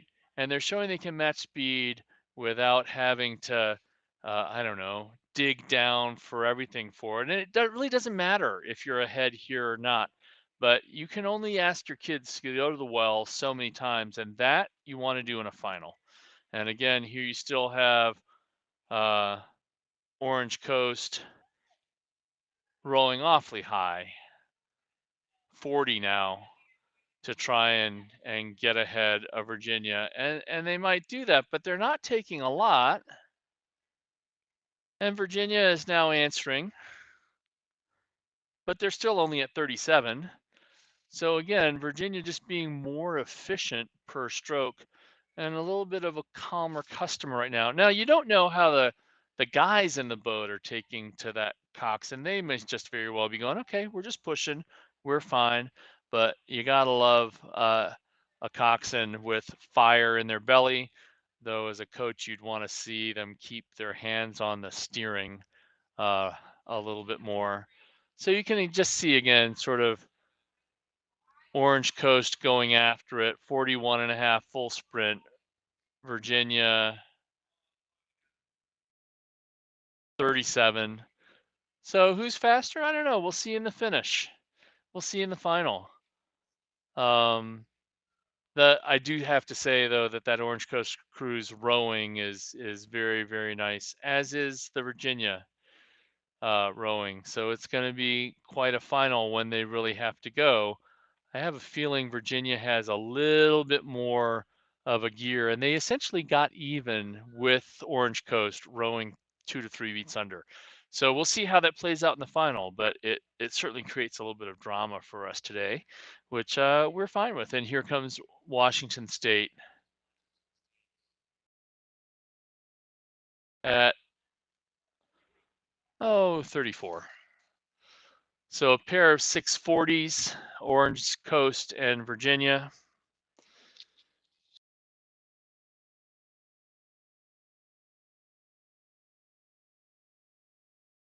And in the next one, we'll see UC Santa Barbara, Purdue, Michigan, and UC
Sorry, my sound went out there a little bit, but here I am back up. So here we have Michigan taking a length lead on Purdue.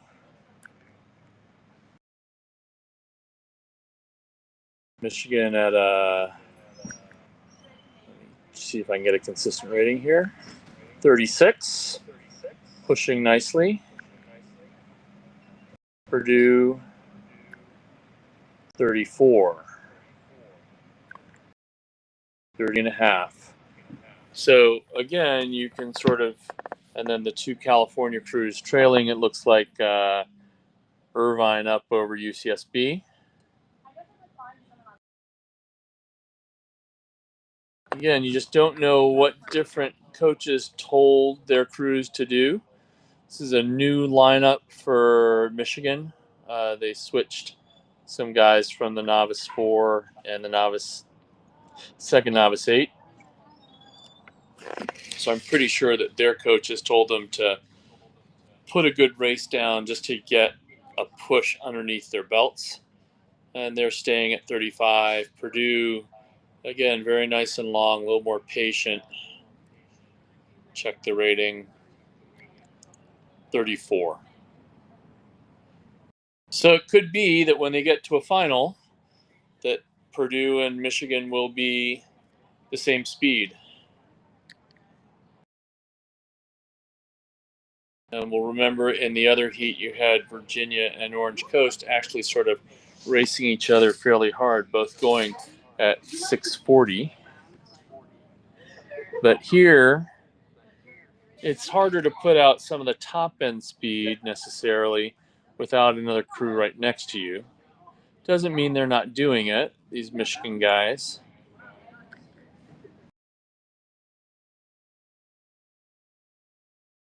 They are in a boat called the Daughters of 98. That is the class of 98, which was a very successful class for Michigan, and they all had daughters, no sons. So the boat is called the Daughters. And now Michigan has lengthened out to a 33.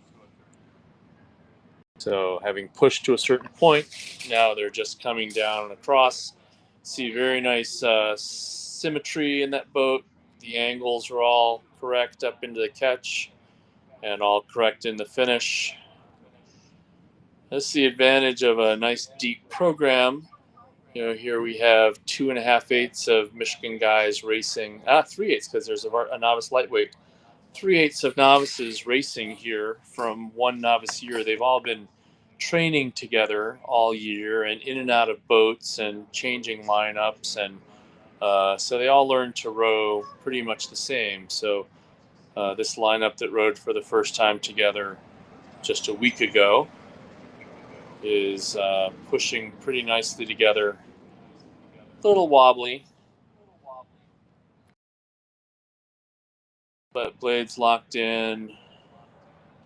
And again, I think, though, that the Michigan crew went down with a little bit more emphasis on some speed than the Purdue crew, which seemed comfortable to just let Michigan go, and then they'll come and see what they have in the final. So 34 and a half here for Michigan.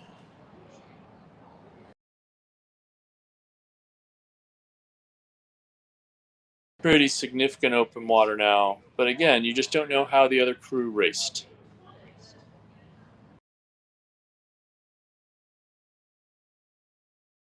So Michigan across first. It'll be Purdue in second.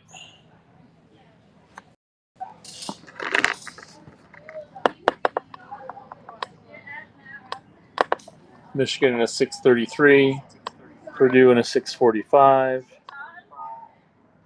Orange Coast and Virginia both went 6:40 in the other crew, in the other race.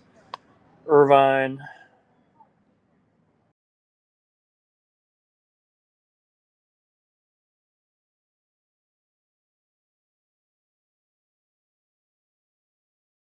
And then UCSB will come across.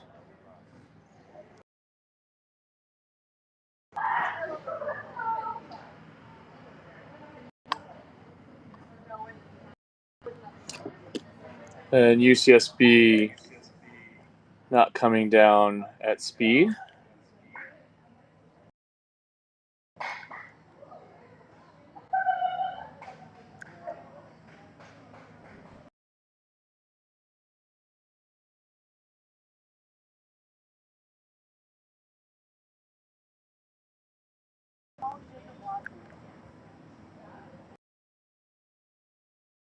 And we'll see what that looks like in the final.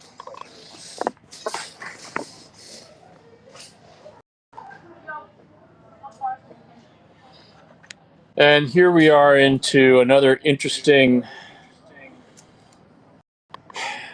demonstration of the depth of some of the larger programs that are here. This is the men's third Varsity 8. There are 5 of them entered. This is Purdue, Michigan, and North Carolina racing for lane placement in the final, and then we'll have GW and Bucknell in the other heat. They separate them out so that there's a little bit of mystery left before they go into the final. Michigan out in front here.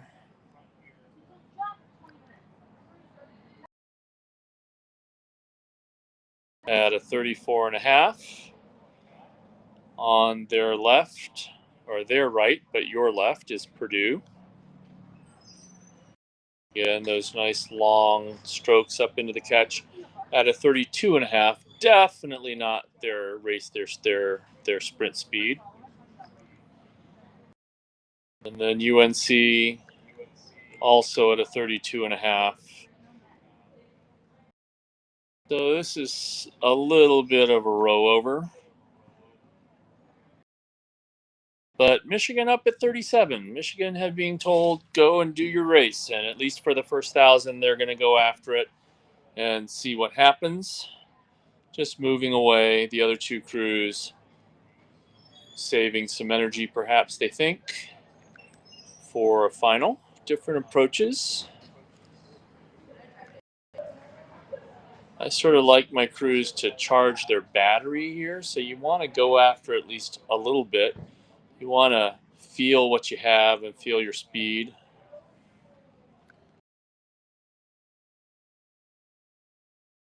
Purdue now up to about a 33.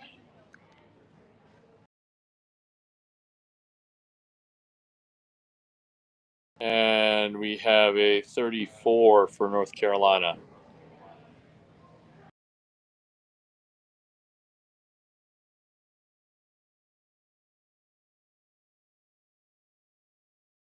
So 1 crew going out, seeing their pace. The other 2 just pushing down.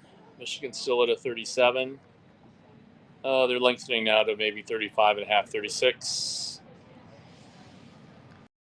As they come through the 1,000 meters. About 3:10.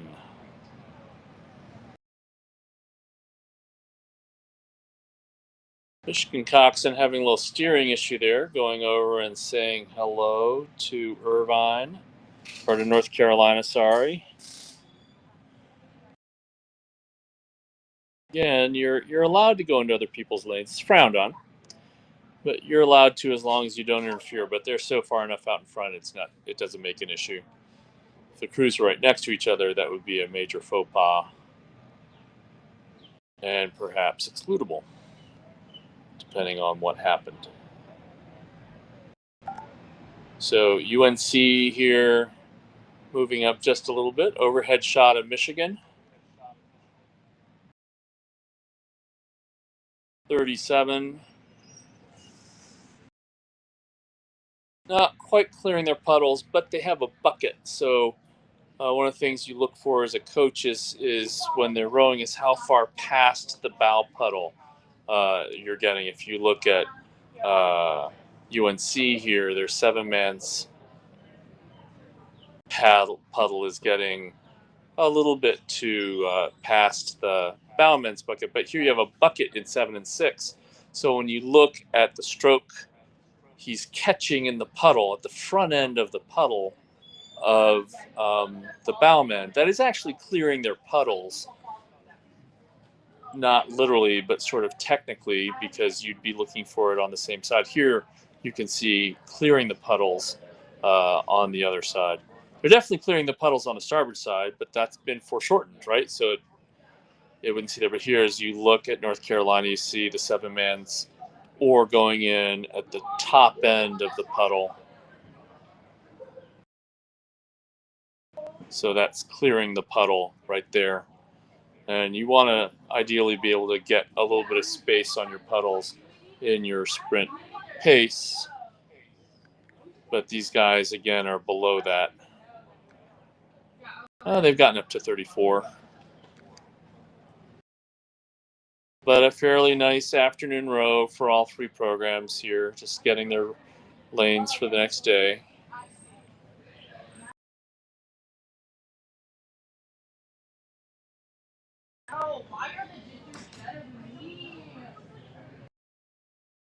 Michigan at 37, 38. So they've been hitting their race plan and making sure that they're hitting the entire rating structure all the way down.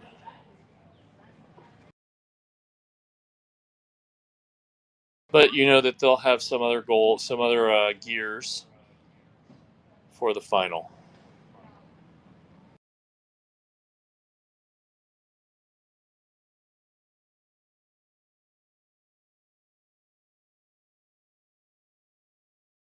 So Michigan coming down at 6:25 or so.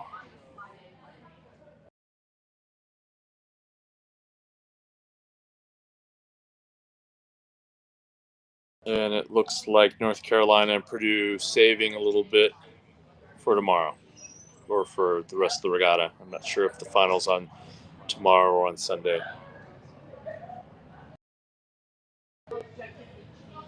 North Carolina across second. Purdue across third.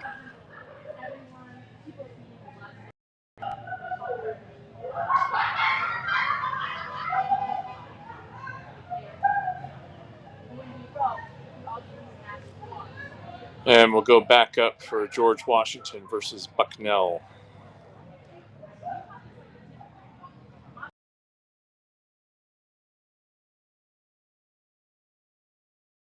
So a dual race between the two programs. They've raced each other at the GW Invite in Washington, D.C. On Easter weekend. And they get to see each other again.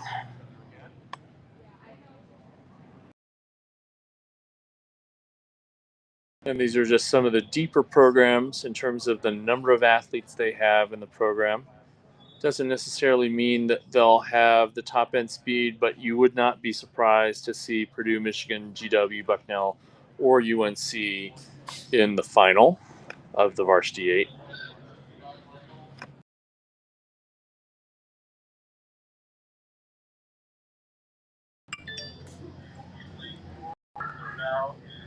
So again, we'll sort of see how this is going.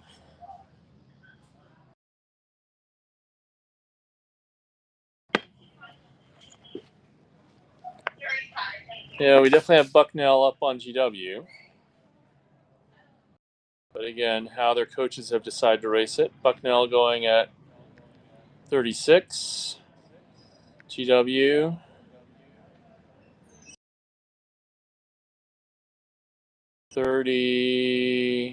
Oh, sorry, that's Bucknell again.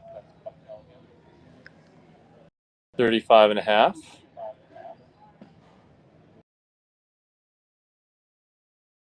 Nice angles on both ends.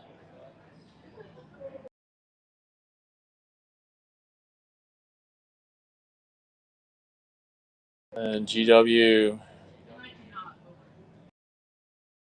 34 and a half. See, Bucknell blade work a little bit more precise. All 8 blades are at the same height pretty much. GW a little bit of one blade higher, one blade lower. This Bucknell crew going after it nicely.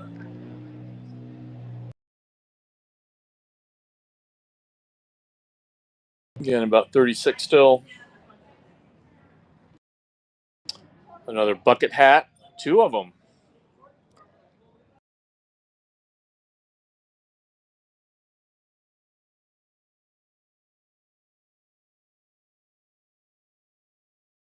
Body's nice and under control. They're sort of quiet, not throwing their weight around, just coming up on the foot stretcher, putting the blade in and hanging on it, which is great, particularly for a third varsity. You start to, one of the things that sometimes gets guys in the 3V is technical issues, right? So can they row, or can they may be strong, but maybe not quite in control of what their bodies are doing, or maybe they row really well, but they don't have the erg to back up their speed. So you just sort of got to wait and see what's going to happen with a 3V. And they can have very, very different characteristics depending on sort of, is it your seniors who've been racing hard but aren't quite the athletes, combined with your freshman who sort of, is the last guy out of the freshman 8, so he's in the 3V, or you can have a very sort of different situation. And in a competitive program, you also have guys from the 3V who've been up in the 2V and now they're back in the 3V. And in the 2V, you have some guys who've been in the 3V and the guys who've been in the 1V, and they're both in the 2V for right now, checking in for the day and sort of rowing the way that they can. But again, neither program here, they're both rowing down the course nicely, but neither of them expending a huge amount of emotional capital. It looks like just sort of in control, good strong push down the row, down the water.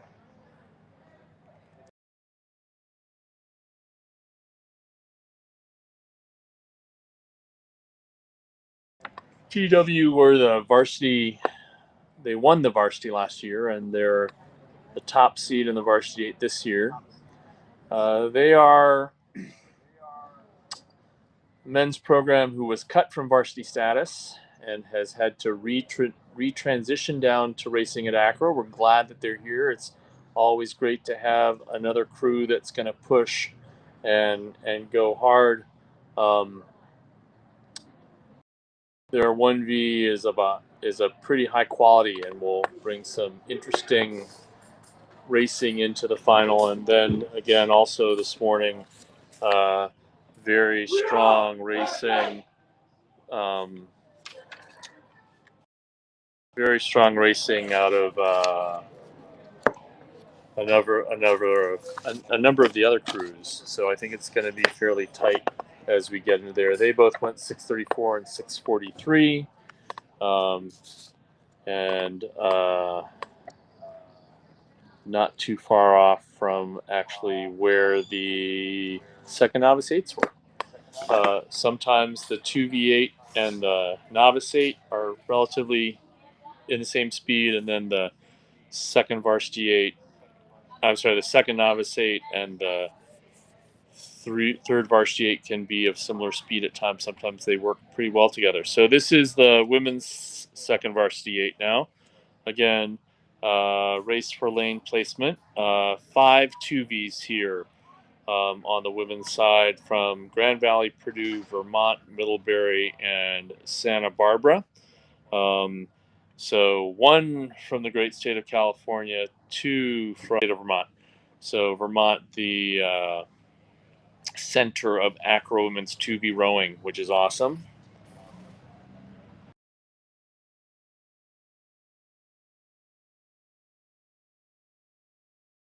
And so again here, they're just racing for their lane placement in the final.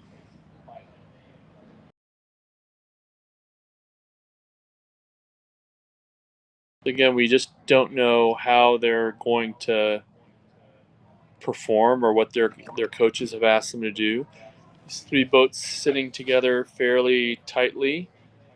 Coming into the 500, the 500 would be that yellow buoy that you see on your right. So they're about 75, 80 meters from it right now. And we have Grand Valley up, it seems.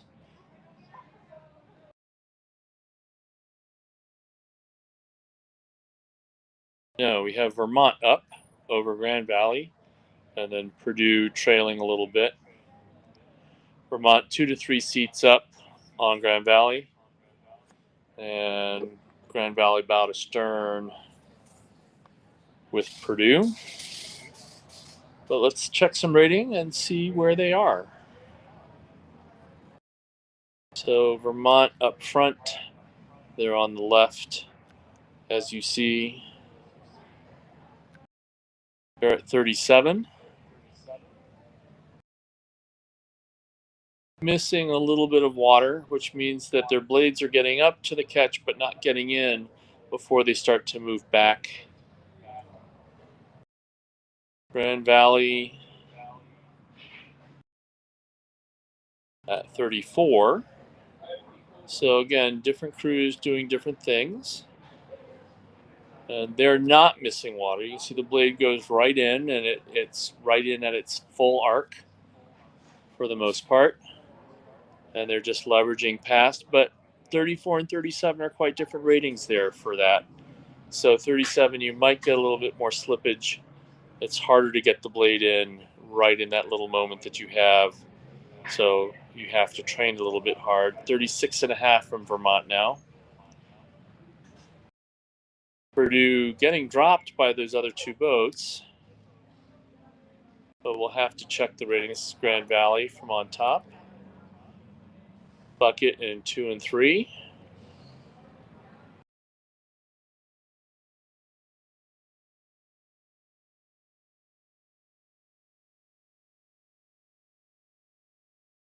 And Vermont 35 and a half.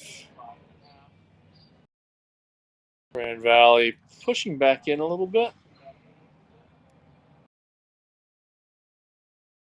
So you can see the catches here are not completely precise about the placement of the oar.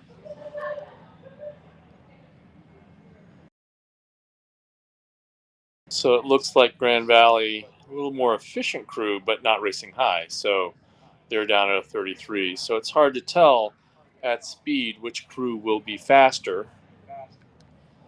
But Vermont is UVM is going to run away with the center placement on the lanes. That's looking better now. That's looking better now. Their port side is getting in together. Maybe the coxswain saw it and said, "Come on, women, let's get this together." Yeah, now it's a little bit more precise there out of the Vermont boat. Always good to see. Let's see, Purdue, 32 and a half.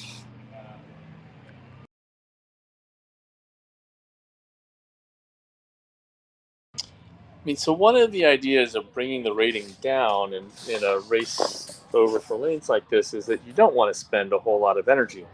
But ideally, if you do it right, you still do it full pressure.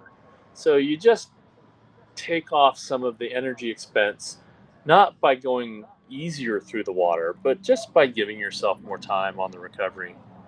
Um, and you always want to do everything in this last race. Everything is at pressure. You just control it with rating if you want to lengthen out. Uh, so sometimes a crew isn't quite sure what they should do, even though I'm sure their coaches have prepared them for it. But some people come off, some rowers might come off the power a little bit, and then the boat just starts to feel heavy, and then everyone's like, "What's going on? Oh, well, we don't really have to go today, so we're going to put it together for the next time." So these races for lanes, if you don't attack them in some form, they actually can sometimes just play into the confidence game of the crew. And, as the crew, so there we're seeing Grand Valley's come back up and Vermont has tightened up their rowing.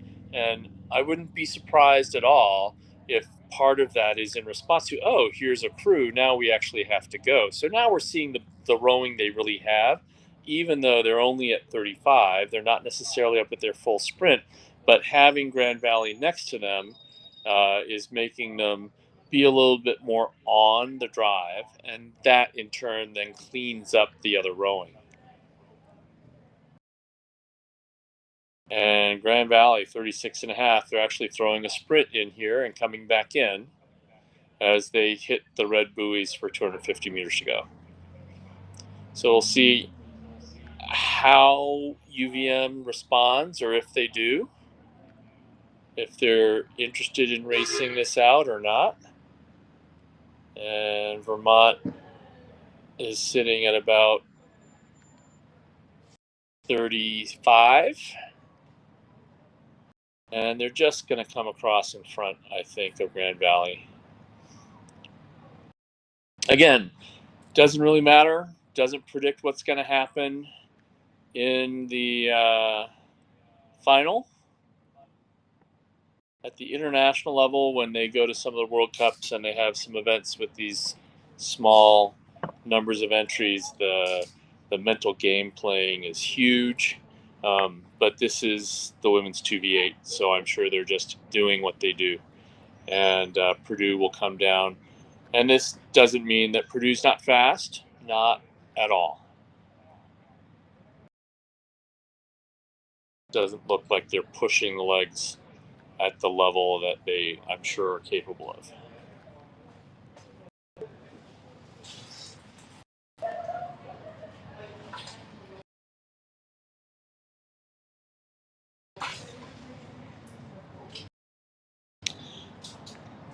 So we will have our last heat or race for placement of the day, and that is going to be Middlebury and UC Santa Barbara in the women's 2v8.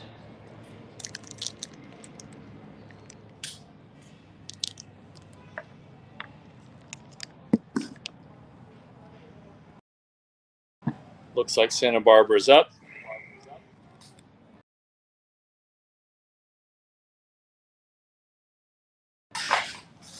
Oh, very nice high shot from above. You can see the valleys that make up the Tennessee Valley Authority.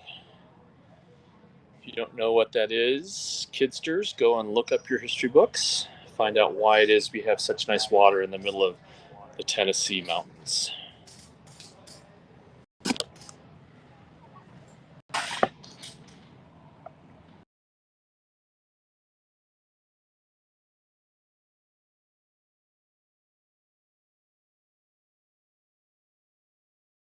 So again, Middlebury and UCSB, Middlebury with their nice cow print oars. Looks as if they've gone up on the Gauchos from UCSB. So this is another case here. Gauchos are cowboys, cowgirls, cow people. And we have Middlebury with their cow print oars. So another case of cow people chasing cows in the hills of Tennessee.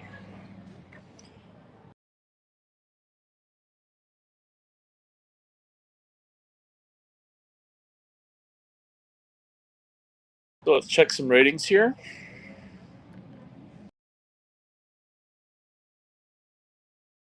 Middlebury, about a length up on UCSB, 32.5.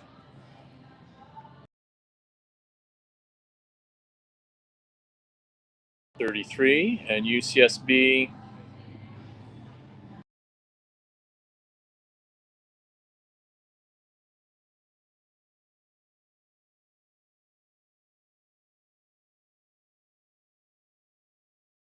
see if I can get a good rating here. 33 also. So again, neither crew here running at its highest level.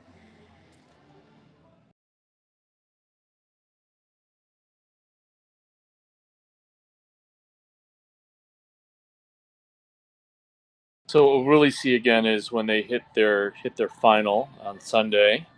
All 5 of those crews will line up, and we'll see the real race.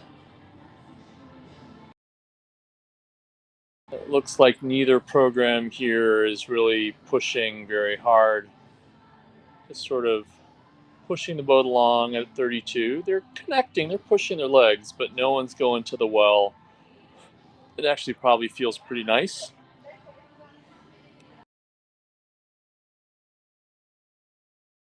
chance to work a little bit on some matching or very nice precise rowing out of the UCSB boat actually.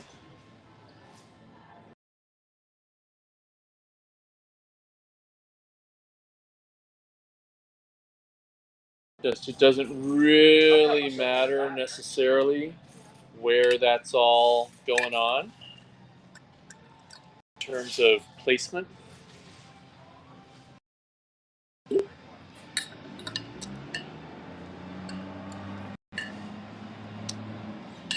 Middlebury just now moving away a little bit. UCSB rowing very nicely technically. See all the shoulders swinging there in the UCSB boat. Right together. A little bit more individual boat swing, body swing, some in the Middlebury boat. And that could be creating those steering issues for the Middlebury coxswain. If I know a lot of rowers think that it's actually the coxswain's job to take them straight down the middle of the lane, and to a certain extent it is, who can go straight. But usually, what the coxswain is doing is having to react and reflect to mismatches in the drive, mismatches in the power application from the rowers, because the coxswain should be able, if the boat's rowing really well, to take barely steer at all. You see a little bit of UCSB coxswain steering into Middlebury a little bit, looking like they're closing a little bit. They may have been told by their coach to go down and then throw a sprint to practice the sprint. So you never know what's going to happen out here in these race for lanes. But you can see a little bit in that Middlebury boat. The blade's not quite getting in together, and so that makes it hard for the coxswain to keep the boat straight. And it really actually is the rower's job uh, to keep the boat going flat and straight and feeling where they're going. But that's a more advanced skill, perhaps, to be able to feel that the boat is going straight, not getting pulled a little bit, and then doing it consistently every stroke down 2,000 meters more at race pace. And then if they're actually slightly off race pace, then it's actually harder because at race pace they know full out. They've practiced it. It's all together. And when you're slightly off of it, it feels, well, a little off, actually. And so they don't quite match up. So here's heat 2 of the women's 2v8, Middlebury and UCSB, but I have a sneaking suspicion that is not UCSB's actual speed. And we will see that when they come back to the finish. So that was a 7:45 for Middlebury.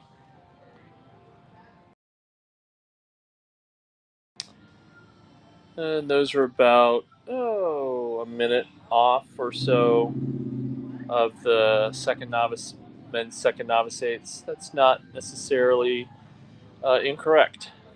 So here we have men's novice fours for the repechage. So the men's novice four had a time trial this morning. And in the time trial, the top 8 crews got to go straight to the semifinals. And the other 23 crews are coming back into these repechage. So the winner there are 4 repechage here, and the winner of each gets to go to the AB semifinal. Numbers 2 and 4 go to the CD semifinal, and number 5 go to the E final. So these repechage are often some really crazy good racing, because one crew out of these 5 gets to move up into the top level. And they've all raced hard. They've all raced this morning, but they raced a time trial. So they didn't have crews next to them, and it's hard to sort of see where there's going. So we have Rice in lane 2, Oregon in lane 3, Georgia Tech in lane 4, UC Santa Barbara in lane 5, and UC Davis in lane 6. And they were just waiting for Santa Barbara to get their point there, and as soon as they had the point, off went the start.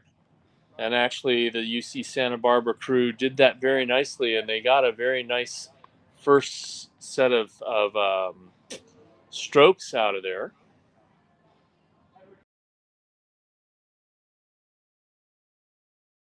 So right now we have Georgia Tech in the lead, early in going, and Oregon has moved back up.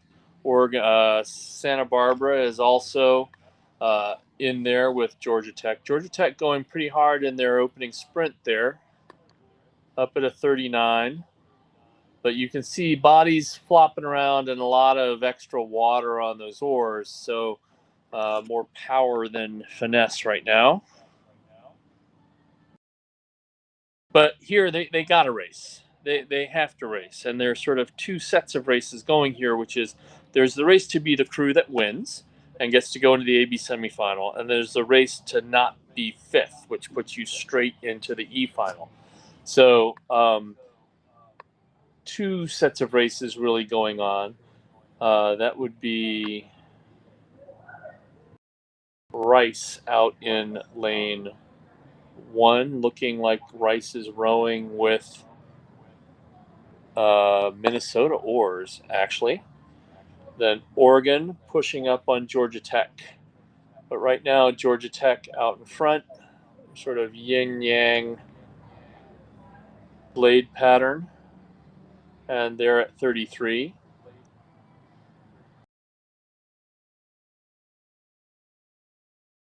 So these boats have been sorted out from the time trial this morning. So this means Georgia Tech was someplace between 9th and 12th, and if they're in the first heat, they probably were 9th. So they're the first crew that missed going out. So you would expect to see the crews in the middle, and then they're circle seated inside their heat. So you would expect to see the faster crew in the middle, and that's exactly what we're seeing. It's not a foregone conclusion, of course, but that is showing the speed that they had this morning, and Georgia Tech just establishing their place and their position out early.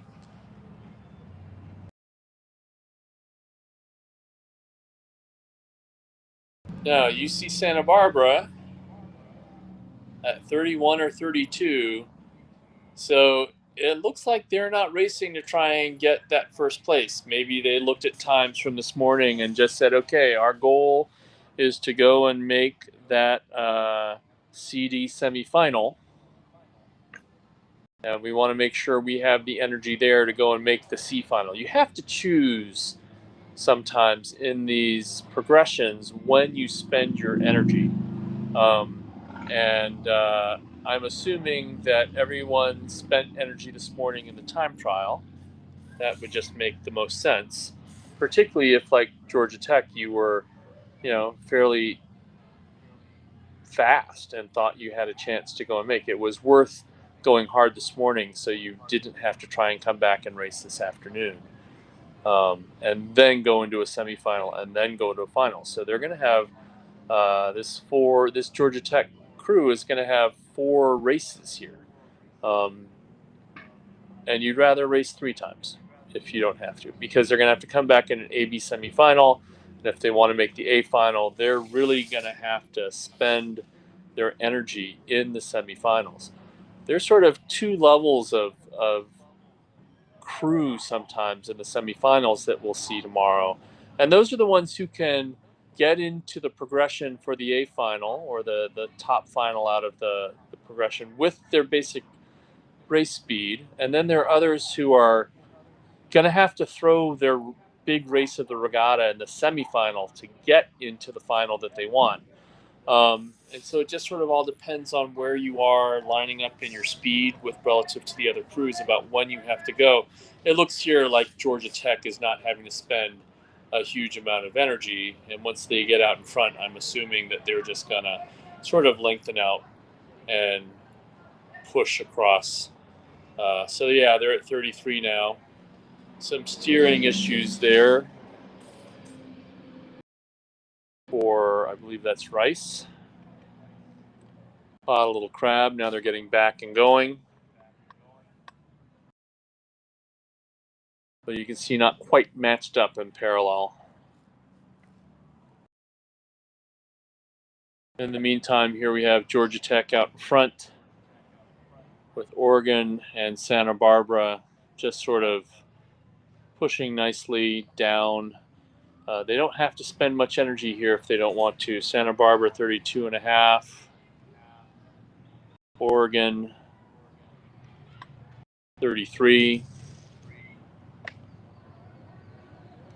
Georgia Tech out in front nicely 31 though. So they've all just lengthened and they're just pushing to get the positioning that they needed to.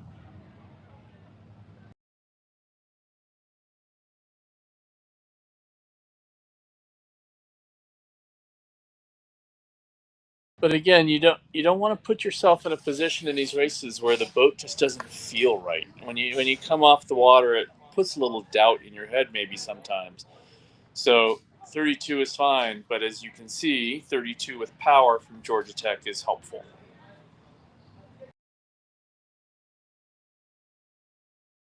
So the question right now is really whether it's going to be Rice or UC Davis who ends up um, at the back.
Sorry, I'm having some technical difficulties here. I'm at the race course, but I'm actually calling by watching the video.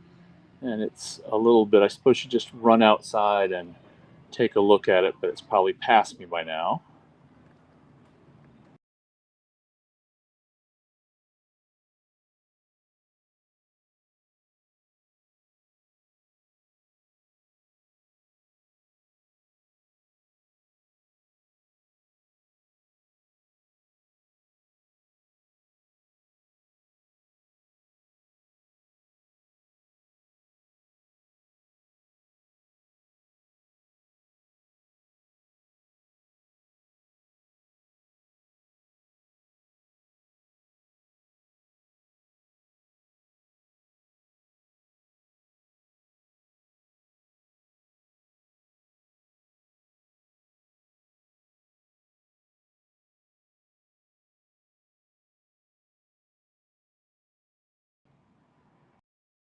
And here we are, I'm back, I can see, which is great.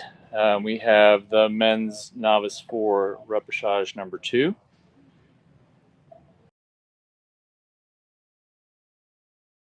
And that's going to be Wichita State in lane 2, Oklahoma State in lane 3, Bucknell in lane 4, Arizona State in lane 5, and William & Mary in lane 6.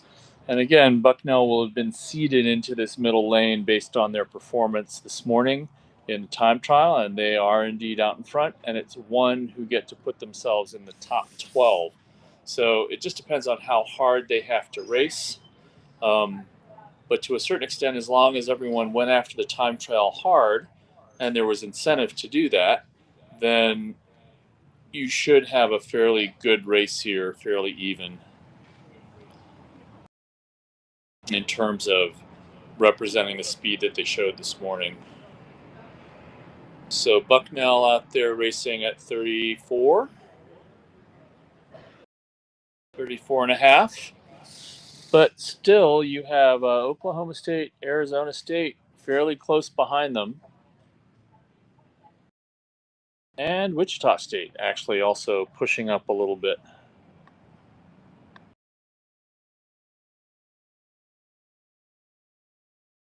Wichita State making a nice little move there. The question is, will they have enough to get up onto Bucknell? And now that we see from over top, probably not. Bucknell has gotten themselves into a very nice space, pushing 34. And then you have Wichita State, Oklahoma State, and Arizona State just sort of matching. William and Mary a little bit further back, and that will probably put them straight into that E final. E final being the 5th level final. This is how big an event this is, which is pretty cool that there are this many boats.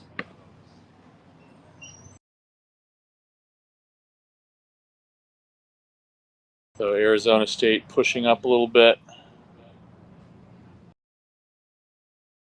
going at 36.5.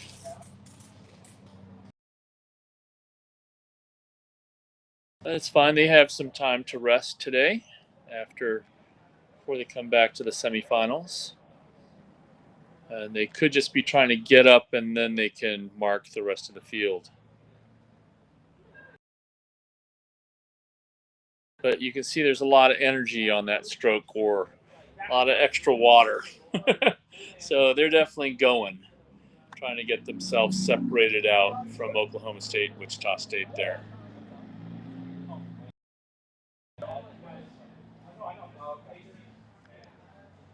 It's 39. That's actually quite high for a novice 4 here, even in a final.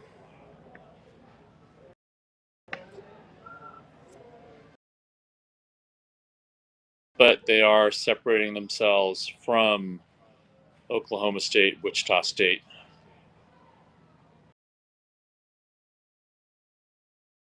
Now, the advantage, again, of being second here is that when they go into the semifinal, the CD semifinal, they'll only have one other second place boat from the other heats. So that makes it easier for them, perhaps, to get up. So there's some, you want to be second if you can be, and not be third. There's an advantage to that. But the problem with popping up to 39 for a while, and here they are still at 40, is it's actually hard to sustain. And you can see Oklahoma State moving back a little bit. Meanwhile, out in front, Bucknell rowing a very nice, controlled 31. And you can see Oklahoma State there at about 33, while Arizona State is going much higher, 38. So there's 5 beats difference there. So if they wanted to, I'm wondering if Oklahoma State could just pick up their rating and decide to get through them. Again, it doesn't really make a huge difference, just gives them a little bit better placement maybe in that. But they also look content just to sort of press and be long. And then when they get to the semifinal, the CD semifinal, and they race at 36 and 37 instead of 33, then they might actually be in a better position than Arizona State right now.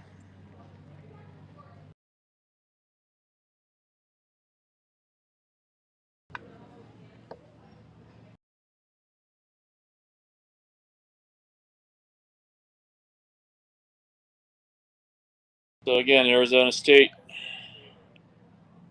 pushing pretty hard here. 40 strokes per minute. And you can actually see Oklahoma State starting to move up into them. They were about astern, and now they're up at 36 and are moving in. We'll see if they get to the line. As Bucknell across relatively easily into the AB semifinal. Arizona State will be second, but Oklahoma State has closed half a boat length there just by going up to a more racing pace as they approach the line. Shockers, Wichita State, coming across the line nice and gently, but ahead of William & Mary. William & Mary will go to the E final.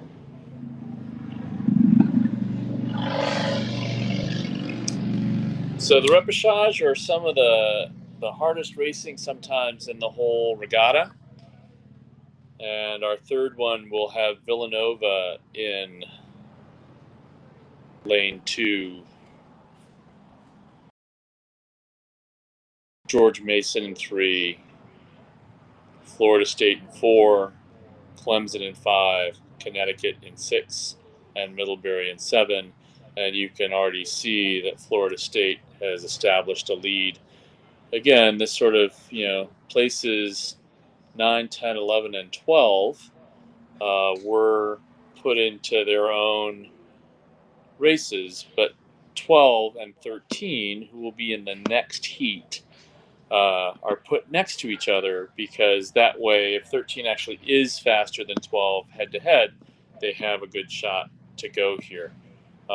But this should be number 11. I'm willing to bet if I went back and checked that Florida State would have been number 11.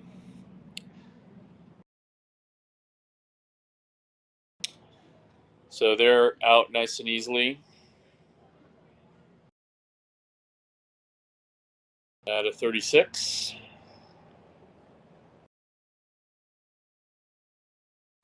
So one of the things that's not great about time trials is the first basis of an event is that you sort of have to row down the water by yourself. You don't really get to line up. But one of the reasons here that ACRA then uses that to sort into, they take the top 8 out, so the top 8 have an advantage. You have an advantage to go fast because you're in the time trial, because if you're in the top 8, you don't have to row in the afternoon. But then you come back and you have these races here, which again sort of fish out the real speed.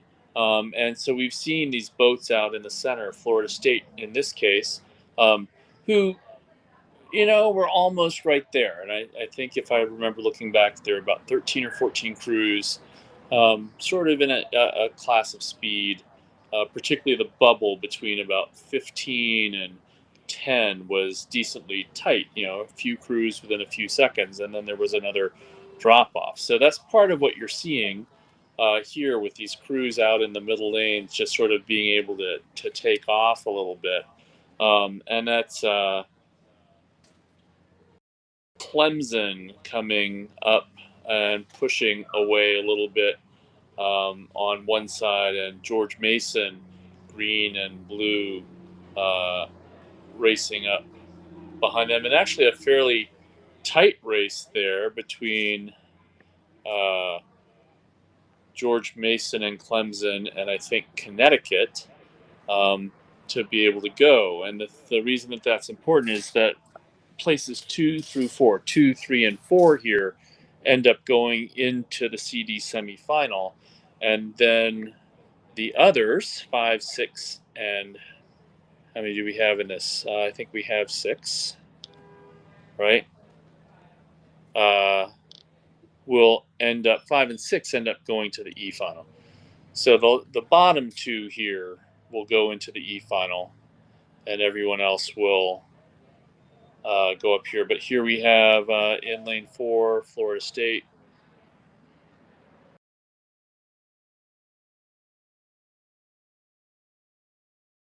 There's George Mason.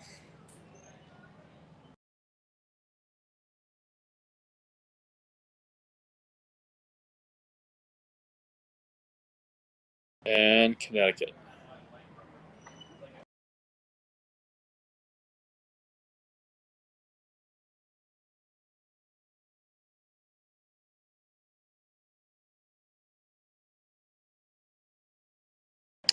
See the Connecticut strokes legs going now down nice and straight. If you saw in the George Mason boat, the strokes legs were going down a little bit away from his oar.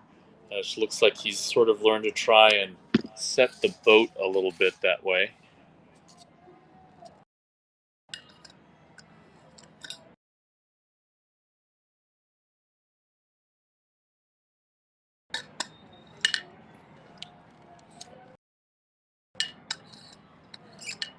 can always hear when the boats are coming into the about 500, 600 meters to go, because that's where I'm sitting, and you can suddenly hear the crowds on the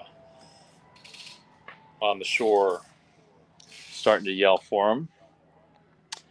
One of the things that is actually quite cool if you come and join us for the last day is that for the grand finals of the Varsity Eights, etc., a lot of the rowers are done um, with their regatta, and so the shoreline. Everyone wants to watch the big races, and the shoreline just gets full of people yelling, whether it's their crews or not.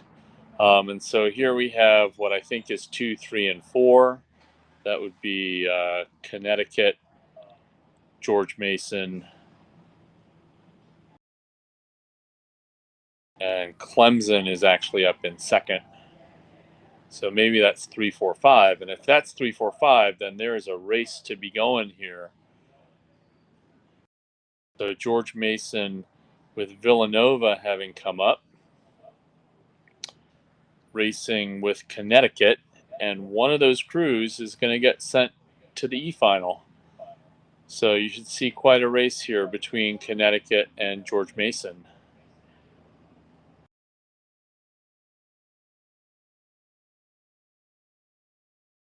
Lane 4, that is Florida State. Again, easily out in front.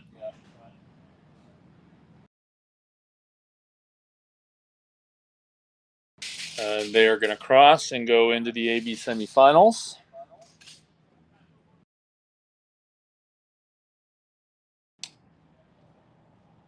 And then Clemson easily into the CD semifinals.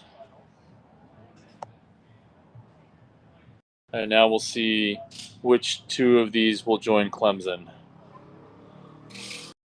That's Villanova.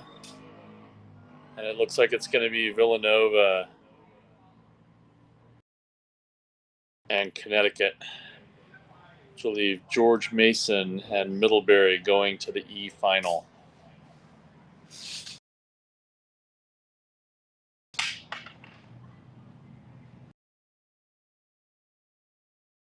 Finally, we'll have our fourth men's novice 4 repechage. And that is going to be Georgia, Delaware, Liberty, Purdue, Chicago, and Kansas State.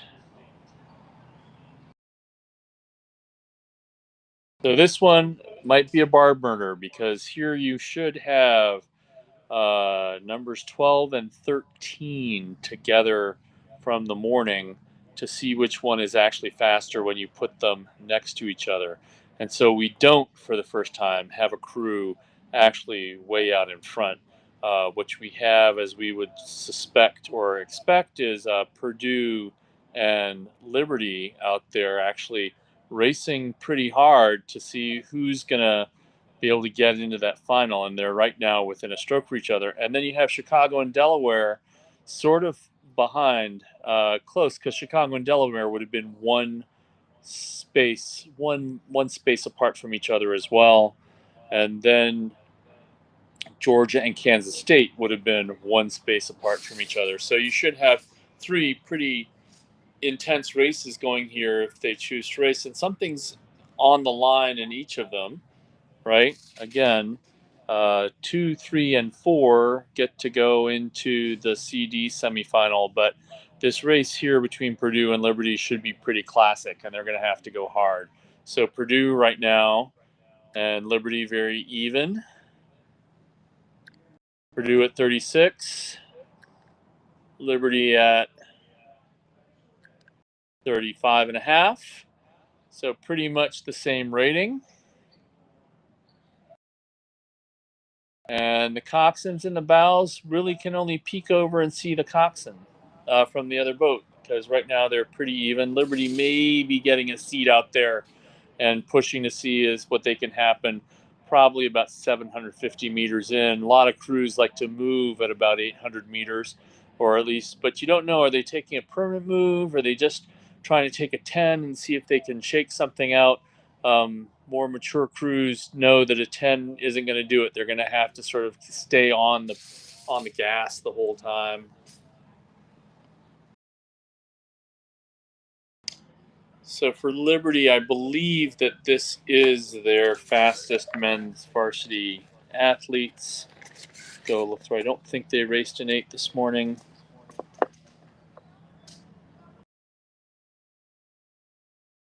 Nope. But Purdue raced both a 1V and a 2V. So this is Purdue's guys, probably, I'm assuming, numbers 17 through 20 versus Liberty's guys 1 through 4.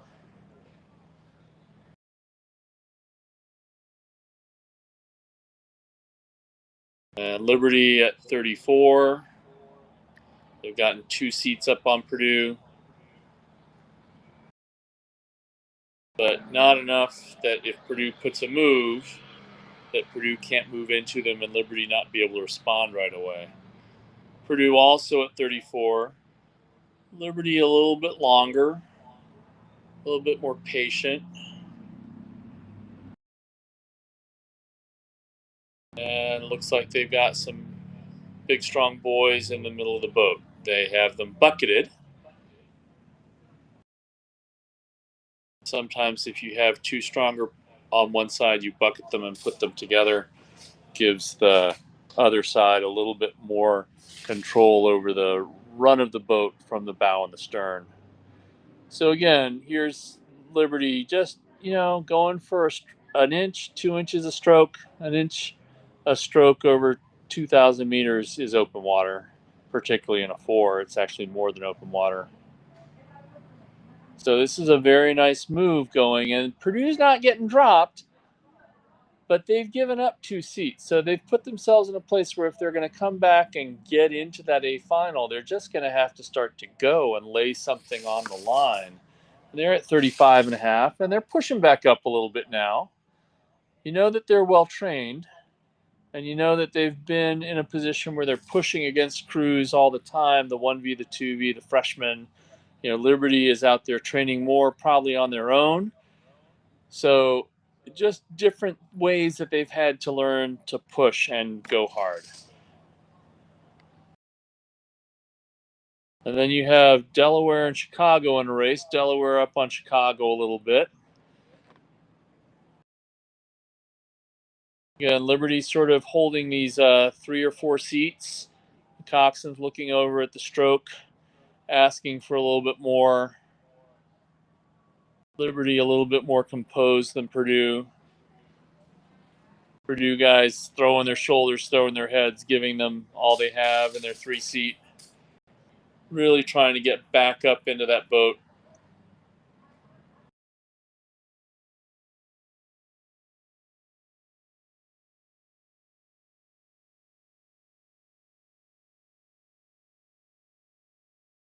Just more efficient rowing in the Liberty boat. And that's paying off here in the end.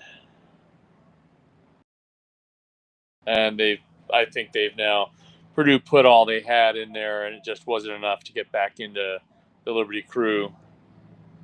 So at this point, with 30 seconds or so left in the race,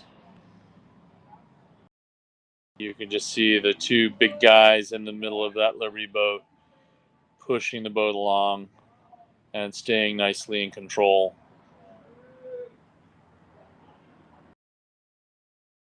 The Liberty coxswain sitting up to look around over his shoulder to make sure they're happening.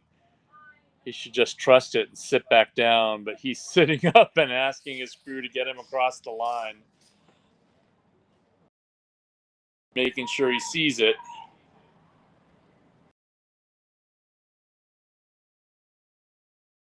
And it's a big deal because now you still theoretically can win a national championship. You've got to come back and race some good crews in the semifinal. You got to be in the top 3, and then you've got to come and win, but you're still in the hunt.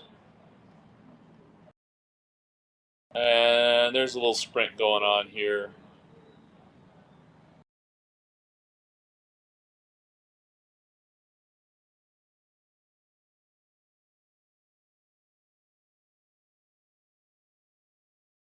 There we go. They're going to come across. Men's novice 4 reps.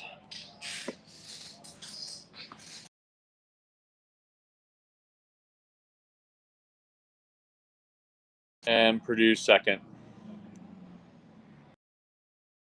Delaware closed up a little bit there, and Chicago coming right behind them. Those three will go into the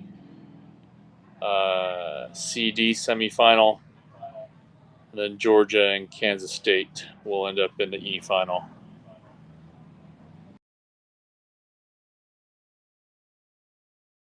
So keep that rowing in mind. And now we're going to go see what it looks like in 4 reps for the men's varsity 4. And the men's varsity 4 will be the same arrangement of boats, but at a different level. And so we have lane 1 Notre Dame, lane 2 William and Mary, lane 3 Vermont, lane 4 Pittsburgh, lane 5 Penn State, lane 6 Villanova, and lane 7 Emory. And again, these have been circle seeded, and it is again the winner straight to the AB semifinal. So you would expect, if you had good results out of the heat here, to be seeing Pittsburgh out in front. And you have Pittsburgh in second because you have Villanova having really gone out hard. Again, this means one of two things. Either Villanova is just faster than they showed this morning in the heat, or they're just going and saying, this is our race, we got to go see what we can do. And then you have the other crew from Pittsburgh having to respond, which it looks like they're doing.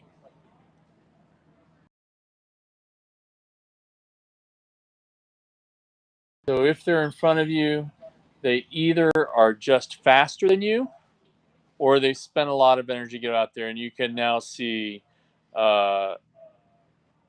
Pittsburgh attacking nicely. Now that Villanova boat is rowing pretty well, but I think they threw a fair amount of energy in getting out, and it's going to be a challenge for them to do that. They're about to run into some ducks here, or geese. We'll see if that happens. Nope. The birds get out of the way, but now they're going to have to get out of the way for the other crew behind them, which they also do. Very smart birds.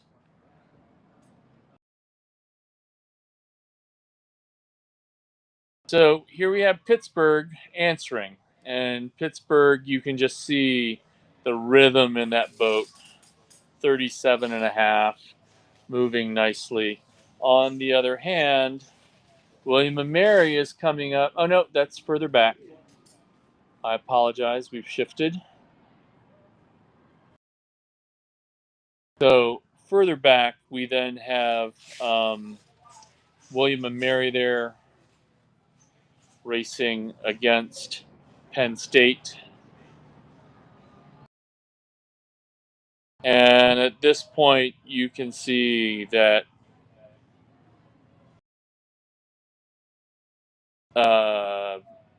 Villanova had just spent some energy to get out there and to get up.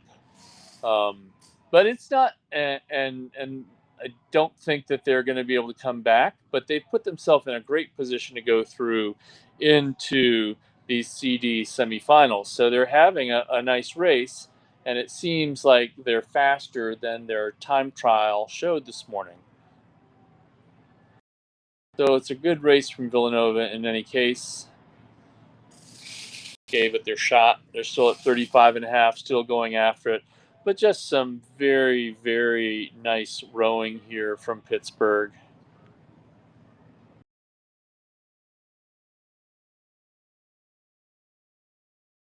.35, very quiet bodies.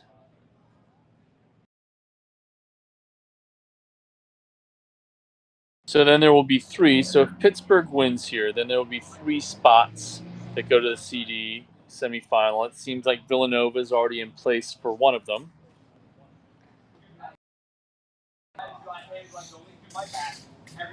And we'll see who else gets to go.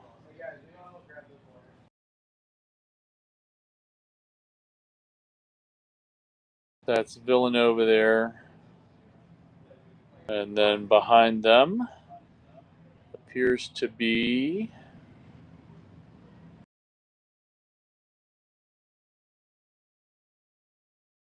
just as I thought I was figuring it out, I get a different shot.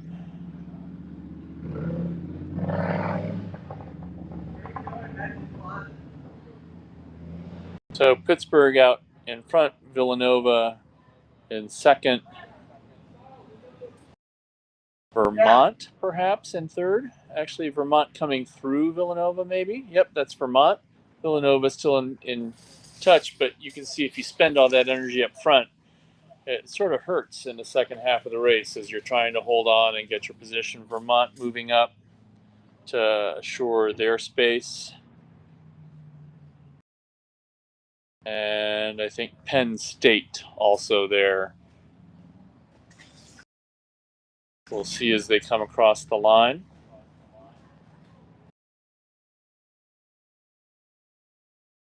So Pittsburgh goes on to the AB semifinal. Villanova, well-fought race. Vermont. And, lane 7. Is that Emery, who we just didn't see in the other shots?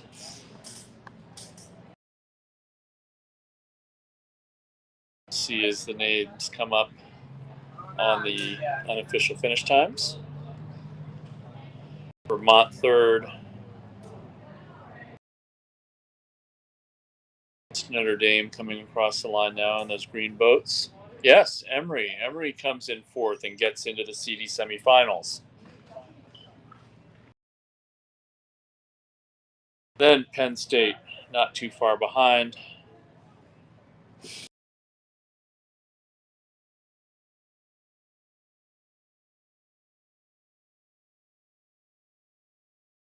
And it should be Notre Dame. William and Mary, then Notre Dame.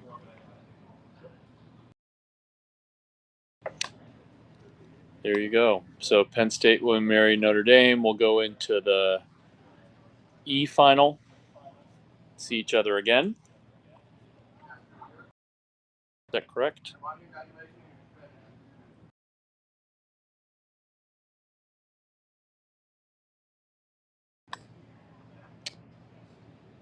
And here we go with a repechage number 2. This should be Virginia Commonwealth in lane 1. Bucknell in 2, UCLA in 3, Virginia in 4, Vanderbilt in 5, Ohio State in 6, and Oklahoma State in 7.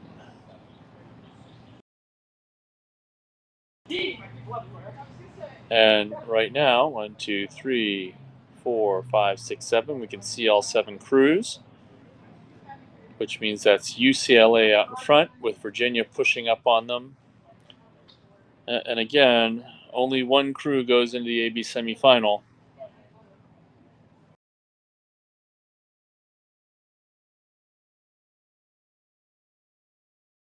And I think the progression on my sheet is wrong here. I think that looking at the numbers here, that 5 plus would go to an EF semifinal.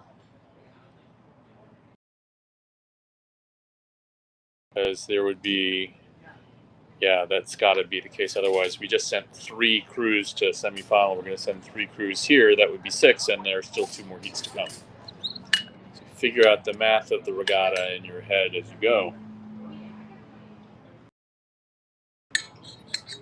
So Virginia pushing itself back up here to put themselves in place with UCLA. UCLA got off to a nice start. Virginia just moving gorgeously here. Maybe it's just the orange of those blades, but you can see the blade work so nicely and it looks so nice and clean, while the UCLA blades also looking good, but the color makes it look different. And Virginia is pushing up here. Taking a couple of seats now. This is the third 500. Usually the crew that wins the third 500 is able to win the race. 1, 2, 3, 4, 5, 6, 7 crews all in that shot. So no one's really getting dropped here in these varsity fours because it's either the 4 best guys in a program or in a smaller program, or it's the guys who are just not making the 1V. In some places it would be their 2V, or in some programs it would be the guys who just sort of around the 3V level, and then it depends. But so you're getting pretty good varsity athletes from programs coming here and hanging, and it's looking a lot tighter. So the racing is harder, and you have to actually come and race the repechage hard to get where you want to be. Virginia putting themselves out in front now, 35, fairly under control of the race, and UCLA a little bit 33, so a little bit lower.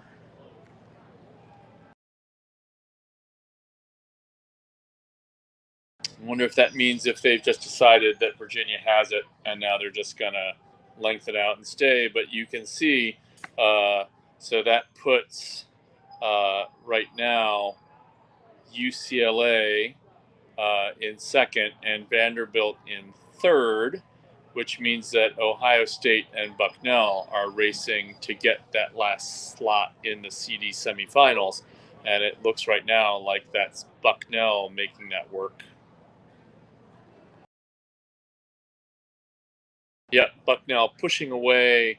You can see that the buoy lines are fairly straight going across, so you can use that to see who's ahead. And Bucknell right now ahead, about astern on Ohio State, and perhaps even moving up a little bit here into Vanderbilt. But Vanderbilt pushing at 38, 39. Who's going to give me 40? Do I hear 40? Do I hear 40? Do I hear 40? Oh, and there's a. Oh, they're pushed a little bit too hard. There was a crab in that Vanderbilt boat. And so now they're going to have to get back in. And they've just given some folks, they were up and pushing hard for it. They still have a bow ball up on Bucknell. Sometimes after you catch a crab like that, it just creates some issues. I can see the Vanderbilt coach looking at his phone out here right outside my tent. But they're getting back on.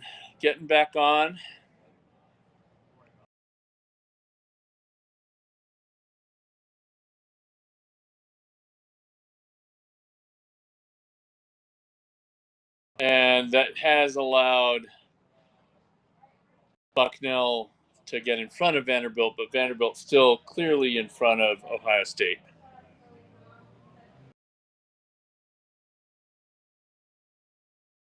And Vanderbilt sprinting to make sure that they get where they're supposed to be.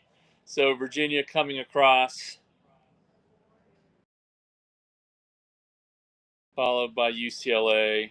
Then it's going to be Bucknell, Vanderbilt getting themselves back in and getting across in time. Oh, the adrenaline rush and now the adrenaline crash. And then Ohio State and Oklahoma State. And then we'll be waiting for Virginia Commonwealth to come across the line. And that is repechage 2. So people say, oh, we caught a crab. But catching crabs or not catching crabs is part of racing. So it's not like, oh, we were faster, but we caught a crab. Well, you might have had more boat speed, but you caught a crab. So you weren't, in the end, faster. You got to be able to hold those things together as you go after your sprint. So that'll be something that the coach will talk to them about and put them back in the right place as they come in for their CD semifinal. So now we have repechage 3, and this is just getting started. Central Florida in lane 1, UC Davis lane 2, Clemson lane 3, Florida lane 4, BC in lane 5, Minnesota in lane 6, and Arizona State in lane 7. And you can see the middle 5 of those, UC Davis, Clemson, Florida, Boston College, and Minnesota, all getting off pretty well together. Just Arizona State and Central Florida getting dropped off the start sequence. But again, here you're going to see Florida pushing forward a little bit.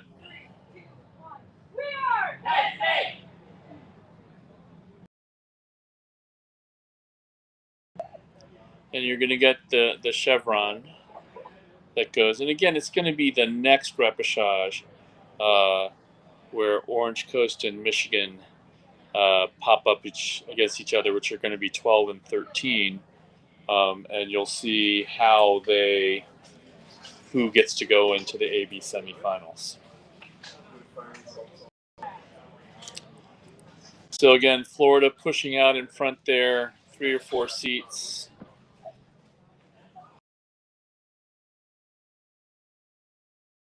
Nice rhythm, 35. The thing is, Boston College and Clemson there are in a pretty good race, which means that you can't just sort of sit out in front because you never know how they're going to hook into each other to sort of do that and get themselves up.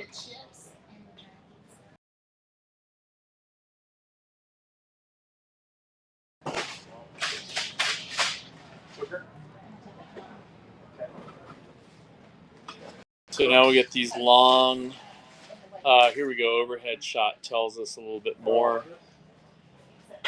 Again, Florida now bow to stern over BC. BC a couple of seats over Clemson, but the race still going pretty hard right now. Florida just doing the work that it needs to do to try and break open water on Boston College. They don't want to leave a lane back in, but Boston College is going with them, right? So Boston College here is breaking away from Clemson and closing up a little bit on Florida. Maybe not quite enough because they're probably about 750, 800 meters in. But then again, as we've said before, if someone's out in front, it just means they're faster than you or they spend a lot of energy to be there. So Florida is being made to push here. They're not backing off. Let's see what kind of rating we can get.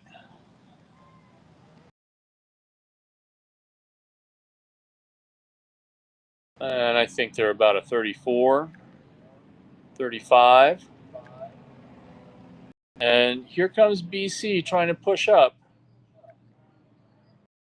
36, but they're going to have to go. I mean, they're going to have to start moving now. They haven't let Florida break them, but they haven't pushed back into them either.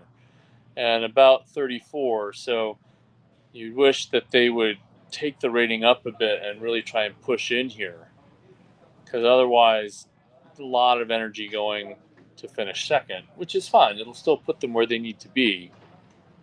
But they've sort of pulled out, and then we have Clemson sitting in third, and then Cal Davis and Minnesota. It seemed back there was a pretty good race going.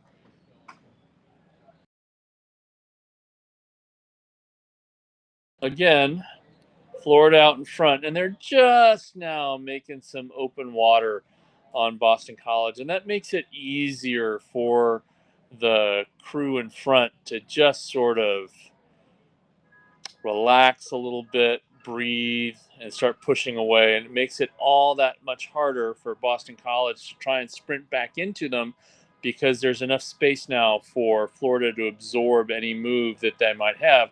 But when you looked at the Boston College rowing, they weren't going. There wasn't an edge on it. They're rowing hard, but there's not this sense of, yeah, we can go, let's go, let's go. There's sort of more the sense of, okay, we're just trying to push down and have a good finish.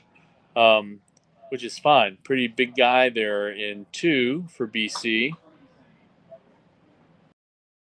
And the stroke seems to be a fairly good sized guy, too. So there's some athletic ability in that boat. And they're at 35. Out of their corner of their eye, they could still see the Florida puddles if they really looked. So they know that they're there, and their coxswain can see it and is probably telling them that they're there.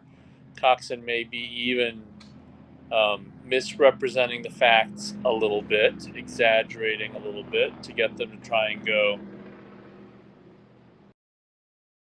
Big tall guys there from Florida. Nice hang. If you look at 3 and the stern pair, there are just some really nice hang in those outboard arms.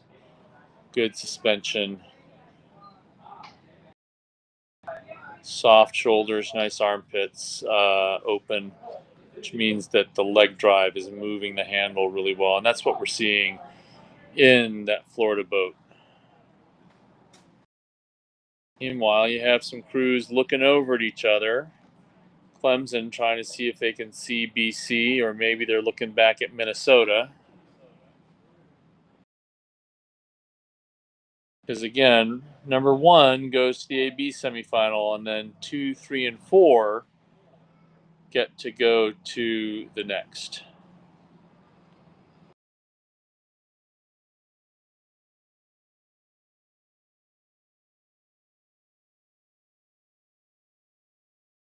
So Florida has this pretty much in control as we start to hit the red buoys.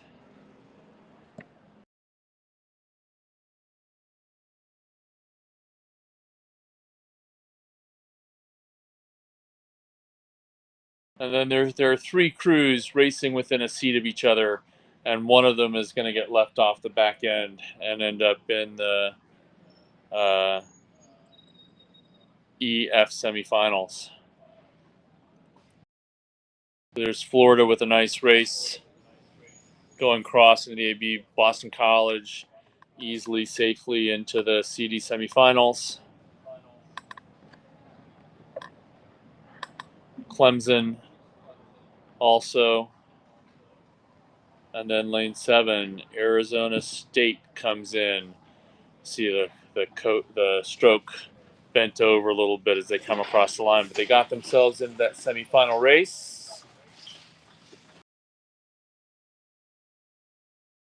for the CD semifinals. So now we will have the 4th repechage of the men's varsity 4s.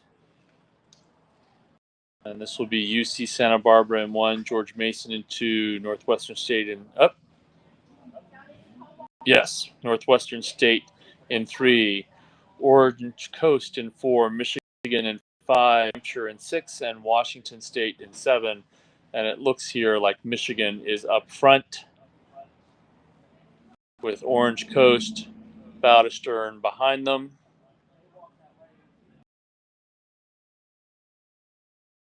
Michigan at 36.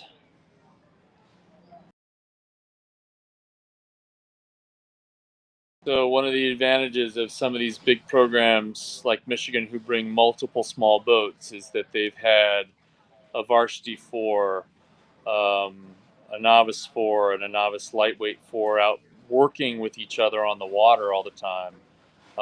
And so they call it small boat circus because they also have the pair.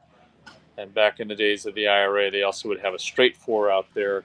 And the small boat circus just beats up on each other as they do all the last training. So they get very race sharp, which is nice. And you can see Michigan, again, just very nice catch angles coming in. This is essentially the top of their 4th varsity boat. They have a 1V8, a 2V8, and a 3V8.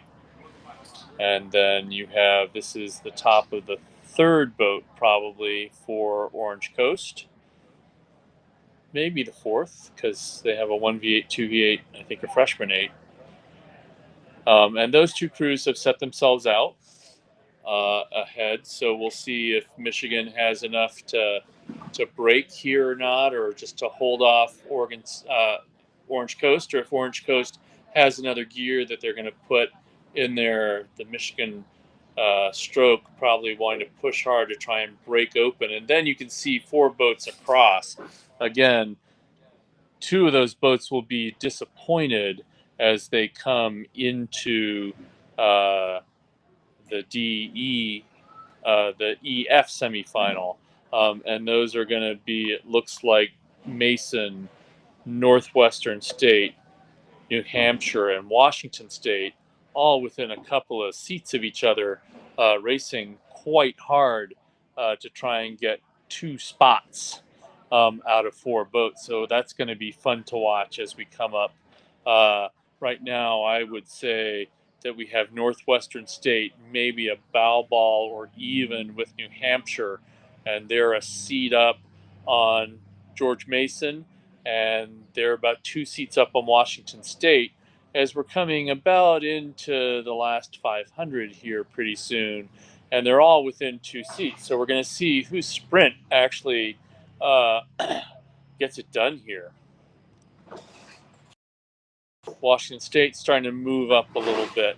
And it's hard for that Washington State coxswain because his or her view of the other side of the race course is sort of uh, obstructed a little bit by the crew right next to them, right? So it's hard for that coxswain to stay down and still have New Hampshire right in front of them. The Washington State coxswain can't see Northwestern State, can't see George Mason. So it's sort of a little bit of a blind race here. But I think that we have Washington State pretty even almost with Mason and Northwestern, who are racing stroke for stroke. So this again another time where we use the buoys to see what's going on. New Hampshire has gotten themselves into third place pretty clearly, and now these 3 boats are going in now because New Hampshire's moved up. The coxswain from Washington State can look around and see those 2 other crews on the other side and give an answer for what they need as they're coming into the 250. So this is going to be a heck of a race as we see it. I'm assuming we're not seeing anymore that Michigan's out front and that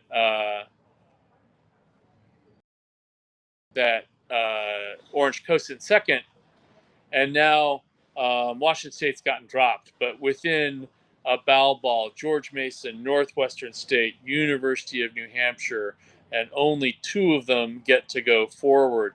Mason getting dropped a little bit here. And Orange Coast coming back into Michigan, but Michigan holding on to go forward.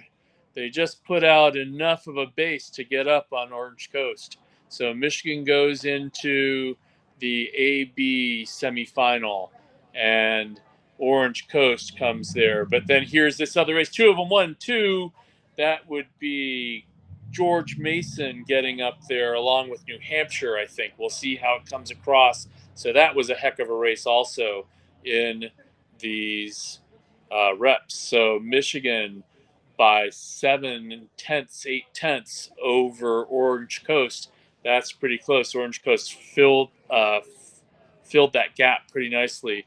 Then George Mason coming up 7:22.6. New Hampshire 7:23.1. And Northwestern State 7:23.5 getting left off the back. So now we get to even more fun, which is the Varsity Men's 8s repechage.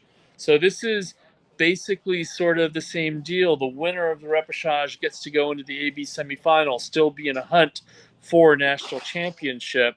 2, 3, and 4 go to a CD semifinal, and 5 plus go into an E and F semifinal. So here in lane 2, we have Virginia Tech. In 3, we have UC Santa Barbara. In 4, we have Purdue. In 5, we have Vanderbilt. And in 6, we have Washington. And right now, we have Purdue out in front. Again, as we've seen with their other boats, is very nice long strokes up into the catch. And they're just sort of moving away nicely when you have Vanderbilt and UCLA working pretty hard to be. I'm sorry, am I reading the right ones? UC Santa Barbara, sorry, racing to try and maybe catch up with Purdue. Then Virginia Tech and Wash University.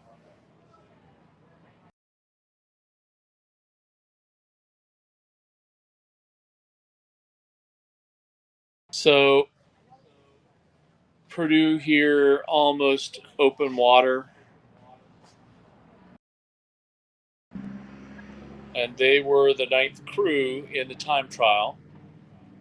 So that would make sense. Again, we'll see 12 and 13 together in Rep 4, and that's Rhode Island and UC or Bowdoin, I think, and UC Irvine. But Purdue, nice out. This is our ultimate chevron here.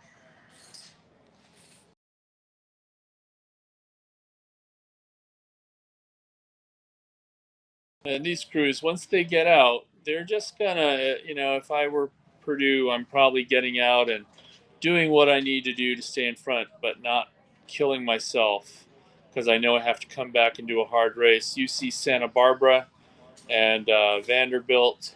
Vanderbilt in front of Santa Barbara.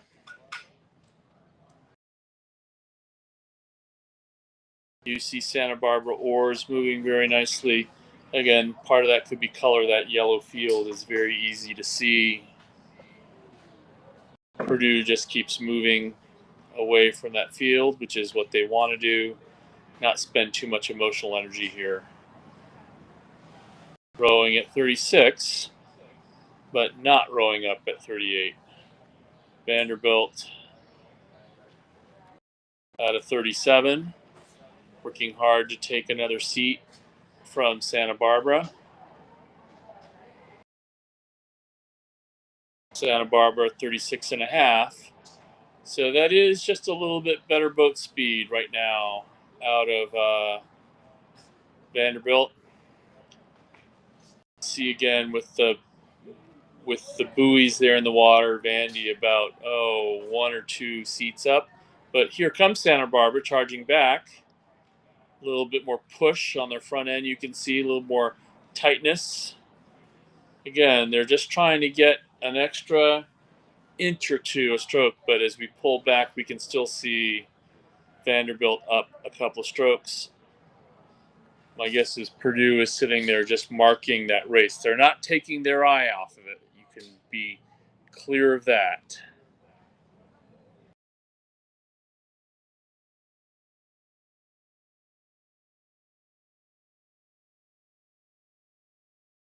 The tall coxswain for Purdue. His head is almost higher than the stroke. But it's working. Very nice rowing from that stroke. Very nice length. And some big, strong men behind him. So there's some engine in that engine room.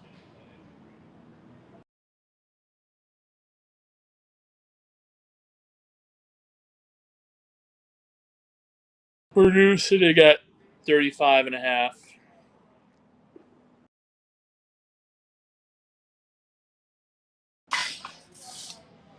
And Vanderbilt now 3 and 4 seats ahead of Santa Barbara. The coxswain from Purdue looking around, just making sure that all's good.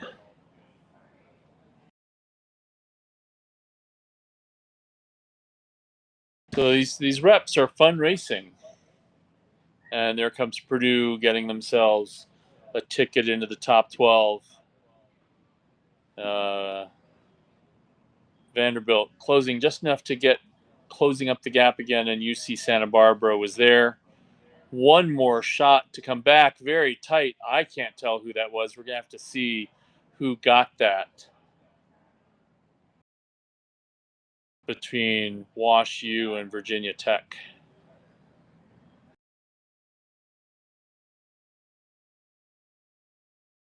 So I think this actually is to an E final for the last crew, not as many entries as the 4.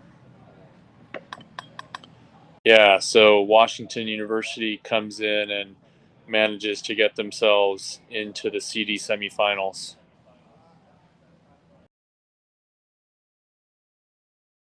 And Virginia Tech, 2/10, less than 2/10 actually, from being in. So here we have repechage 2, lane 2 Colorado, lane 3 North Carolina, lane 4 Bucknell, lane 5 Boston College, and lane 6 UC Davis. So again, if we're going by the speed from this morning, Bucknell should have this race, and they are out in front. But they also have Boston College right next to them and giving it a really nice hard go. Looks like they're still up in their opening sprint, 42 for Bucknell.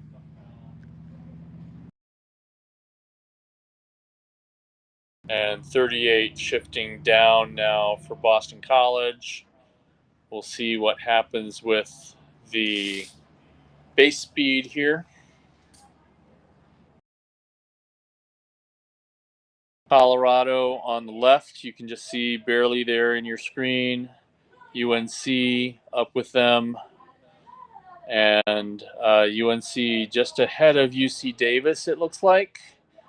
Colorado also in it, so that Colorado UC Davis race is going to be interesting because one of them maybe gets to move forward. But Colorado also moving up. So here we have Bucknell, and they have maybe 4 or 5 seats on BC.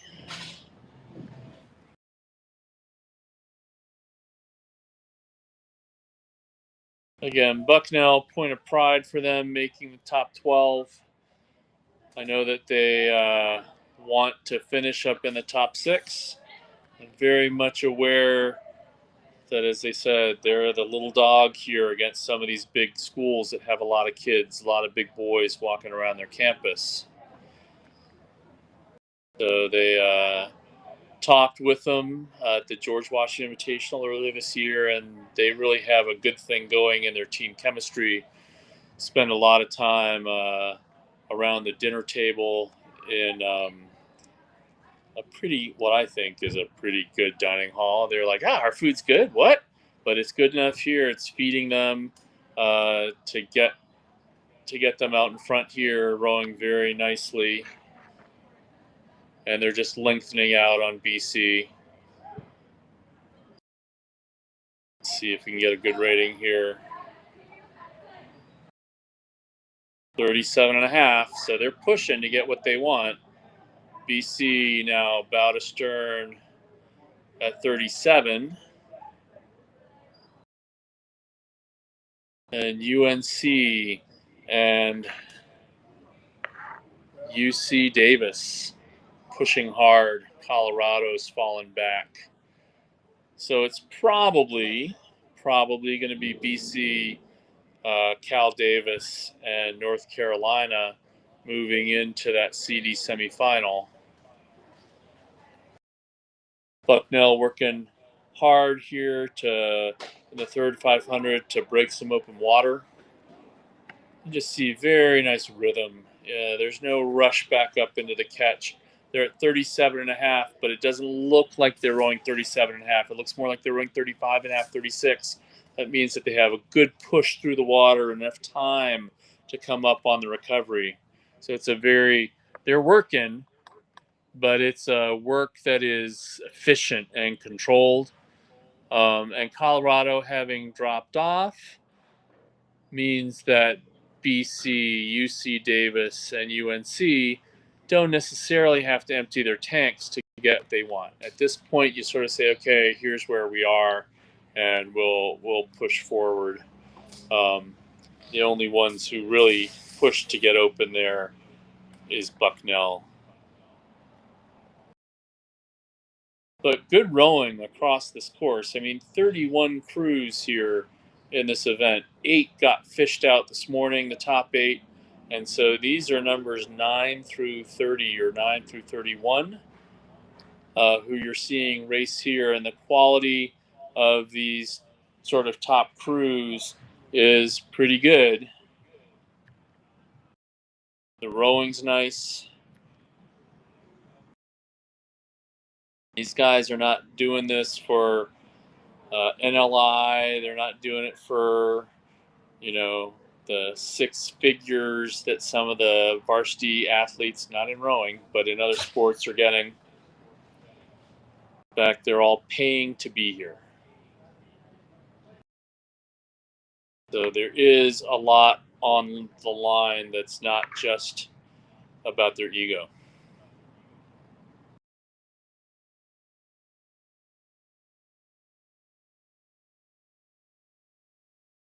And very nice race here from Bucknell. They're finishing out nice and strong.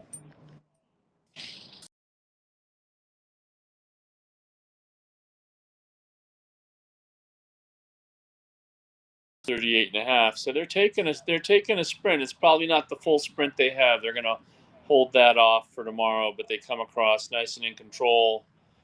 But a good race behind them, so they had to push right there with UC Davis and Boston coming through, Boston College, and then UNC in third. Colorado at some point probably said, okay, we're not up in that. We're just going to finish it out and come into the E final.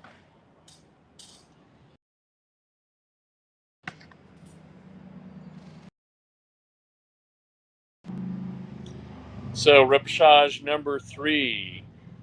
6 crews here. It's going to be Michigan State in lane 1, Illinois in 2, Washington State in 3, Middlebury in 4, Central Florida in 5, and Georgia in 6. Note to my buddies in that crew from Bucknell that just finished. I think Middlebury is a smaller school than you, so you're going to have to reassess your claim here.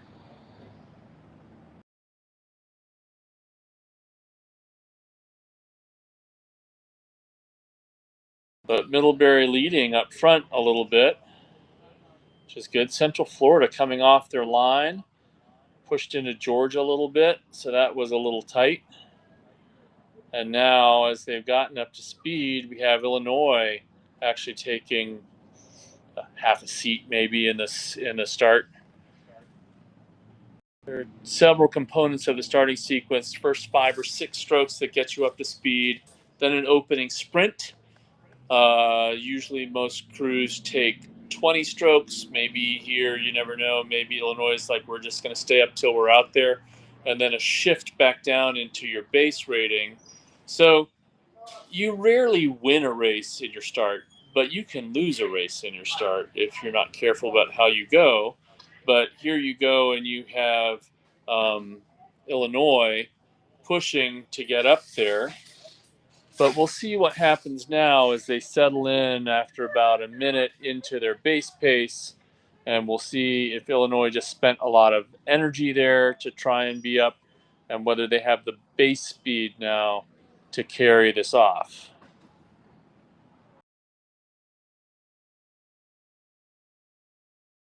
But they are up at the current time with Washington State next to them. And Illinois at 37.5. So they are going, they are winding. And Washington State next to them at 36. And you can see the Washington State blades just sort of digging in and saying, yeah, if you're going to be out in front of us, you're going to have to pay for it. And I think that's what we're about to see. I think we're about to see Washington State just move through Illinois and say, if you want to play, you better have done the work to do it. But a nice start from Illinois. And Washington State here just attacking the base. Now, Illinois is not going away. And Middlebury's in there too. So 3 crews right together. Pretty amazing. And Central Florida back there. And then Georgia, we can't see. Michigan State's fallen off the pace. So 2 of those 3 up front will go into the BC semifinal. But again, if you just see the way that Washington State is punching those blades in, they're sort of going after. You'd almost want to see a little bit smoother, but they're being emphatic in what they're going to do. And you have a little bit smoother here from Middlebury, who's moving up. You see the Middlebury blades going in nice and smoothly, man. They're not putting extra energy into it, and they're slowly getting a little bit more, a little bit more. They're not out of this at all. And so now comes the question: did Washington State just spend too much energy in trying to get up there? If Middlebury can hang on to them and put a move here, so we're coming into the third 500. And you can just see the difference in the oars. Middlebury, very nice and smooth, very little extra wasted energy. And again, they're taking a seat here and a seat there. And Illinois is trying to hold on, but we'll see if Middlebury can keep closing. if they can get close, maybe they can take a move and get up there. But now you see Washington State having sort of regained a little bit. The coxswain has lengthened them out. They're not so punchy in those catches. You can see the blades going in smoother, and now they're taking seats. And it's not like they're doing it crazy fast. It's little bit by little bit. And Middlebury is hanging in there, impressive for a school of their size, and so great to see them here at ACRA. Awesome participation here, and they're going to end up in a pretty good place. But you can now see that Washington State coxswain is sitting on maybe 2 seat, and Illinois, who threw a start in to see what they could do, has just found out that they don't have the gearing to stay with these other two crews up in the base. And they're still rowing pretty hard. They're at 37.5, so they're going after it, but it's not. You can see the difference in the power through the water between Illinois in an Empacher in a very nice German boat.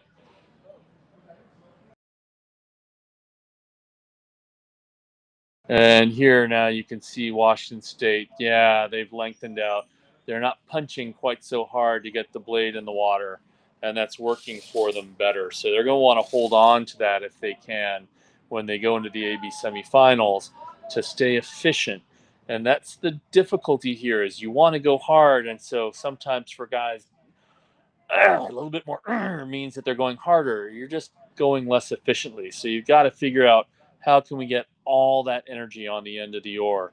And when they do, here they've lengthened back out on Middlebury, who's not going away, but they don't have the gear to move back in. And this is now 38.5 across the line for Washington State. Gorgeous, very nice race by Middlebury. Really sort of showing that they belong here, which is awesome. And then Illinois coming through in third. We'll see who gets the last spot into the CD semifinal, and that's going to be Central Florida.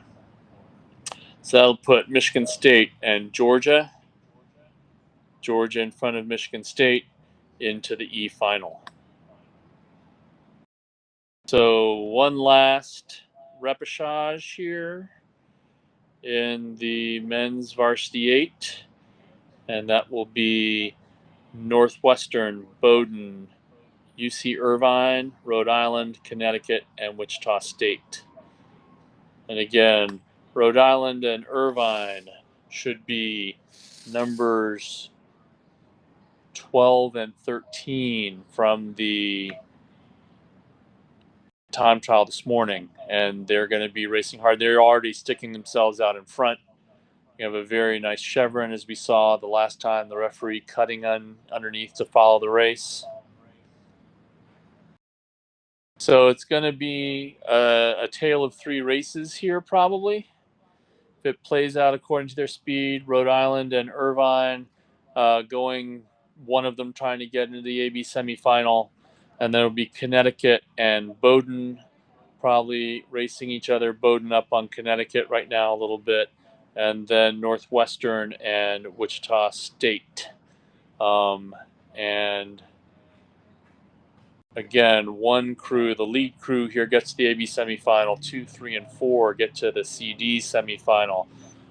Right now, that is, I think, Irvine by about half a seat out in the lead. But Bowdoin is sticking in there along with Rhode Island. Rhode Island is only half a seat behind Irvine. The ratings are pretty similar. But you have Bowdoin pushing up as well. These drone shots are great because you can see so much.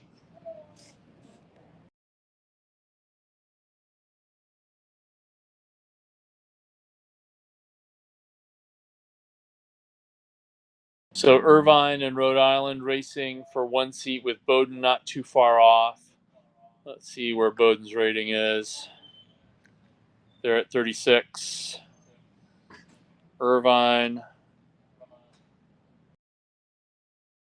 38. Let me check that again. Yep, 38. And Rhode Island.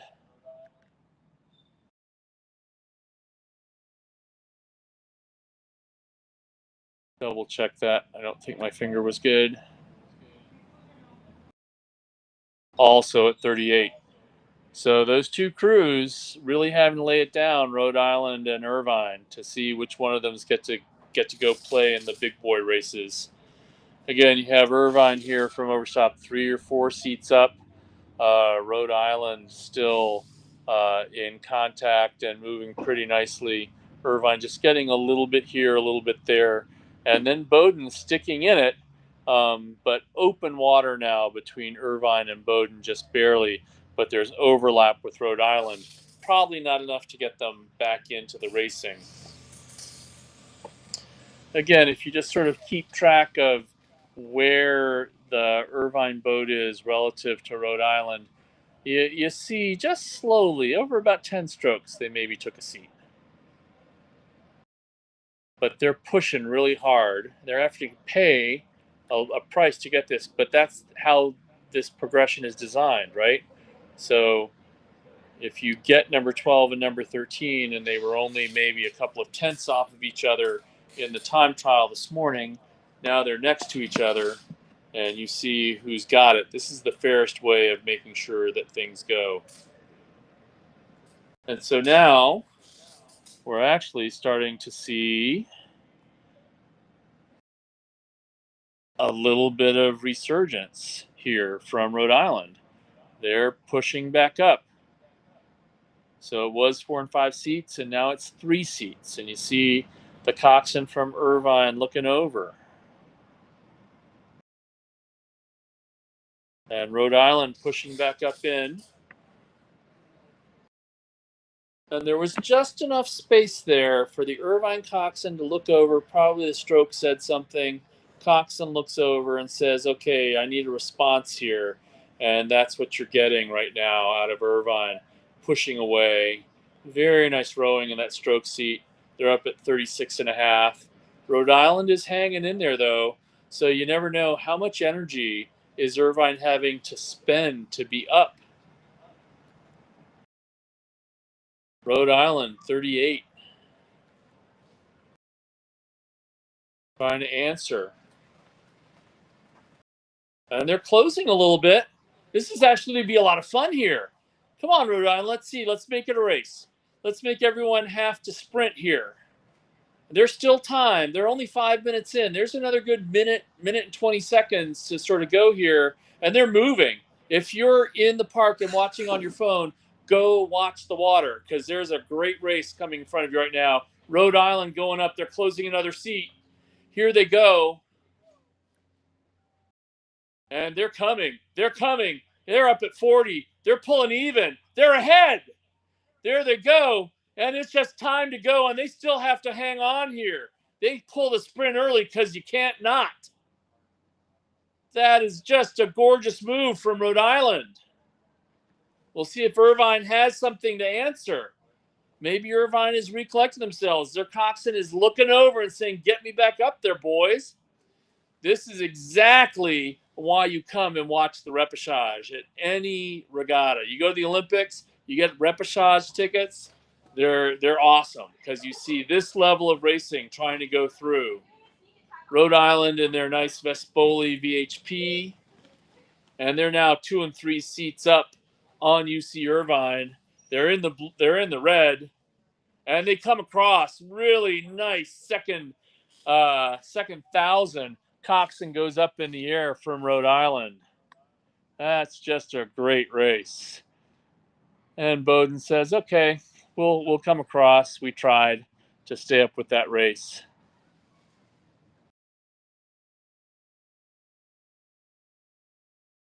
And Connecticut. And Wichita State and Northwestern finishing out. No urgency here. They'll see each other again in the E final.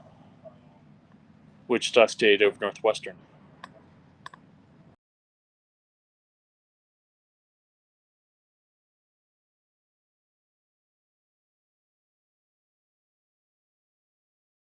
So now we're back to some fours, some women's varsity fours repechage. There are 4 of them. And the winner again goes to the AB semifinal. 2 and 4 go to the CD semifinal, and 5+ go into the E and or F. And what we have here in repechage number 1 are Chicago, Arizona State, UC Berkeley lightweights, and Virginia Commonwealth. So Chicago taking the lead right now. So these came out of heats, not out of time trials. So they're assigned races based a little bit on how they finished in their heat. And if the heats weren't necessarily properly seeded, you could actually be fairly fast, like Chicago seems to be, and be out in front from the outside lane. And Chicago here at 35, about astern over Arizona State, about almost about astern now over Cal. Cal a seat up or so on Arizona State. VCU out of the picture.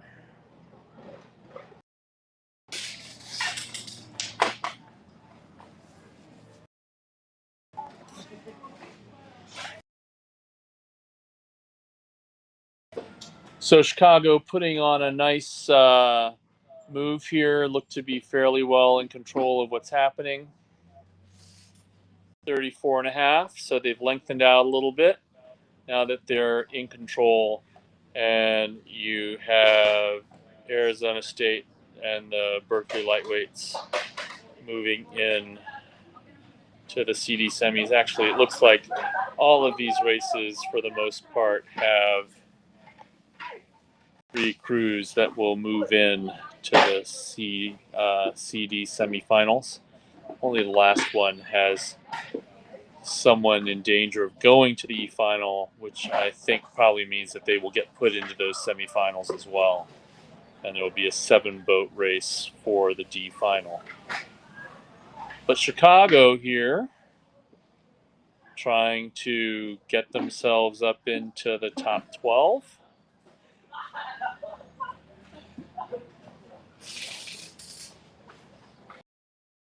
Moving up from the outside.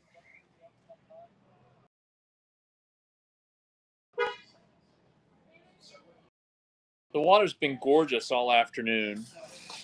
And actually the light up here in these trees, it's just a gorgeous place to come.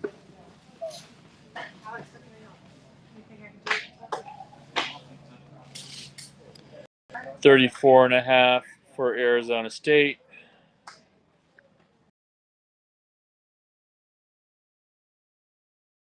$33 for Cal.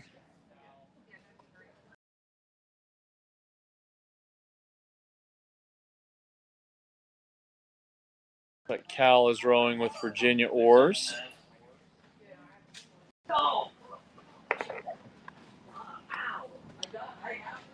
Not unusual for some of the California schools to arrange to use equipment here.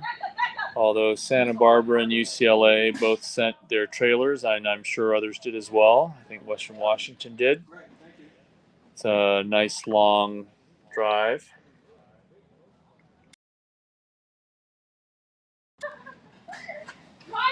The freshman coach for UCLA drove, and he got here a little early so that he could actually go down and watch his son play in the NC2A tennis tournament in Tampa. Made it into the second round and then drew the number 1 seed and played hard. So it was great for Paul to be able to go and come out a day or 2 early, go watch his son play tennis, and then come back here to do his coaching. See, this is a small community in ACRA, even though it's a lot of folks, and we follow each other on Facebook, so you can't hide. We know what you're doing, except for Frank Biller, who never gets on Facebook. He's the Virginia coach. He's always a stealth guy, but he's Swiss, so, that's part of that.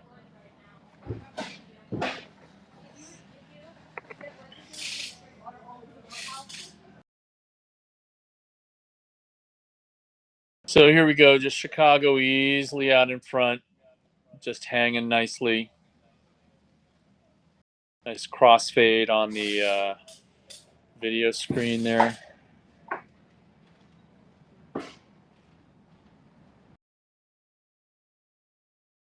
Yep, they're now down at 32.5.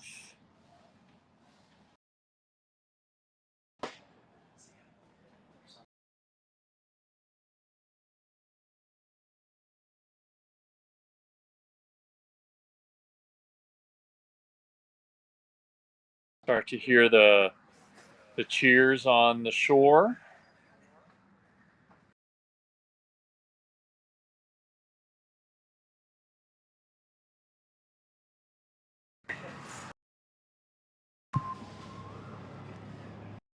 So again, this is sort of spread out a little bit. There's no real sort of once they figured out where they're going, there's no real pressure necessarily where they're going to go in the next racing. No pressure to go fast, and they did have to have a heat this morning. So if you can get through the rep and not have to go as hard as we just saw Rhode Island go in the men's varsity eights and Irvine, then why do it? Because you're going to have to come back tomorrow and you're going to have to race a semifinal.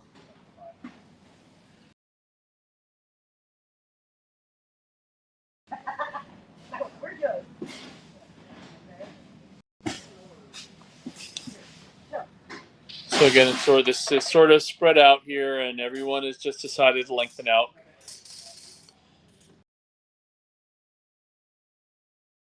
Again, if you didn't know what the Tennessee Valley Authority was and you're still watching, did you go to your phone and check? I was gonna go find an encyclopedia. I know, how quaint of me, but did you go find out what the TVA is and why we have such gorgeous water to road here?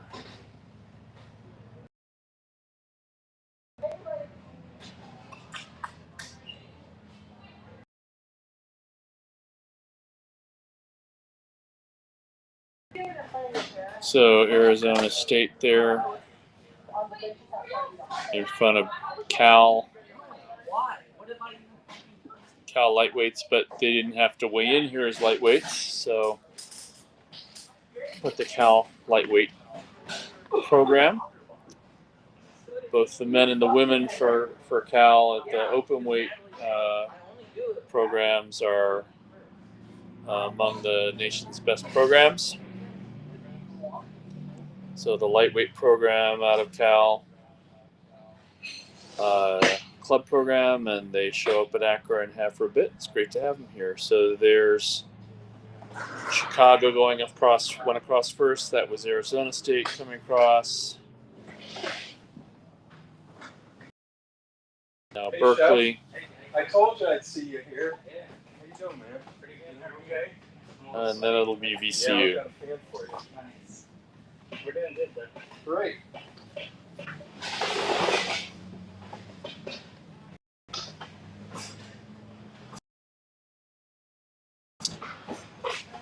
Our next repechage in this women's varsity 4 will be Nebraska, Lincoln, Penn State, Oregon, and Emory. This is repechage number 2. This looks like going more along the lines of where we would expect from their results out of the heats. And it has Penn State out in front. 35.5. And they probably have 5 seats now. The stroke sitting up on the bow of Oregon. Again, you can see just this gorgeous water, which makes this one of the nicest racing venues in the United States. Very nice hosting from Atomic Rowing and Oak Ridge Rowing Association. So now we'll see here. Is Oregon going to push up into Penn State? Did Penn State settle out too much? Was that maybe just some starting speed?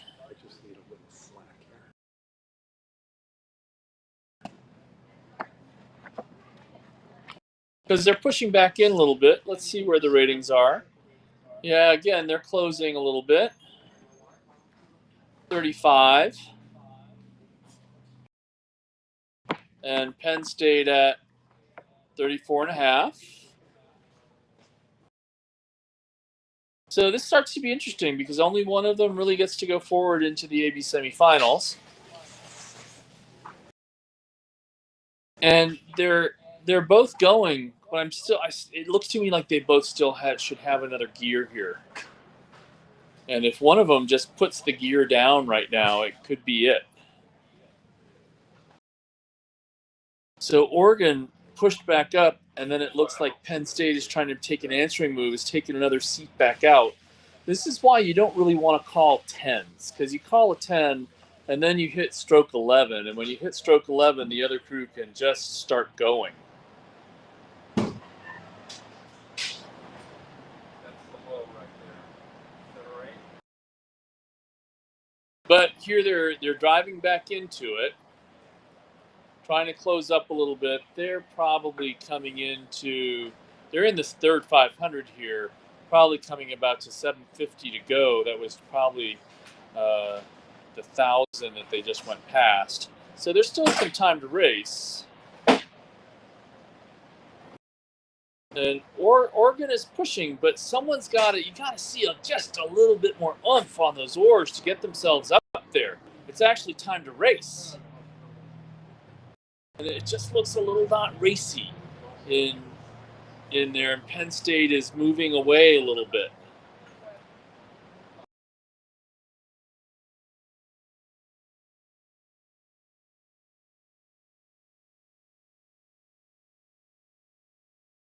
But those two are moving away from Emory and Nebraska, who are also sort of next to each other. It's great to see the University of Nebraska-Lincoln here.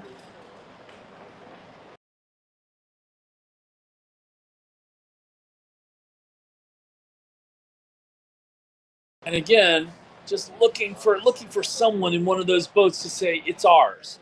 It's ours. Step up and take it. When I played football in high school and I was competing for the thing, I didn't understand at the time. My coach says, I'm just looking for one of the two of you to tell me it's your spot. And the other guy figured that out, and that was the end of my football career, which was fine. I swam and rowed instead, which was good. But I'm just sort of looking for someone. You can see if they're just a little bit more oomph in that Oregon boat, they would be able to get up there and move. But here goes Penn State.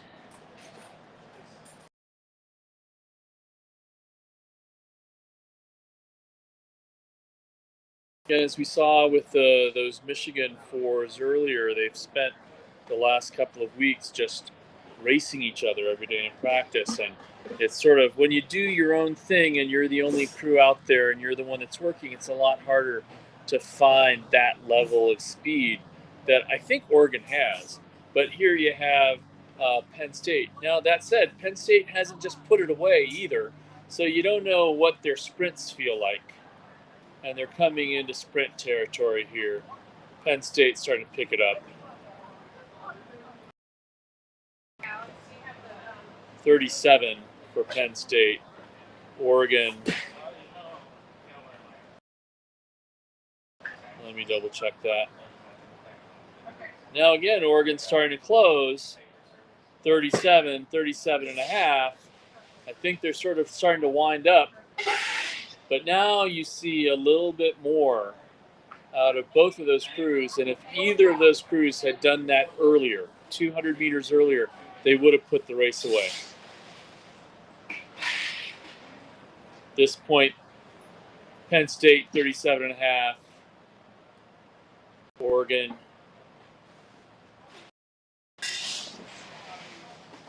40.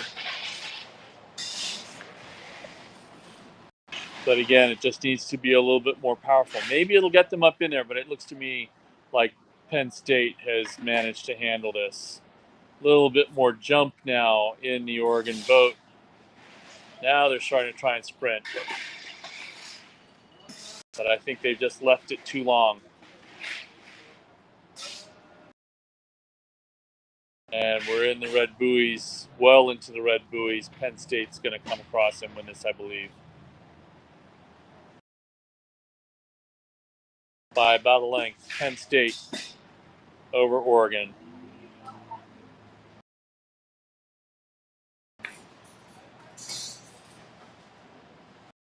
Then we'll see Emory and UNL. Probably UNL coming in, Nebraska-Lincoln. Great to have them joining us for the ACRA.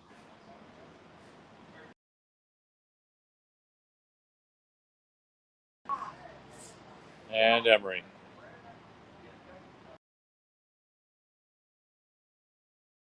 So now we'll go up for repechage 3. This will be Florida State, Pittsburgh, Vanderbilt, and George Mason.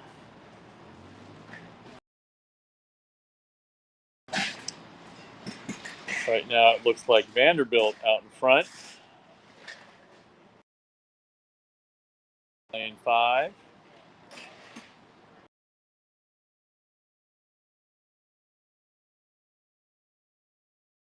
Pittsburgh in second in lane 4. Florida State. Oh, is that correct? Am I upside down? That's Pittsburgh out in front. Vanderbilt in second. Sorry, as we come around. And then Florida State in third. Mason in fourth. Definitely the yellow oars, blades of Pittsburgh out there in front. 34.5. Vanderbilt here trying to pick back into it at 36. But Pittsburgh out in front a little bit.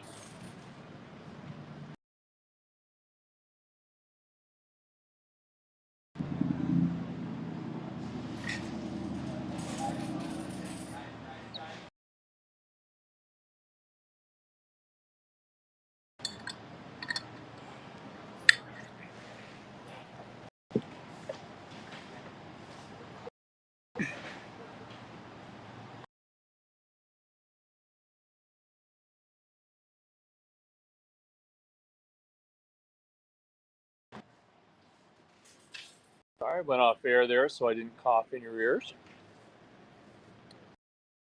Very nice row going on here from Pittsburgh. Check their rating 35. And moving away here again, just little bit by little bit, which is all they need to do. And Vanderbilt coming up behind them. That'll put Vanderbilt into CD semifinals.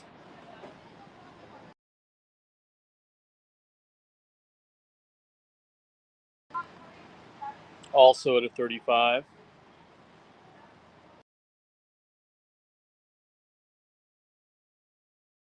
And then Florida State, it seems, over George Mason.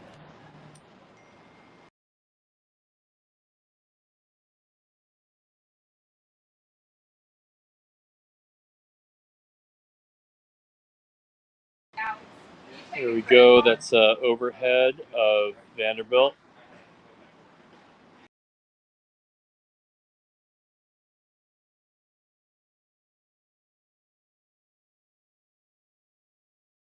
Two seat, just a little short getting into the catch. In that bucket, it becomes particularly visible.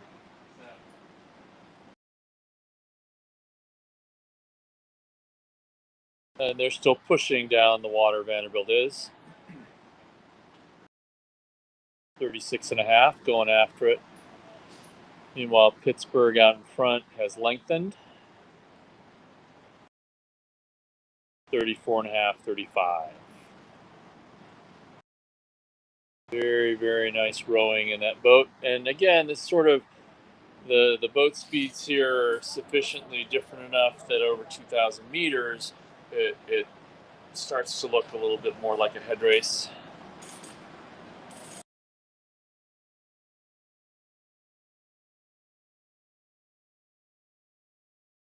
And there's Pittsburgh.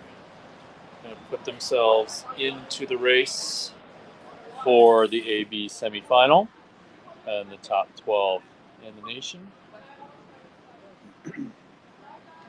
The race sort of spread out a little bit at this point. So at this time, it's sort of interesting as a rower because you got to figure out what you're going to do, and the coxswains are sort of, there's no one to push on, there's no one to push away from, so you're just trying to maybe give it a technical call at this point.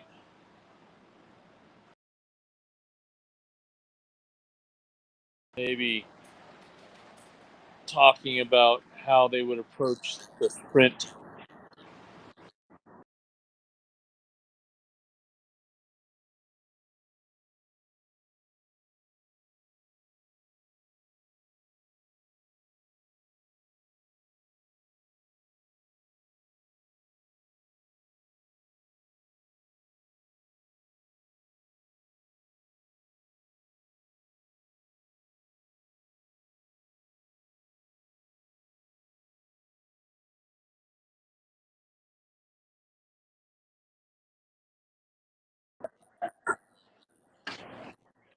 And here goes Vanderbilt finishing out.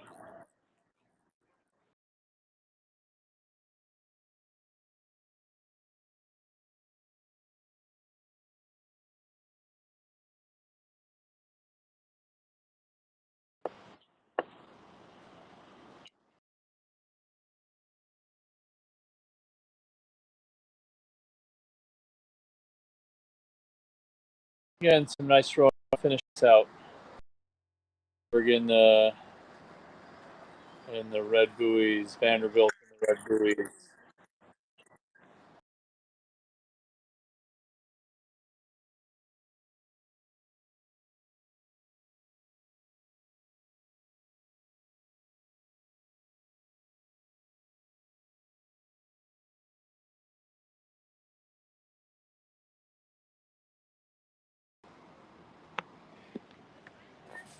And Pittsburgh goes across to win.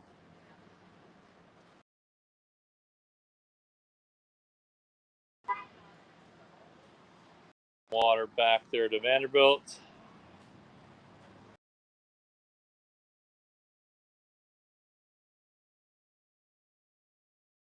And then Florida State.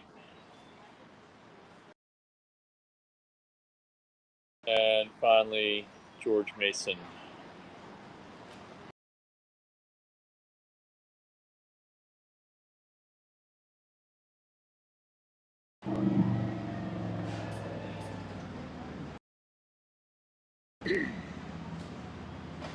And now we go into the fourth repechage of the women's varsity 4. Alabama Huntsville in lane 2, Oklahoma State lane 3, Colorado lane 4, Liberty lane 5, and Washington Wash U lane 6.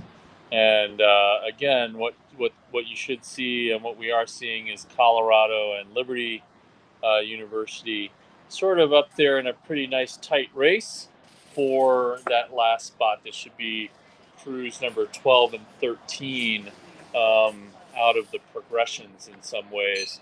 So this should be theoretically the tightest of the reps that we'll see.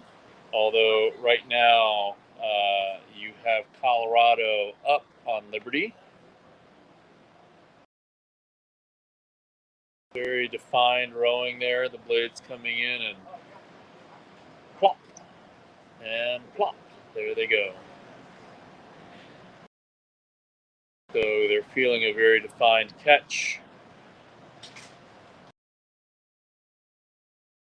And you can see the mountains that we're spending our weekend in.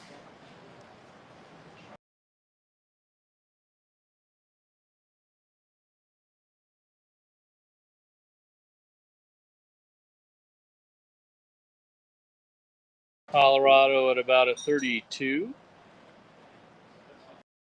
33. So they're comfortable where they are. But they need to be careful here because Liberty is pressing. Liberty at 34 and a half. Colorado has open water though, and so that means they have the ability to absorb any move that they see coming after them.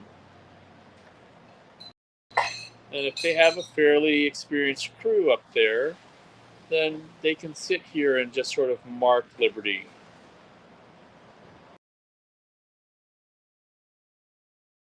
But Liberty also at 33, 33 and a half. So it's not like they're laying down some rating to try and get back in.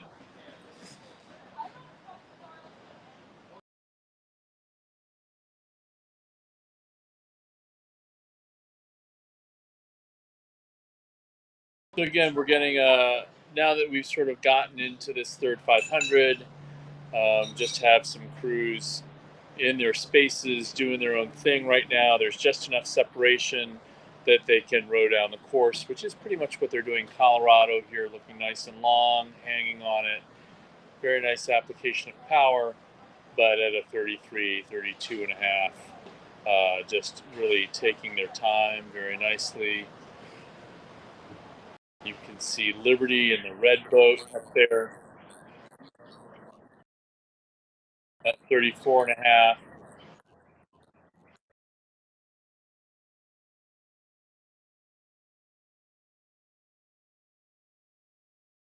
And here we have University of WashU, sorry, not the University of Washington, but Washington University. Apologies there. And then Oklahoma State on the other side.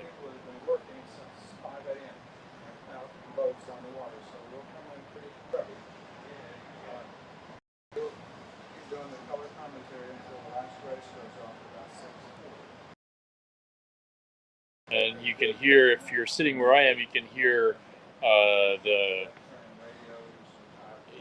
crowds getting up for these racing, which is nice. It's one of the nicest things about this regatta. Just a huge number of people come to watch, and when they come to watch, they really, really press the crews for their best as they come in towards the most of the people are watching from about 700 to go to about 400 to go. So just about the time when you want to take a breather, or when you really have to go, there's the crew absolutely pushing, the folks on shore absolutely pushing to go hard. So again, Liberty going after it, but a little bit rushed on the recovery. Wish there were a little bit more power through the water there. On the other hand, here we have Colorado, nice and long, suspended on the oar the whole time, and that's what's making the difference between those two boats. Just a little bit more suspension, a little bit more weight hanging on the oar handle, connected a little stronger into the legs. Because the Liberty boat is rowing perfectly nicely. So a little more power here in this Colorado boat.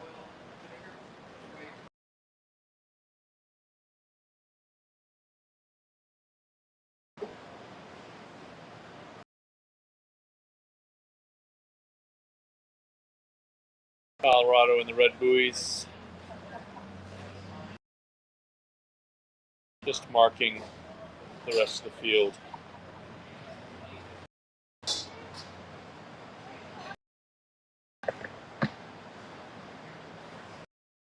Some very easy racing here across the board.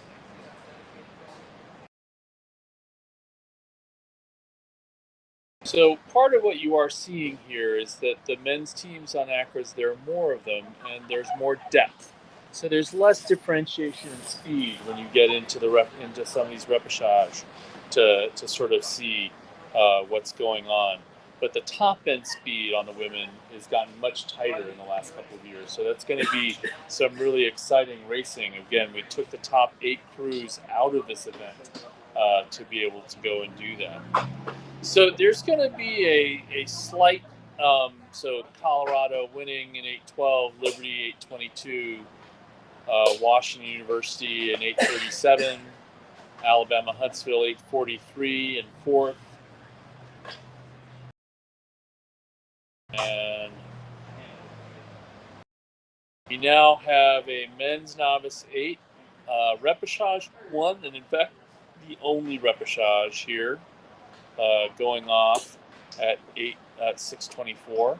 It's Colorado in lane 1, Wash U in lane 2, Southern Cal in lane 3, Grand Valley in 4, UC Irvine in 5, UC Santa Barbara in 6, and Illinois in 7. So Irvine, Santa Barbara, and USC coming a long way to race each other again here in the Novice 8 rep. There were supposed to be 2 repechage for the Novice 8 men, but there was a scratch, so it changed the progression.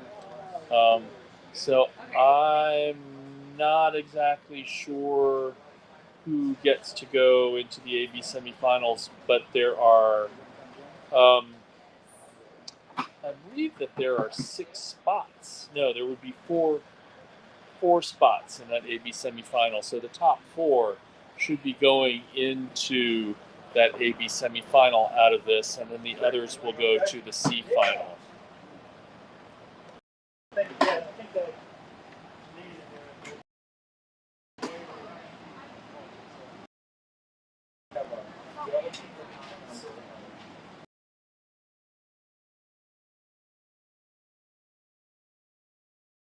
So right now,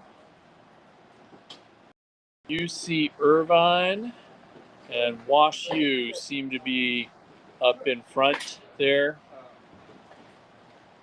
Again, I think 4 of these crews are going to go into the AB semifinal. They would have already pulled 8 out from this morning from their heats. And so we've got Irvine in lane 3 and Wash U in lane 2, sort of up in the lead.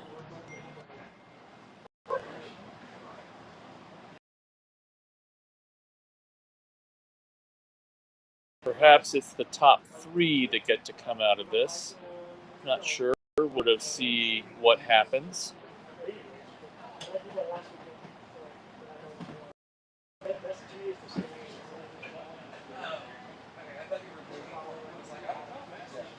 Some nice racing going on here in any case.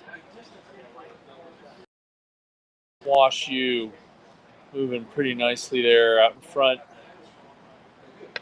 About 36. Right now we're on top of Grand Valley there. And it's Wash U, 3 or 4 seats out in front of UC Irvine. And then Southern California, USC, hopping back there about astern with Washington.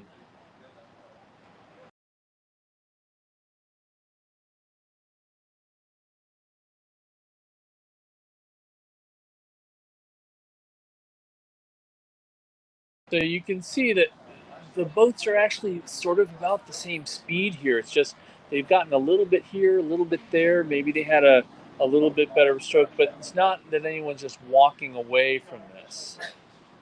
The question, though, is how much energy did they spend to get where they are? But by this point here, we have Wash U out in front with about 500 meters to go. You see Irvine in second, USC in third, pushing up a little bit. Santa Barbara sort of hanging on the back end of Southern Cal. Overlap from 1 to 2, from 2 to 3, but not from 1 to 3. Overlap from 2 to 3 and 3 to 4, but not from 2 to 4. So sort of pushing for what they can get.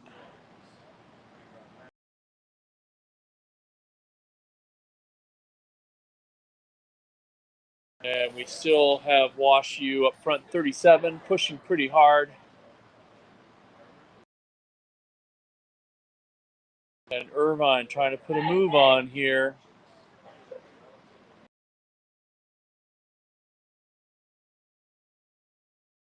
So they're having to race hard to do what they want to do.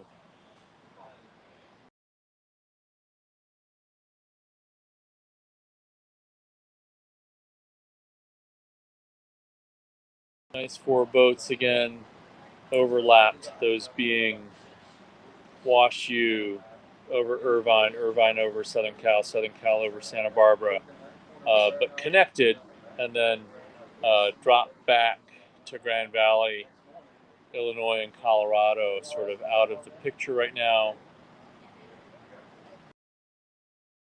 And as they come across the line, that is WashU holding on, and some crews getting caught up with their sprints, but maybe not enough there for UC Santa Barbara, depending on what the progression is.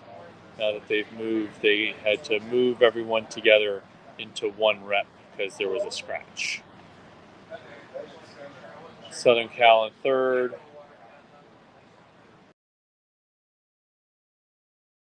And Santa Barbara in fourth. Those four crews in under 4 seconds apart from each other. So that's a pretty good day, pretty good race there for all of them. Grand Valley comes in fifth.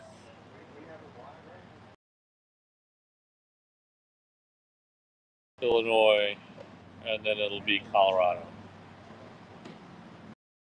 So there's actually now a little break because when they went from 2 repechage to 1 repechage in the men's Novice 8, they didn't want to move the women's Varsity 8 repechages up. So you're going to be treated here to some local color um, from our drones. You can see the gorgeous stuff that we're doing. I'm going to go grab some water there. Hey, regatta dogs, what can you do? And I'll be right back.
As we come back up to the start, you can see the two races left for the day on the water, both repechages of the women's Varsity 8. Repechage 1 in the starting blocks, repechage 2 lined up. And repechage 1 is off here. Illinois in lane 2, Virginia Tech in lane 3, Northwestern in lane 4, Grand Valley in lane 5, and Georgia in lane 6. The top three go into the AB semifinals. 4 and 5 will go into the C final.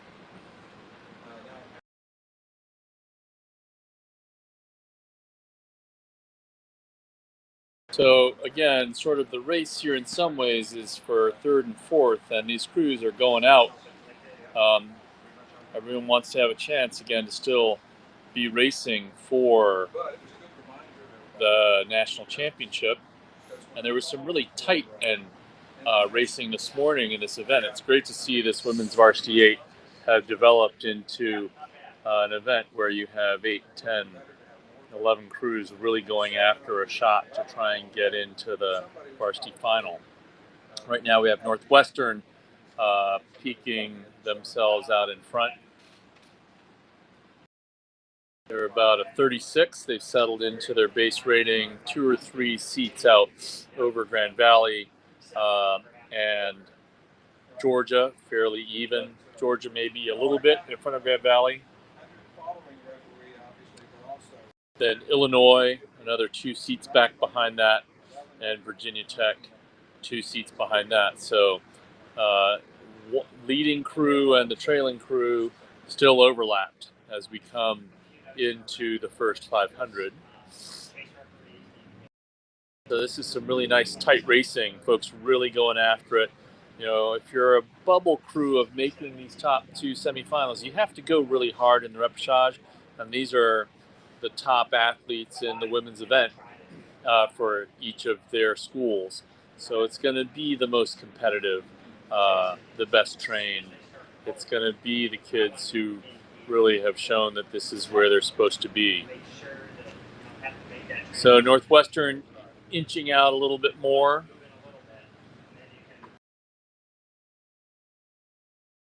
But then across the other 4, Illinois, Virginia Tech, Grand Valley, and Georgia, maybe a seat between all of them.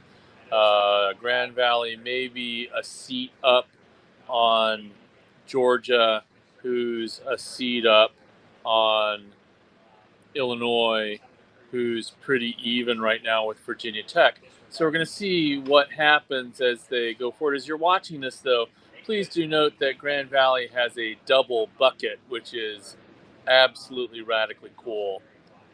That's awesome to see folks, coaches not afraid to figure out how their boat goes best. Big fan of the buckets. So those are the 2 on each side right next to each other. So Northwestern moving out here. Very gorgeous water here, as you can see. And they're at about a 37.5. And then we're seeing Grand Valley push themselves up a little bit, the power of the bucket. And Georgia going with them. And on the other side, Virginia Tech and Illinois just falling off a little bit. Again, 3 get to go to the final here. Northwestern just putting out a dominant move and establishing that they will be the ones in front.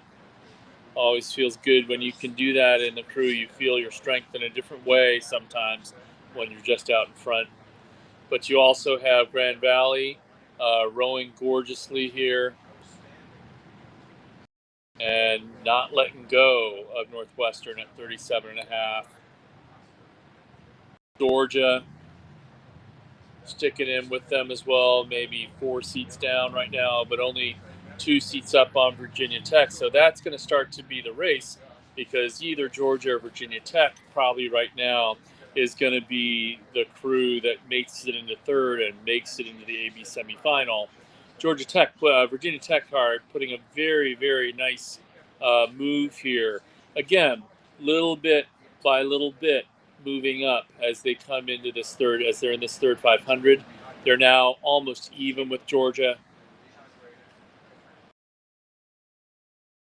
Northwestern not quite breaking open water on Grand Valley, and you know they would like to. So they're pushing for that.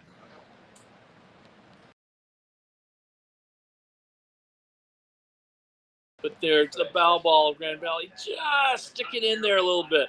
Coxon looking for it. You know she's asking, break me, get out there, get me open water. And she's getting it slowly but surely. There it goes. There it goes. Northwestern breaking open on Grand Valley. Grand Valley still pushing pretty hard here at a 37 and a half.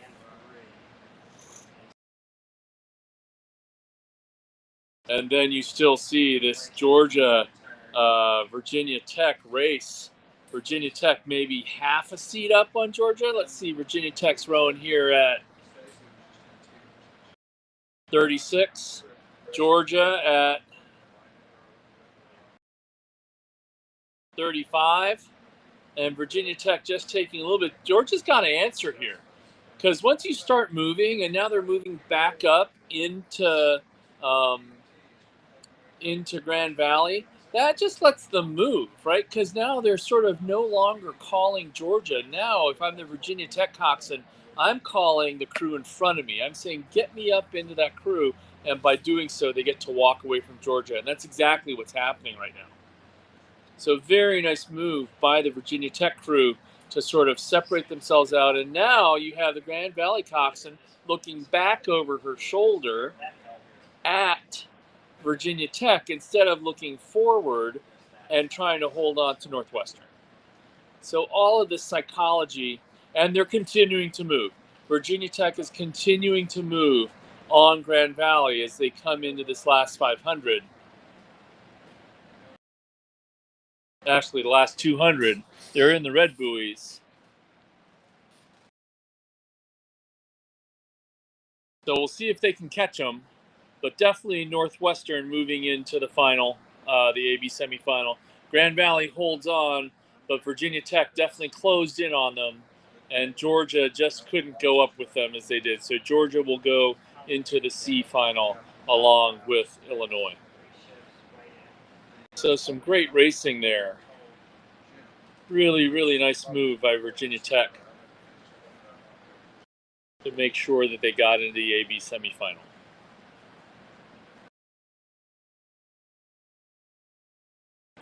So now, as we head up with the drone for the start of the last race of the day, this is Women's Varsity 8 repechage number 2. And there will be 6 crews in this. Wichita State in lane 1. UC Davis in lane 2. Purdue in lane 3. Colorado in 4. Central Florida in 5. And Florida in 6. And again, 3 here will go into the AB semifinal. The other 3 will go to the C final. Fairly tightly bunched, but you can see a small chevron showing up there in the middle, which means Purdue and Colorado are probably up.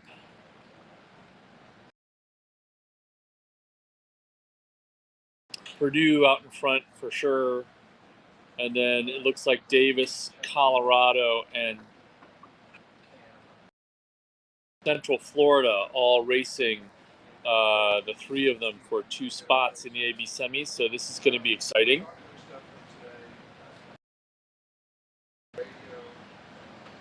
Purdue, longtime dominant performer on the women's side. Again, just each program had to deal with COVID in their own way, and we're getting back slower than varsity programs who had full support. So programs right now may have a lot of young rowers in their boat. They may not have folks who've gotten a full, they may have seniors who've only raced 2 years. And so things are a little topsy-turvy in terms of team speed. but they're still relative to other teams and where they used to be. But that's sort of exciting because it means that people have to come out and really produce. And we have Purdue coming down at 37 and a half, and then Colorado, 6, 7 seats back, and then very tight between Central Florida and UC Davis. Central Florida now taking a move into Colorado, dropping Davis a little bit. Davis still in contact, but Davis is going to have to find an answer here. Again, 1 is overlapped with 2, 2 is overlapped with 3, 3 is overlapped with 4, but 1 and 3 aren't overlapped and 2 and 4 aren't overlapped. So if one crew makes a move in this spacing, it actually can make things move fairly nicely for them, and they can ladder up on the other crews to get up in there. Again, another bucket. I do love myself some buckets there. Lane 3 here, we have Purdue out in front. Lane 4, Colorado, taking a move to come back up a little bit. Again, this is sort of a point where some people say, is this when you have to make the decision, and as if it's some big moral choice. It's not a moral choice. They all want to go hard.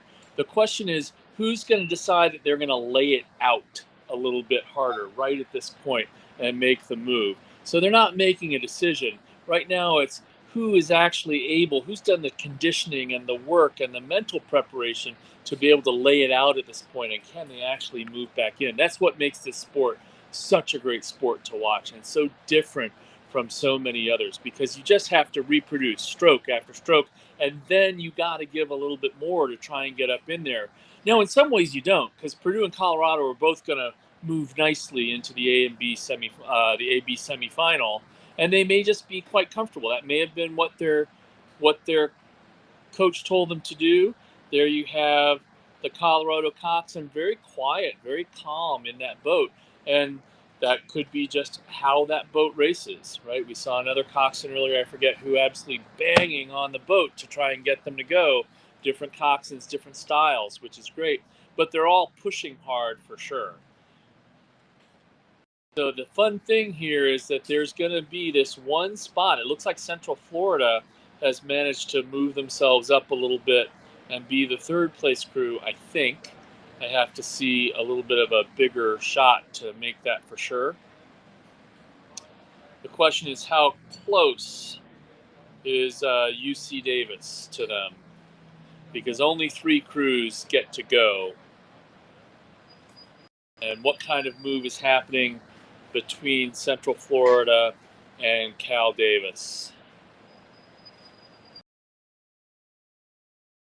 So it looks like Cal Davis is putting a nice move in there, and there's Florida, Central Florida.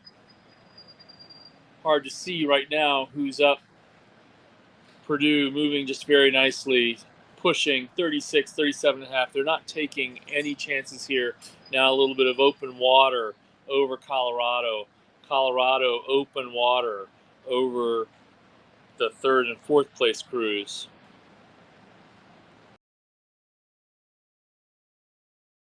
And we have Purdue in the finish line here. Oh, now that we get back out, we can see that the 3rd place crew is definitely Central Florida, having moved away from Davis. And those 3 will be the 3 that move into the AB semifinal. There's Purdue across, Colorado about astern behind them, and Central Florida. And Davis, Florida, and Wichita State. Perhaps not that in that order, from Florida and Wichita State. No, it's going to be Wichita State and then Florida. And they will go into the C final, see each other again. And here comes Florida, finishing out the afternoon's racing.